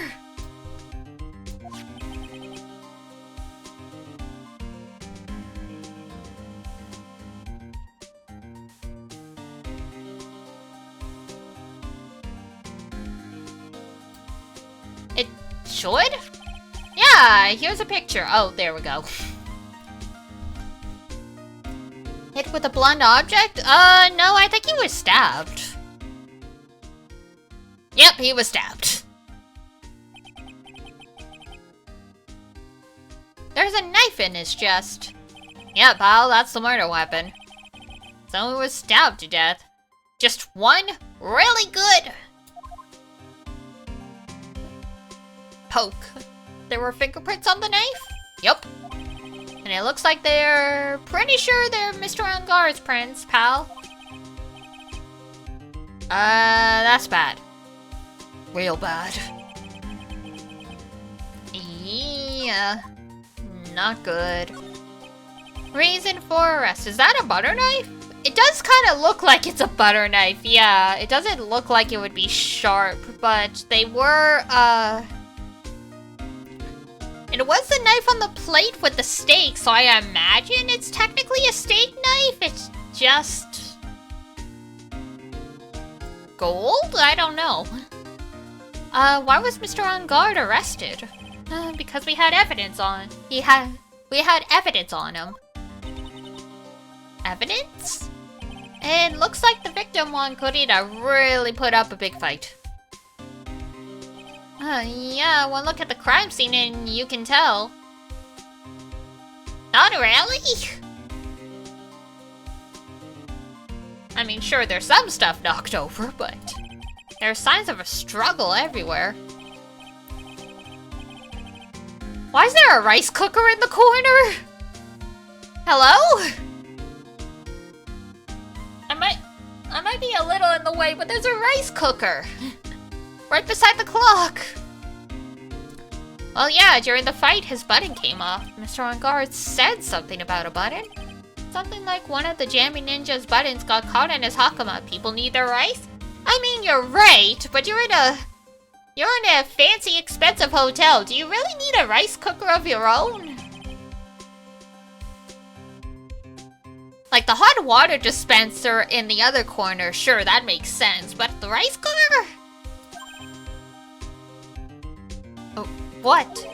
There was a witness, pal. A witness? Who is it? That lady. Miss Oldbag. Oh, please, anyone but her. Prosecution has plenty of evidence to make a solid case. Not to mention there is something around where the Vic was just a little off. Something that's a little off. As in, that's for you to figure out, pal. Alright, let's try to figure it out, Mr. Nick. Thanks. Alright, let us see.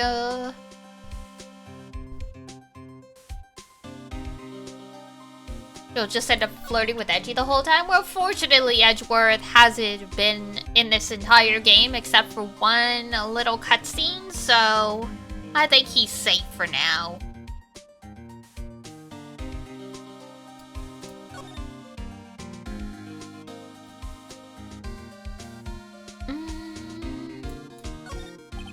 It's a suitcase. There are so many things in it that I bet it barely closes. There's his clothes, a dryer, an electric shaver, a calculator.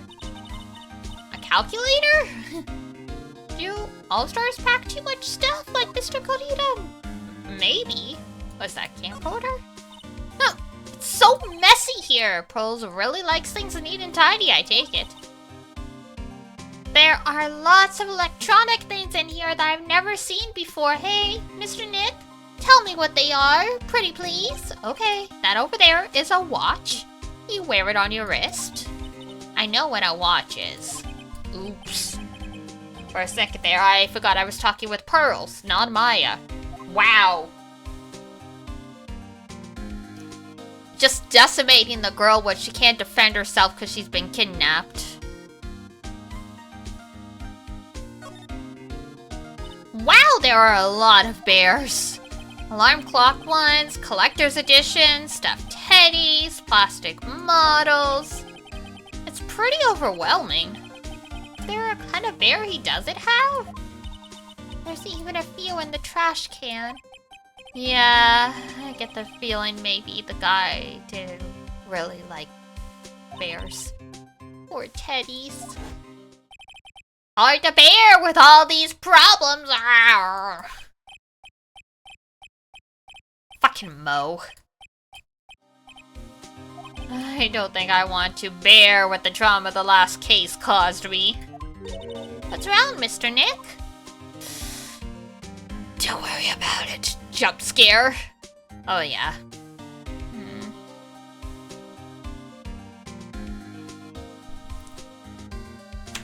Slide. Alright. This is a guitar case, I guess. A little beat up, but still usable. That's strange. The guitar isn't here. Maybe got to bring it to the show? But Mystic Maya... She said the bright red guitar was the Jammy Ninja signature item. That's true. Huh? This guitar case is wet, but it's only wet on the top of the lid. Yeah, there's no water inside the case. This is water, isn't it? Don't know how the water's still there after like 24 hours, but okay. Bottles of cosmetics are scattered all over the floor. This is probably where Mr. Kurita fought his assailant. What are these bits of glass from? Flower vase, maybe? There are flowers on the floor, but I don't know what they are. You don't know much about flowers, do you, Mr. Nick? Damn. They look like roses?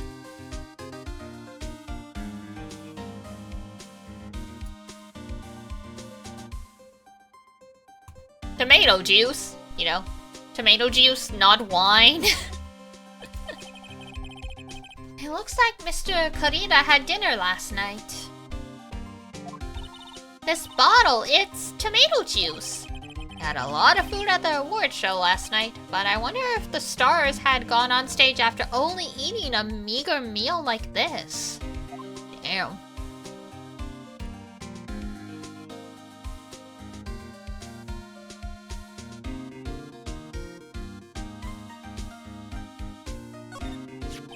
It's a beautiful wine glass and there's tomato juice in it. Ew, tomato juice. I don't really like it much, and me neither, Pearls.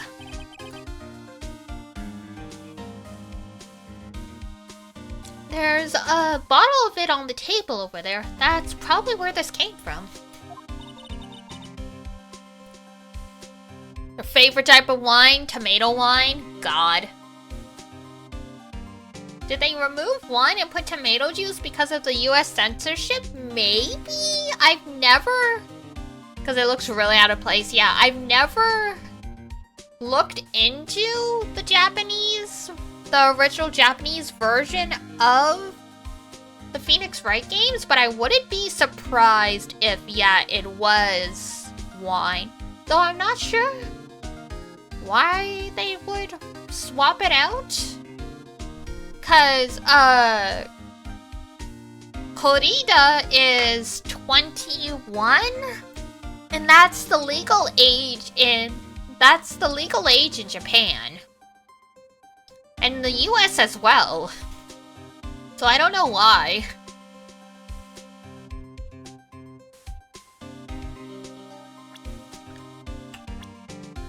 Yeah, 21. Adrian Andrews was 23. Yeah, everyone who could have drank the tomato juice is technically legal, so I'm not sure. I'm not sure if they did change it or this is just some... Ha, people are weird, I don't know. Maybe he just really likes tomatoes. Crazy. Who likes tomatoes? What seems weird? I mean, everything else is scattered all over the floor. Hi there!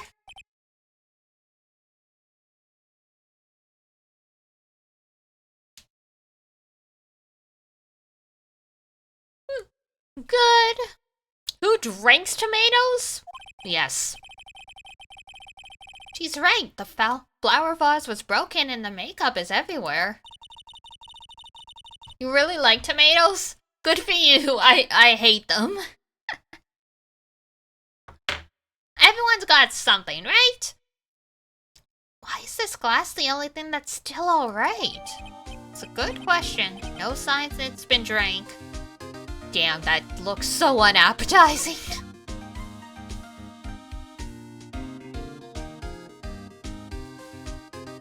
You literally have health problems when you eat fresh tomatoes? Oh man. Yeah, there are people who are allergic to all kinds of things. They like fruit as well, so also unsurprising that you can have health problems from eating tomatoes. It looks like strawberry juice?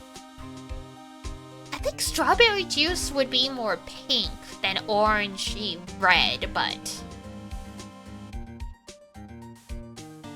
Let's just... Duck. Let's try presenting.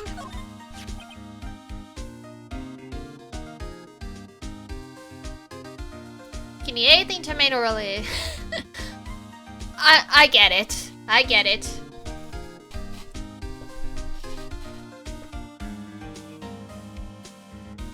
I mean, that's the thing, right? Like, IBS, like, for example, like, literally, like, all kinds of stuff can give you an upset stomach if you have, like, IBS or, like, related stuff. So, yeah, our bodies can be very, very weird. So, about this wine glass. Ah, so you noticed it, pal. The whole crime scene was a mess, but this glass was the only thing that was untouched. You noticed that too, Detective Gumshoe? No, actually, Miss Von Karma noticed it first. Yeah, Pearls noticed it before me too. Hey, wait a minute. So does that mean Miss Von Karma's here at the hotel?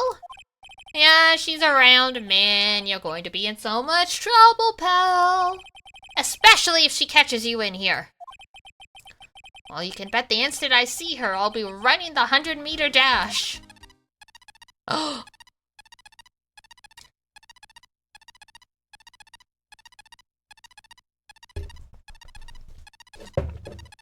Beep, beep, beep, beep, beep, beep.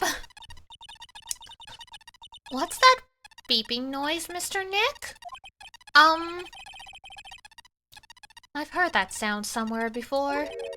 It's Miss Von Karma. She swallowed some kind of tracker and now she beeps everywhere. Huh? For some reason, whenever I hear that sound, she pops up out of nowhere and whips me. Kind of think of it. That's exactly what happened the last time. Sorry, I've got to make myself scarce later, pal. Yo! And there it goes. Miss Von Karma? Yep, this is the game she shows up in. It's her first appearances. At last you reveal your true nature. Mr. Phoenix Wright. Would it be too much to ask for you to be nice to me for a change? So, you're the type to steal information from pitifully hopeless detectives. That's very dishonorable of you. Ow! Hey, don't you dare run away, Scruffy McTrenchcoat. Ah. I didn't think the detectives of this country could be this pitiful. Oh, detective? Come over here for a second. Yo! Ow, ow, ow, ow, ow, ow, ow, ow, ow, ow. There he goes. Huh. I feel better knowing at least you are man enough to face your punishment. He was so scared he just froze up on the spot. Mr. Phoenix Wright? Yes, ma'am?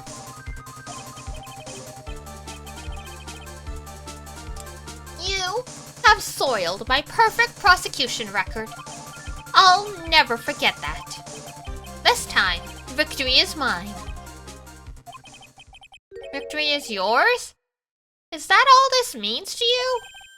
What? Huh. Come, Scruffy. The investigation briefing is about to begin.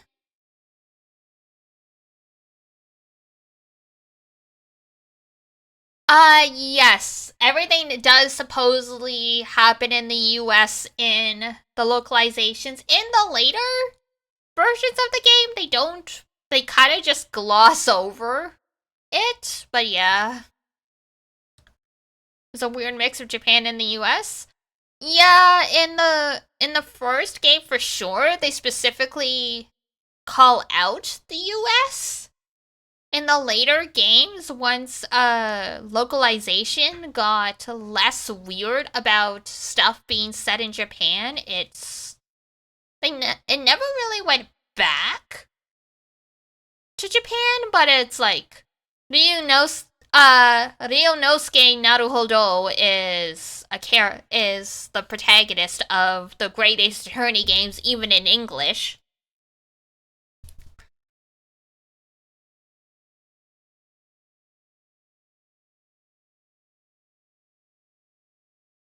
So yeah, at some point they don't directly say it's the US, but they're still kind of weird about it because, you know, the setting was already set up, but yeah.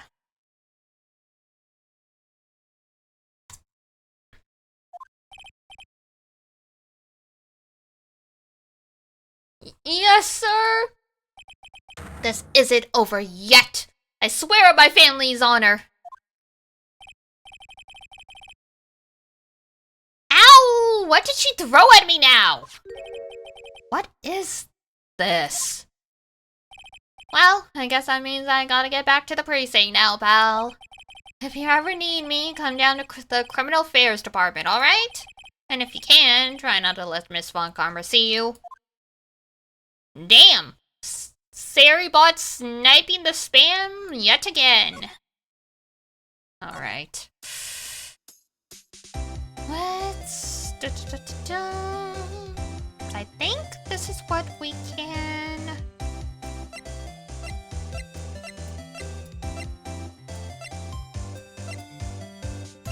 No, wait, hold on.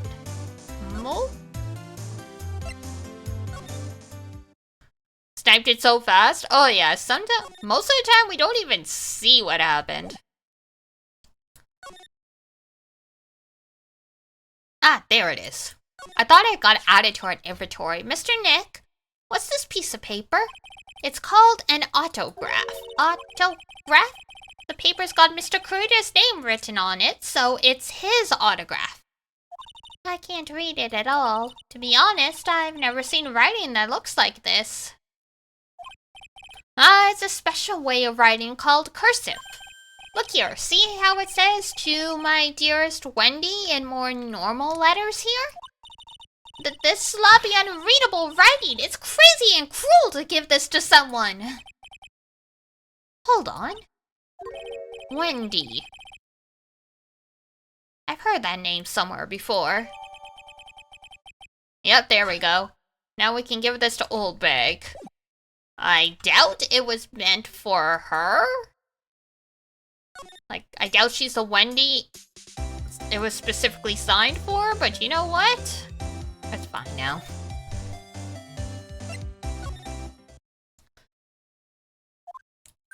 Oh, Mr. Wright, how are you? Ah, Mr. Powers. Have you been here the whole time? Yeah, people connected to the murder aren't allowed to go home, let alone leave. Well, that sucks. I will be right back.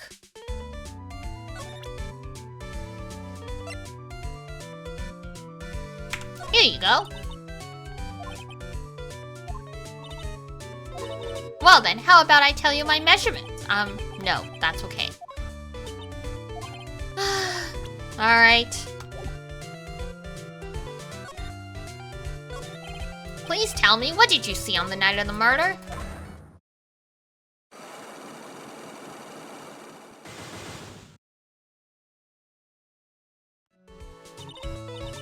Please, Mr. Meyer's life is... but you haven't given me my present yet. Let's see. I'll only tell you can bring me Juan's autograph. Now we can do it. I guess we hadn't triggered it. I just figured the autograph would be a good present for her. Oh, come on. I guess I gotta do the Magatama first? It can get so finicky sometimes. What you witnessed. Alright, I'll be honest with you for now. Then please, tell us what you saw. But, aw, what a waste. And here I have a perfectly good excuse to have a little fun at She Onion's expense. I am a little devil after all.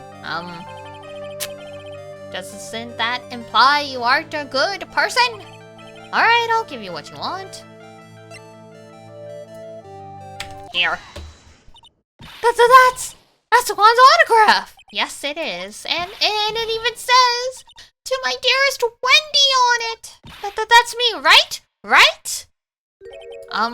My name is Wendy Olbeck, so that Wendy has to be me, right?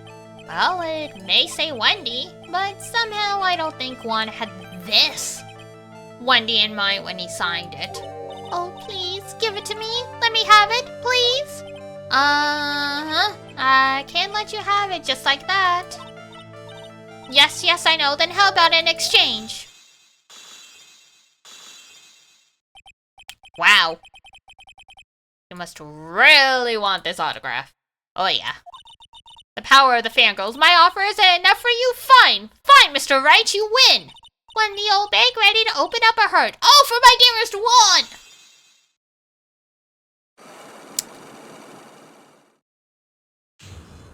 Not an ounce of shame. Autograph given to Wendy Dearest. What you witnessed. I feel bad for you now. Oh, really? Huh? I tell you, I saw him that night. I saw him coming out of Juan's room.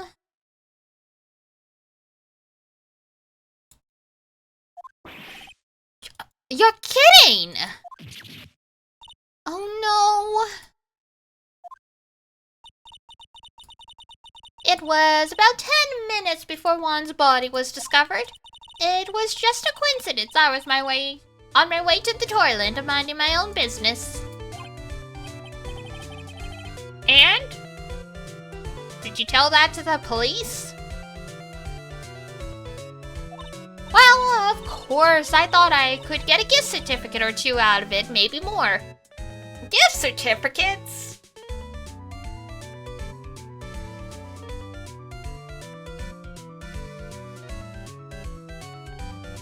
Man, the days before gift cards. Gift certificate? I've been recruited again for that part at the trial. You know, the trial tomorrow. This time you're gonna get it. I'm gonna work hard to get your client pronounced guilty. Damn. But Mr. Enguarde hasn't done anything bad. I don't care about details like that. I know he did my poor Juan in. I just do. That yellow-bellied chicken. A yellow-bellied chicken? I wonder what that would look like. I trust my senses. I know when someone did something bad, and I say he did it. What did Mr. Enguarde ever do to her to deserve this? The past. Excuse me. What did Mr. Enguarde do to make you so, you don't know? That guy, he framed my Juan. He created that scandal that plagued poor Juan. Mr. Nick? Well, what is it? What's a scandal? Oh, I'll tell you about that after we go home, okay? Poor Juan, led astray by the wiles of that vile temptress. Mr. Nick, what do vials and wild temptress mean?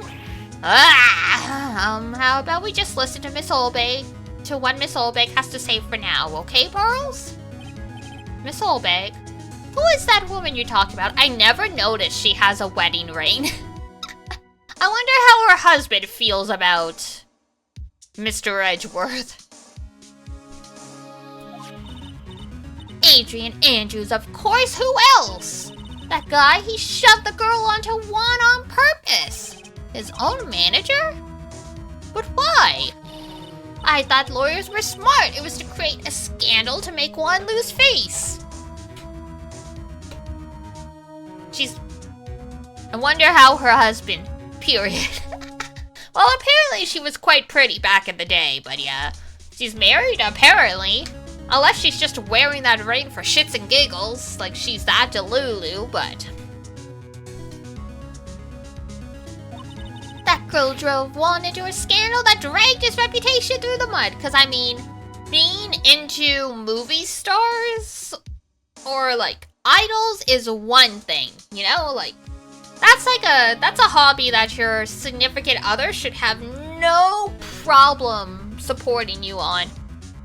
Her hitting on Edgeworth and trying to be his bodyguard, that's a little like, damn.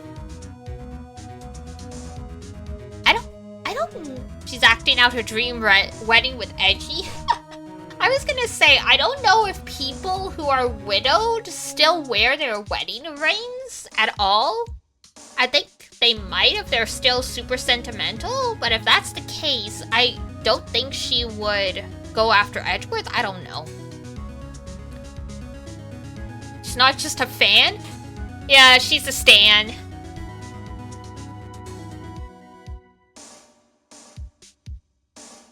She's got the straight up idol parasocial culture going on. Sounds like a pretty standard definition of a scandal to me. Why do you know about that anyway, Miss Oldbag? I am one of Juan's biggest fans. I'm always out there gathering information. There's nothing I don't know. You're one of the people that knows when he's got rehearsals and his schedule, so you know where to show up. And? Do you have proof that Mr. Angar did what you say he did? You'll be leaving to rest? Okay. Take care.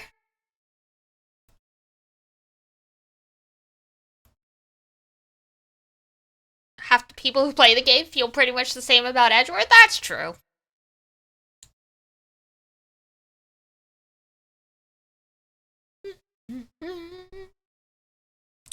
Next week's issue of a certain magazine says so. Oh, of course. A tabloid. Next week? Doesn't that mean it's something people don't know yet? Why would Miss Olbeck have information like that? And where did she get it?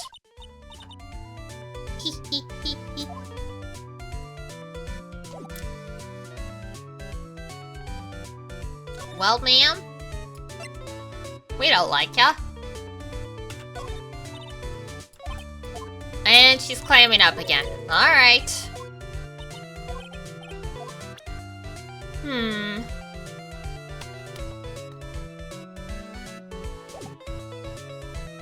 Let's see. Maybe we can try presenting a profile? Can't believe Francisca's 18. Like, that's crazy. Secure aid? Question mark. I'm not gonna out her, that's nice, at least. Nope, nothing to say to me? Okay. I guess we go talk to, Mr. Powers.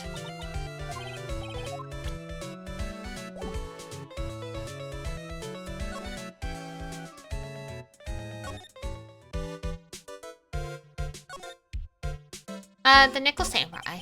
Can you tell me a little more about the Nickel Samurai TV show? That is not where I thought this was gonna go. The Nickel Samurai is an action hero program aimed towards kids. It's the sequel to The Steel Samurai. I see. This time there are 3 brothers. Aluminum, Tin, and of course Nickel. Is that love why? Oh god. I see. Wait. I love what? I love why?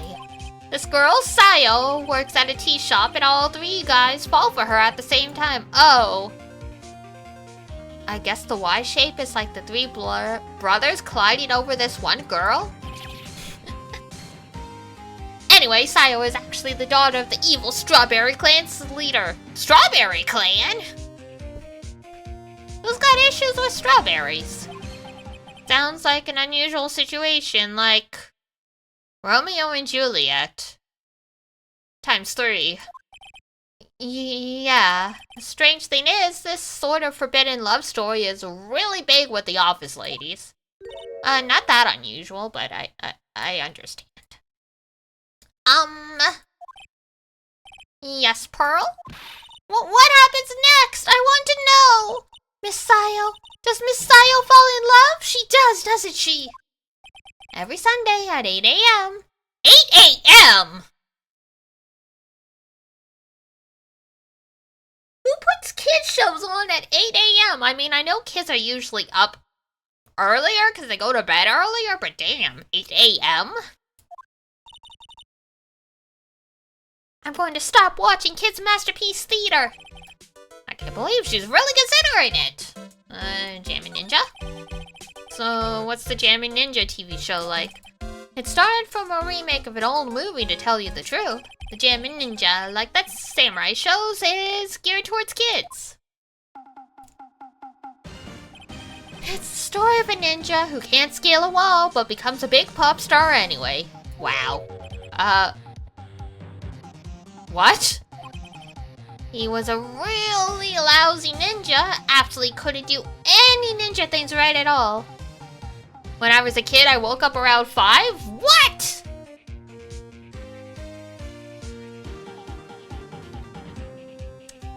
My parents used to sick the family dog to jump in my bed if I slept in too late, but I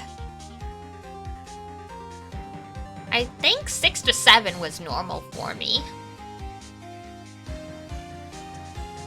He was a really lousy ninja. Absolutely couldn't do any ninja things right at all. But boy, could he sing. Was always the first to fall asleep, though. Was I? I don't know. I just always slept a lot, or I sleep. I'm not good with the morning, so even if I'm awake, I'm just like... I am just existing. The body is awake, my soul has not come back to my corpse, my corporeal form yet.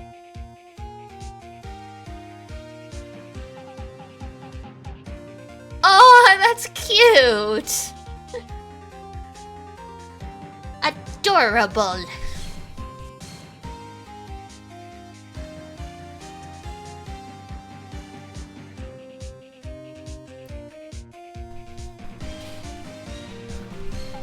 Some days it would still be Adult Swim time? Oh my god.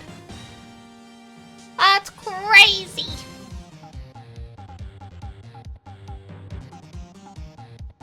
I'm trying to think. I don't remember anything quite like that. I do remember coming back from a school trip and I would not wake up for anything, so my mom put on the TV in my room and the Digimon theme song is what finally dragged me back to consciousness after every other attempt it was Digimon. I was like 12? 11? Somewhere around there. But boy, he could sing. Digimon was a daily watch for sure, yeah. With this trusty bright red guitar in hand, he took the ancient world by storm. A ninja? With a bright red guitar? And then the final fight in front of his beloved Princess Misola. Oh my god, Misora. Jamming versus the Muromachi 5. Suddenly, our brave hero catches a not-so-jamming cold the night before Battle 3. Aw, that's too bad for him. Yeah. But this kind of pop music-based love story is something high school girls really like. Yes, Pearl? Well, what happens? I want to know! The Jammin' Ninja, will he be able to sing? What about Princess Misola? Every Sunday at 8 a.m. Which show should I watch? I can't believe she's really considering it. She's having a tough time. Let's see here. Profiles? Yeah, we love Digimon in this house. A bunch of Digimon games were on sale on Steam, so I snagged them.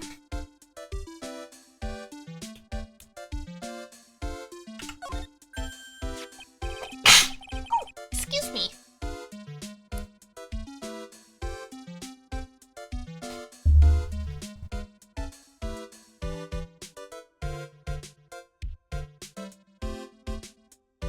Let's see. Thank you. Hey, that's Miss Andrews. She's Matt's manager. Actually, I was interested in her for a little bit. Just a little. Oh. So Mr. Powers likes this type of woman. I think everyone likes this type of woman, let's be real. So, what do you know about Miss Andrews? Well, she... Here's the thing, I don't really know her. You know?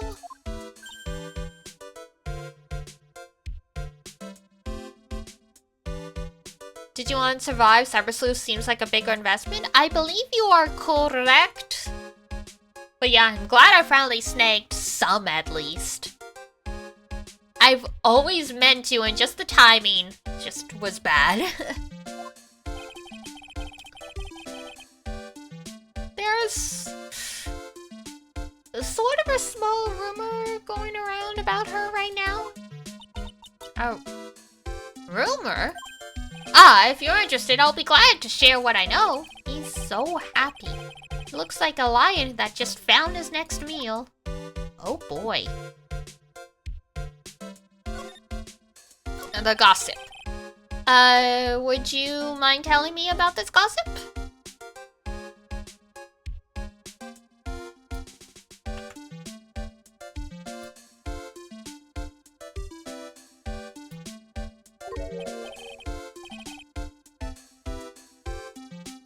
Ah, so are you interested in it? I figured you would be.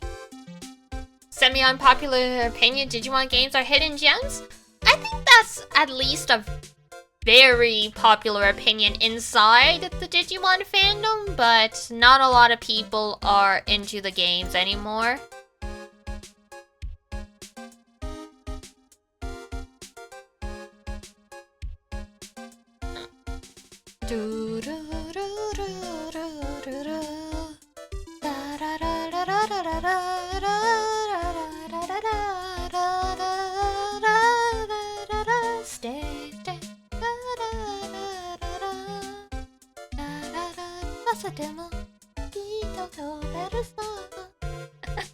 I love Butterfly. Would it fly as easily? Definitely not. It's hard. I mean, it's also hard to convince people to play the Pokemon games if they're not a Pokemon fan after, like, you know, the age of 8, so I think that's par for the course in some ways with those in particular. Butterfly? Yeah.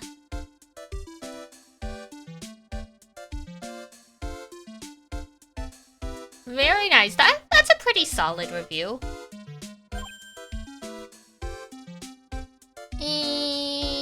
Yeah.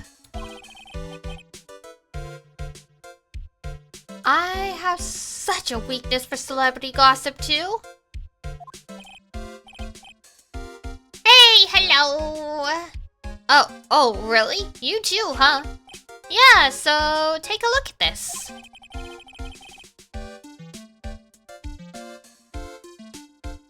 Oh, I did hear Survive was sort of like a VN. Good to know. Looks like tabloid Miss Oldbag would read. Alright, let's see here. Jamming Midnight Rendezvous?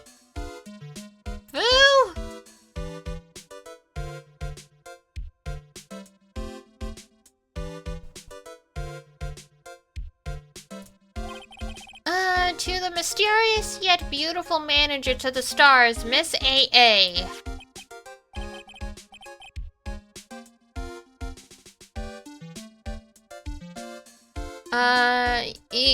You see now, don't you?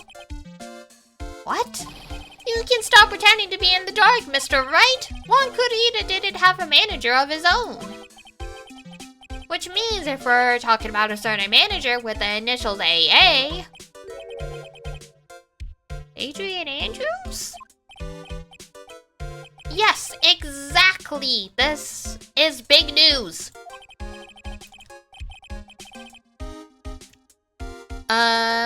It seems kind of odd that woman,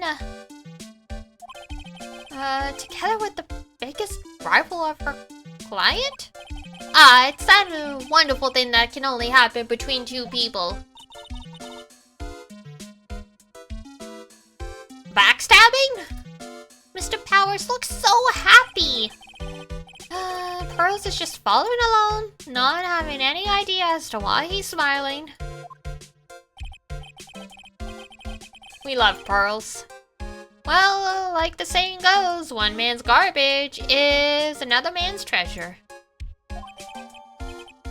Magazine clipping added to the court record. Alright.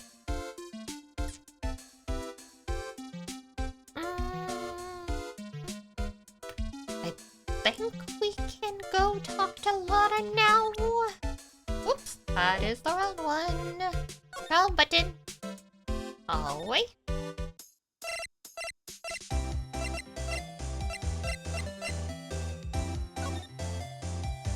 Oh, hang on. We gotta present. We gotta present. Whoops, wrong button. I meant R for profiles. Hold on. There we go. Do you know anything? Oh, come on. Ma'am, why are you like this? Why are you like this? Stop that.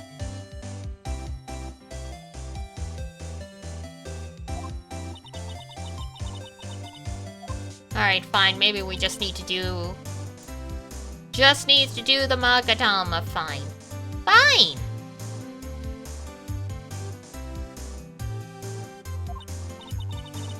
Be extra tough on kids. That's the gal's model. Yeah. Alright. Present. We'll do the Magadama.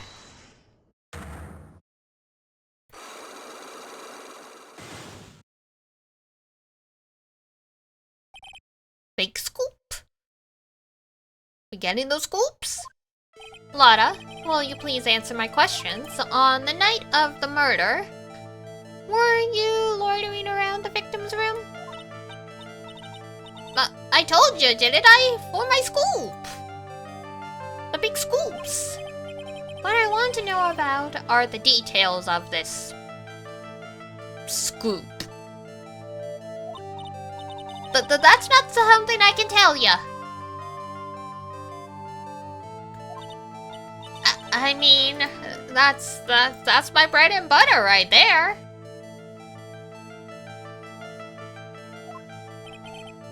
Alright then, an unpleasant tabloid photographer is looking for a scoop. Trish!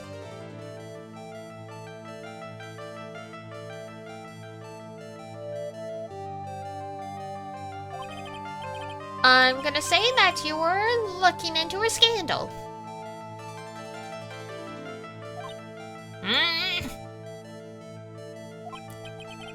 Could it be that you, Lotta Hart, were looking for a break with a big story?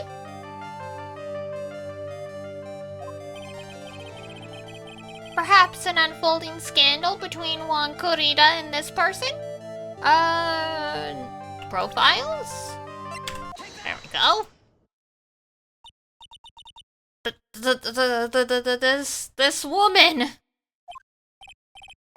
She's Adrian Andrews, Matt Ungar's manager. The Nickel Samurai's manager. Caught secretly meeting with his rival, the Jammy Ninja. It would be the hottest story of the season, wouldn't it? You're pretty good at this. They release ZZZ and I get addicted? Ah, welcome to the club. Welcome to the club. We were talking about ZZZ for like 20 minutes at the top of the stream. You're pretty good at guessing things, Mr. Lawyer. But you can't just make up any old thing and think it'll make the papers. You gotta have backup. Yeah, the combat is surprisingly fluid. It's... for like an adventure action RPG, it doesn't have a ton of flair, but it just flows very easily, so it's nice.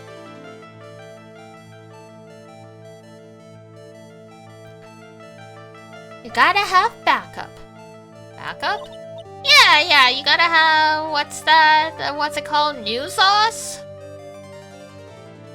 The amount of polish it has for a free game is insane. Welcome to Hoyoverse. They've been cooking this one for 2-3 years.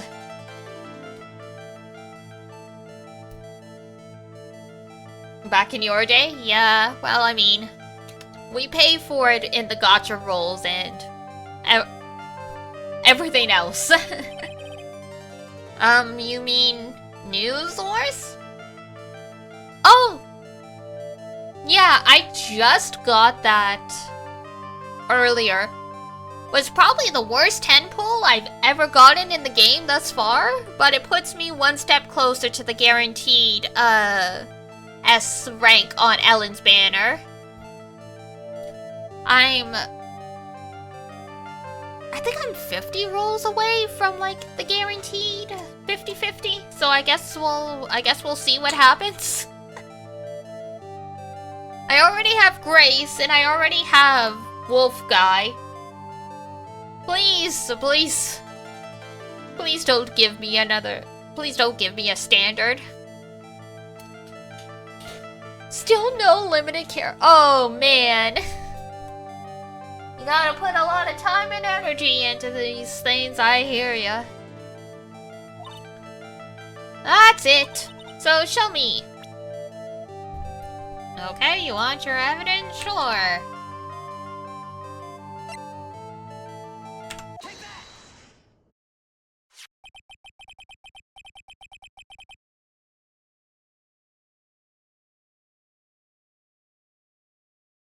Waiting for Phoenix Girl? Yeah, I understand. I'm greedy enough to go for both. Yeah, I lost my 50-50 for Jinshi, and I got a duplicate of Encore, so I'm dragging myself to guaranteed. I'm at like 36? So...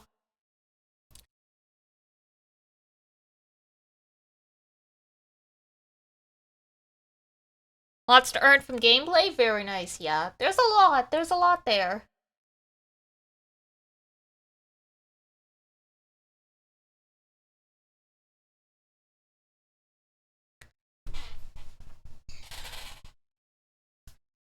You don't get one of the standards you hate? Oh, God. Every time I lose the 50-50 in Wuwa, I keep hoping I get the healer, because I haven't had her yet. And it's not. I'm like, God damn it!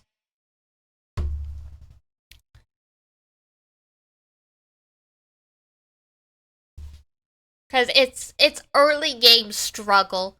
When they first released these games, they never release a ton of support characters, so it's not so bad because I built up Bazi. But I'm trying to do the Tower of Adversity, and you can only use so many characters, so I'm like, I'm using Rover as a backup healer because I'm like, I only have one healer. And I'm supposed to do 15 stages. It doesn't work like that.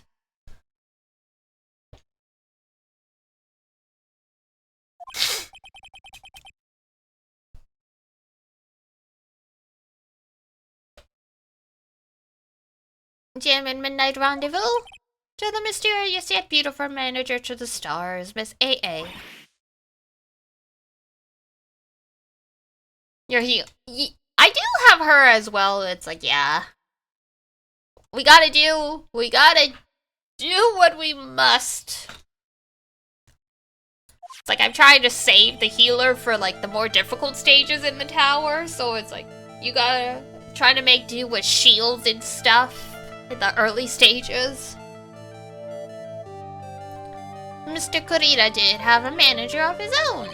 What's more, his rival, Mr. Ongar's manager, Adrian Andrews, she has the initials AA. He saw the article and then thought to take some pictures of them as proof. That's why you were lurking around Mr. Kurita's door last night. Ah! And there we go. Nailed it!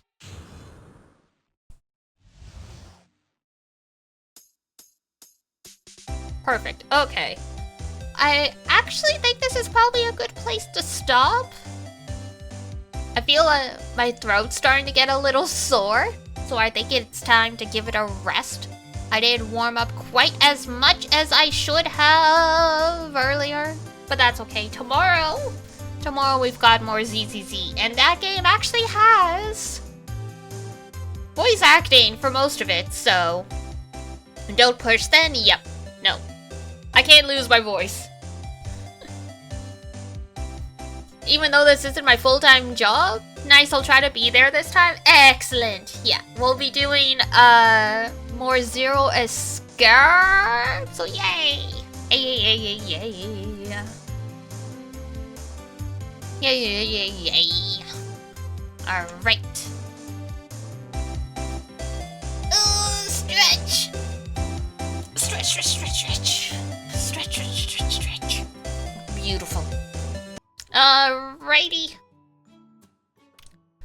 will save the game. Did I say ZZZ or Z? Did I say ZZZ? I probably did. We've just been talking ZZZ.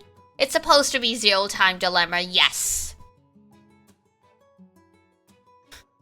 I'm too far ahead in the story and ZZZ to stream it with you guys this time. Maybe when there's like a new chapter that comes out. The game you can never be in time there to watch. My bad. Yeah, I could have said ZZZ by accident. Well, roll back the tape, guys. It could have been either or because we know I've crunched together a Fatal Frame in Final Fantasy before, so.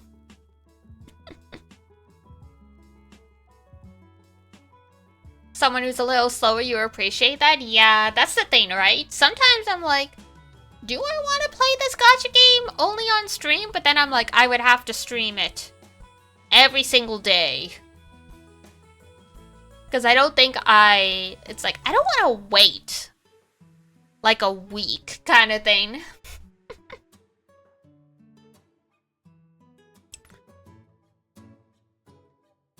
Nice to have games for yourself too. Yeah, exactly. That's exactly why. Like, I don't really stream a ton of gacha stuff. Like, I'll do it here and there. Especially, like, when a new region in, like, Genshin or something comes out. Because then it's just fun exploration stuff. Or, like, co-op. But, yeah. Some advice I took from one of, like, the bigger corporate streamers. They said, like, they talked about needing to have stuff for yourself. Otherwise, it just all starts feeling like work. And I'm like, yep. And still get the stream to yap about it? Exactly. Exactly. But yeah, so tomorrow...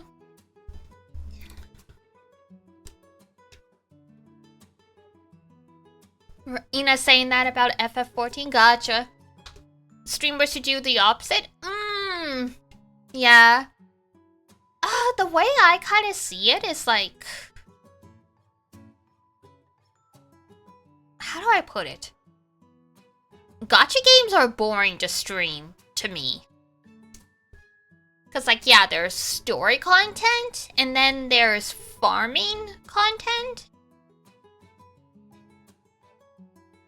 But depending on everything else, it's like, And there's such popular categories too. Like, if you actually want to find a niche for yourself, people end up having to become like exclusively Genshin streamers, and then, you know, you run into hot water with other people. I'm like, nah.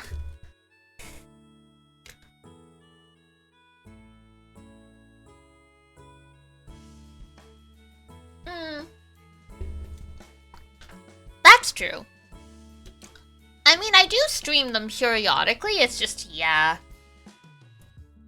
Other than Grand Blue Fantasy, I've never really found one that works well in terms of streaming for me. And I mean, no shade to the Moonbeams or our community, but it's like when I play gacha games, there ain't a single peep in chat. Like, people are pretty quiet. So that's the thing, right? Like, I don't mind talking to myself all the time, but it's like, when it's a gacha game, if I'm just gonna be playing for myself because no one's saying anything, I might as well play offline and then play something else that, like, people actually react to.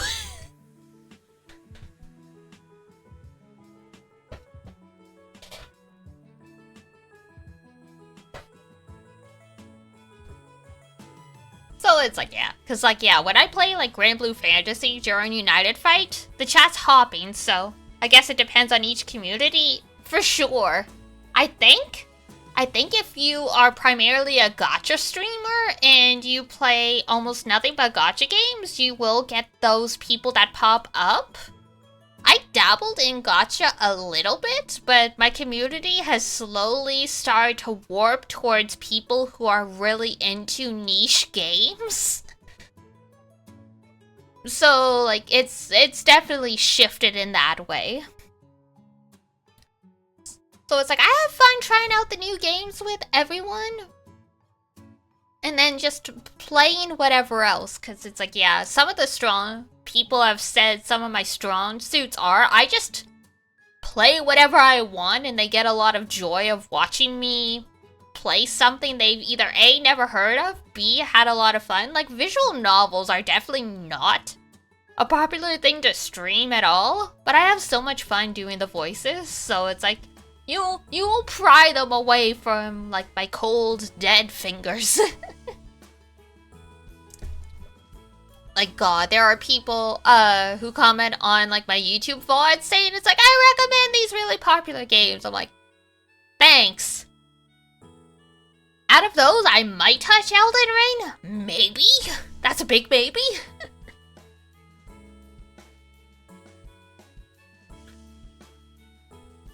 Because it's like, yeah, like, Zon is one of my regulars, and they know about gacha games, don't play a ton. Most of the people that are regulars that play Grand Blue Fantasy don't really play other gacha games. So it's like, yeah, I've sort of collected a weird amalgamation of people. They're like, yeah, we play gacha games. We're not here for your gacha streams, though.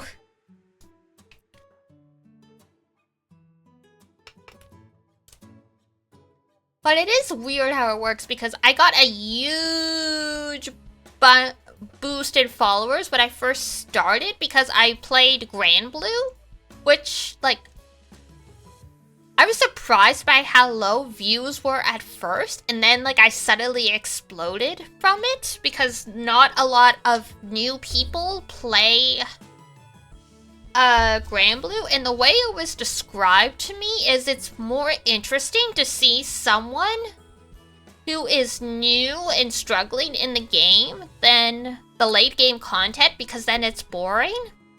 So I think that's what ends up happening in some gacha communities. You end up getting an echo chamber of, like, yes men, because they're all people who are, like, similar levels to you.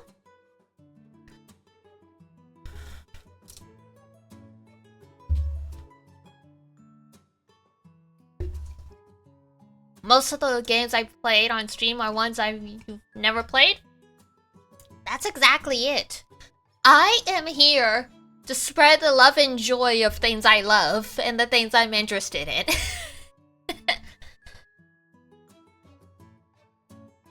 If all I wanted was fame and fortune, I would have stayed a cosplayer and opened an OnlyFans. Like...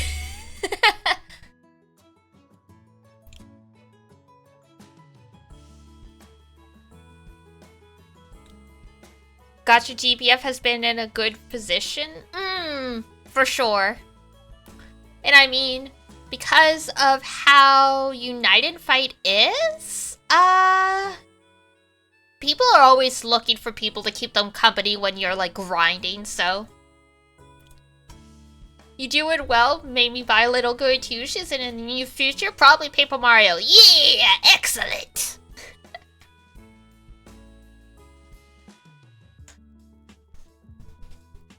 That's the thing, right? I love trying all kinds of things, so I am here to try 1,000,001 games for you guys, with you guys, and by streaming it, it forces me to, it also makes me, like, actually get through the backlog versus being sucked in by just gacha games all the time. Because before I started streaming, I was like, I have all these regular games I want to play, but I can't put the gacha games down. Streaming at least makes me focus on something else for, like, 3 to 5 hours. Also bought Origami Cane after I played. Nice! Origami Cane is actually so fun. If I could get Power Source working for Wii or Wii U at some point, I might try and get Super Paper Mario going at some point, along with the original Luigi's Mansion. But one thing at a time. upscaling from the old audio format to HDMI is its own journey. Like, for that, you need to buy, like, 12 different adapters, because some of them are just not gonna work for whatever reason. Could put it on Throne down the line? True! I could do that as well, yes. I need to sit down and, figure out budgeting stuff that I want to grab in the near future. Like, I'm slowly still saving for rigging for custom model. I might be crazy and try and rig it myself. That's a whole, like, crazy thing, but hey. A lot of people are really good at putting out resources now to help people learn Live 2D, so, we will see. Scary, right? That's what some people end up doing to try and save costs, though. From what I've heard, in and of itself, it's not difficult. It's, like, difficult to A, get something to move. It's difficult to get it to move naturally, kind of thing. Because, like, even this model is more stiff compared to, like, obviously, like, the big corporate models, all that stuff. It's a very detailed and tedious process, yes. You gotta figure out the physics and the tiny movements, all that stuff. Oh yeah, it can definitely be done, it's just, yeah, time-consuming. Alright, for now, though, the cats are at my feet begging for food. So I think it is time to wrap up, give my voice a chance to rest. So tomorrow it will be Zero Time Dilemma at 12 p.m. EST. Adjust for your time zones, poor things. Right? They're like, Mother, stop yapping, dinner.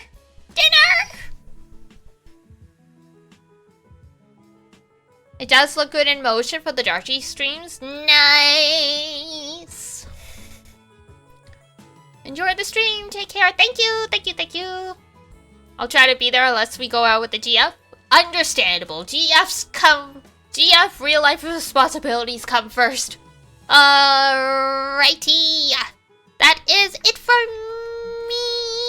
So, if it's daytime where you are, have a wonderful rest of your day. If it's nighttime, have a great rest when you head on off to bed. And until next time I see ya, take care of yourself. Wash your face, brush your teeth, eat good food. And I'll see you next time. Bye-bye! Bye-bye-bye-bye!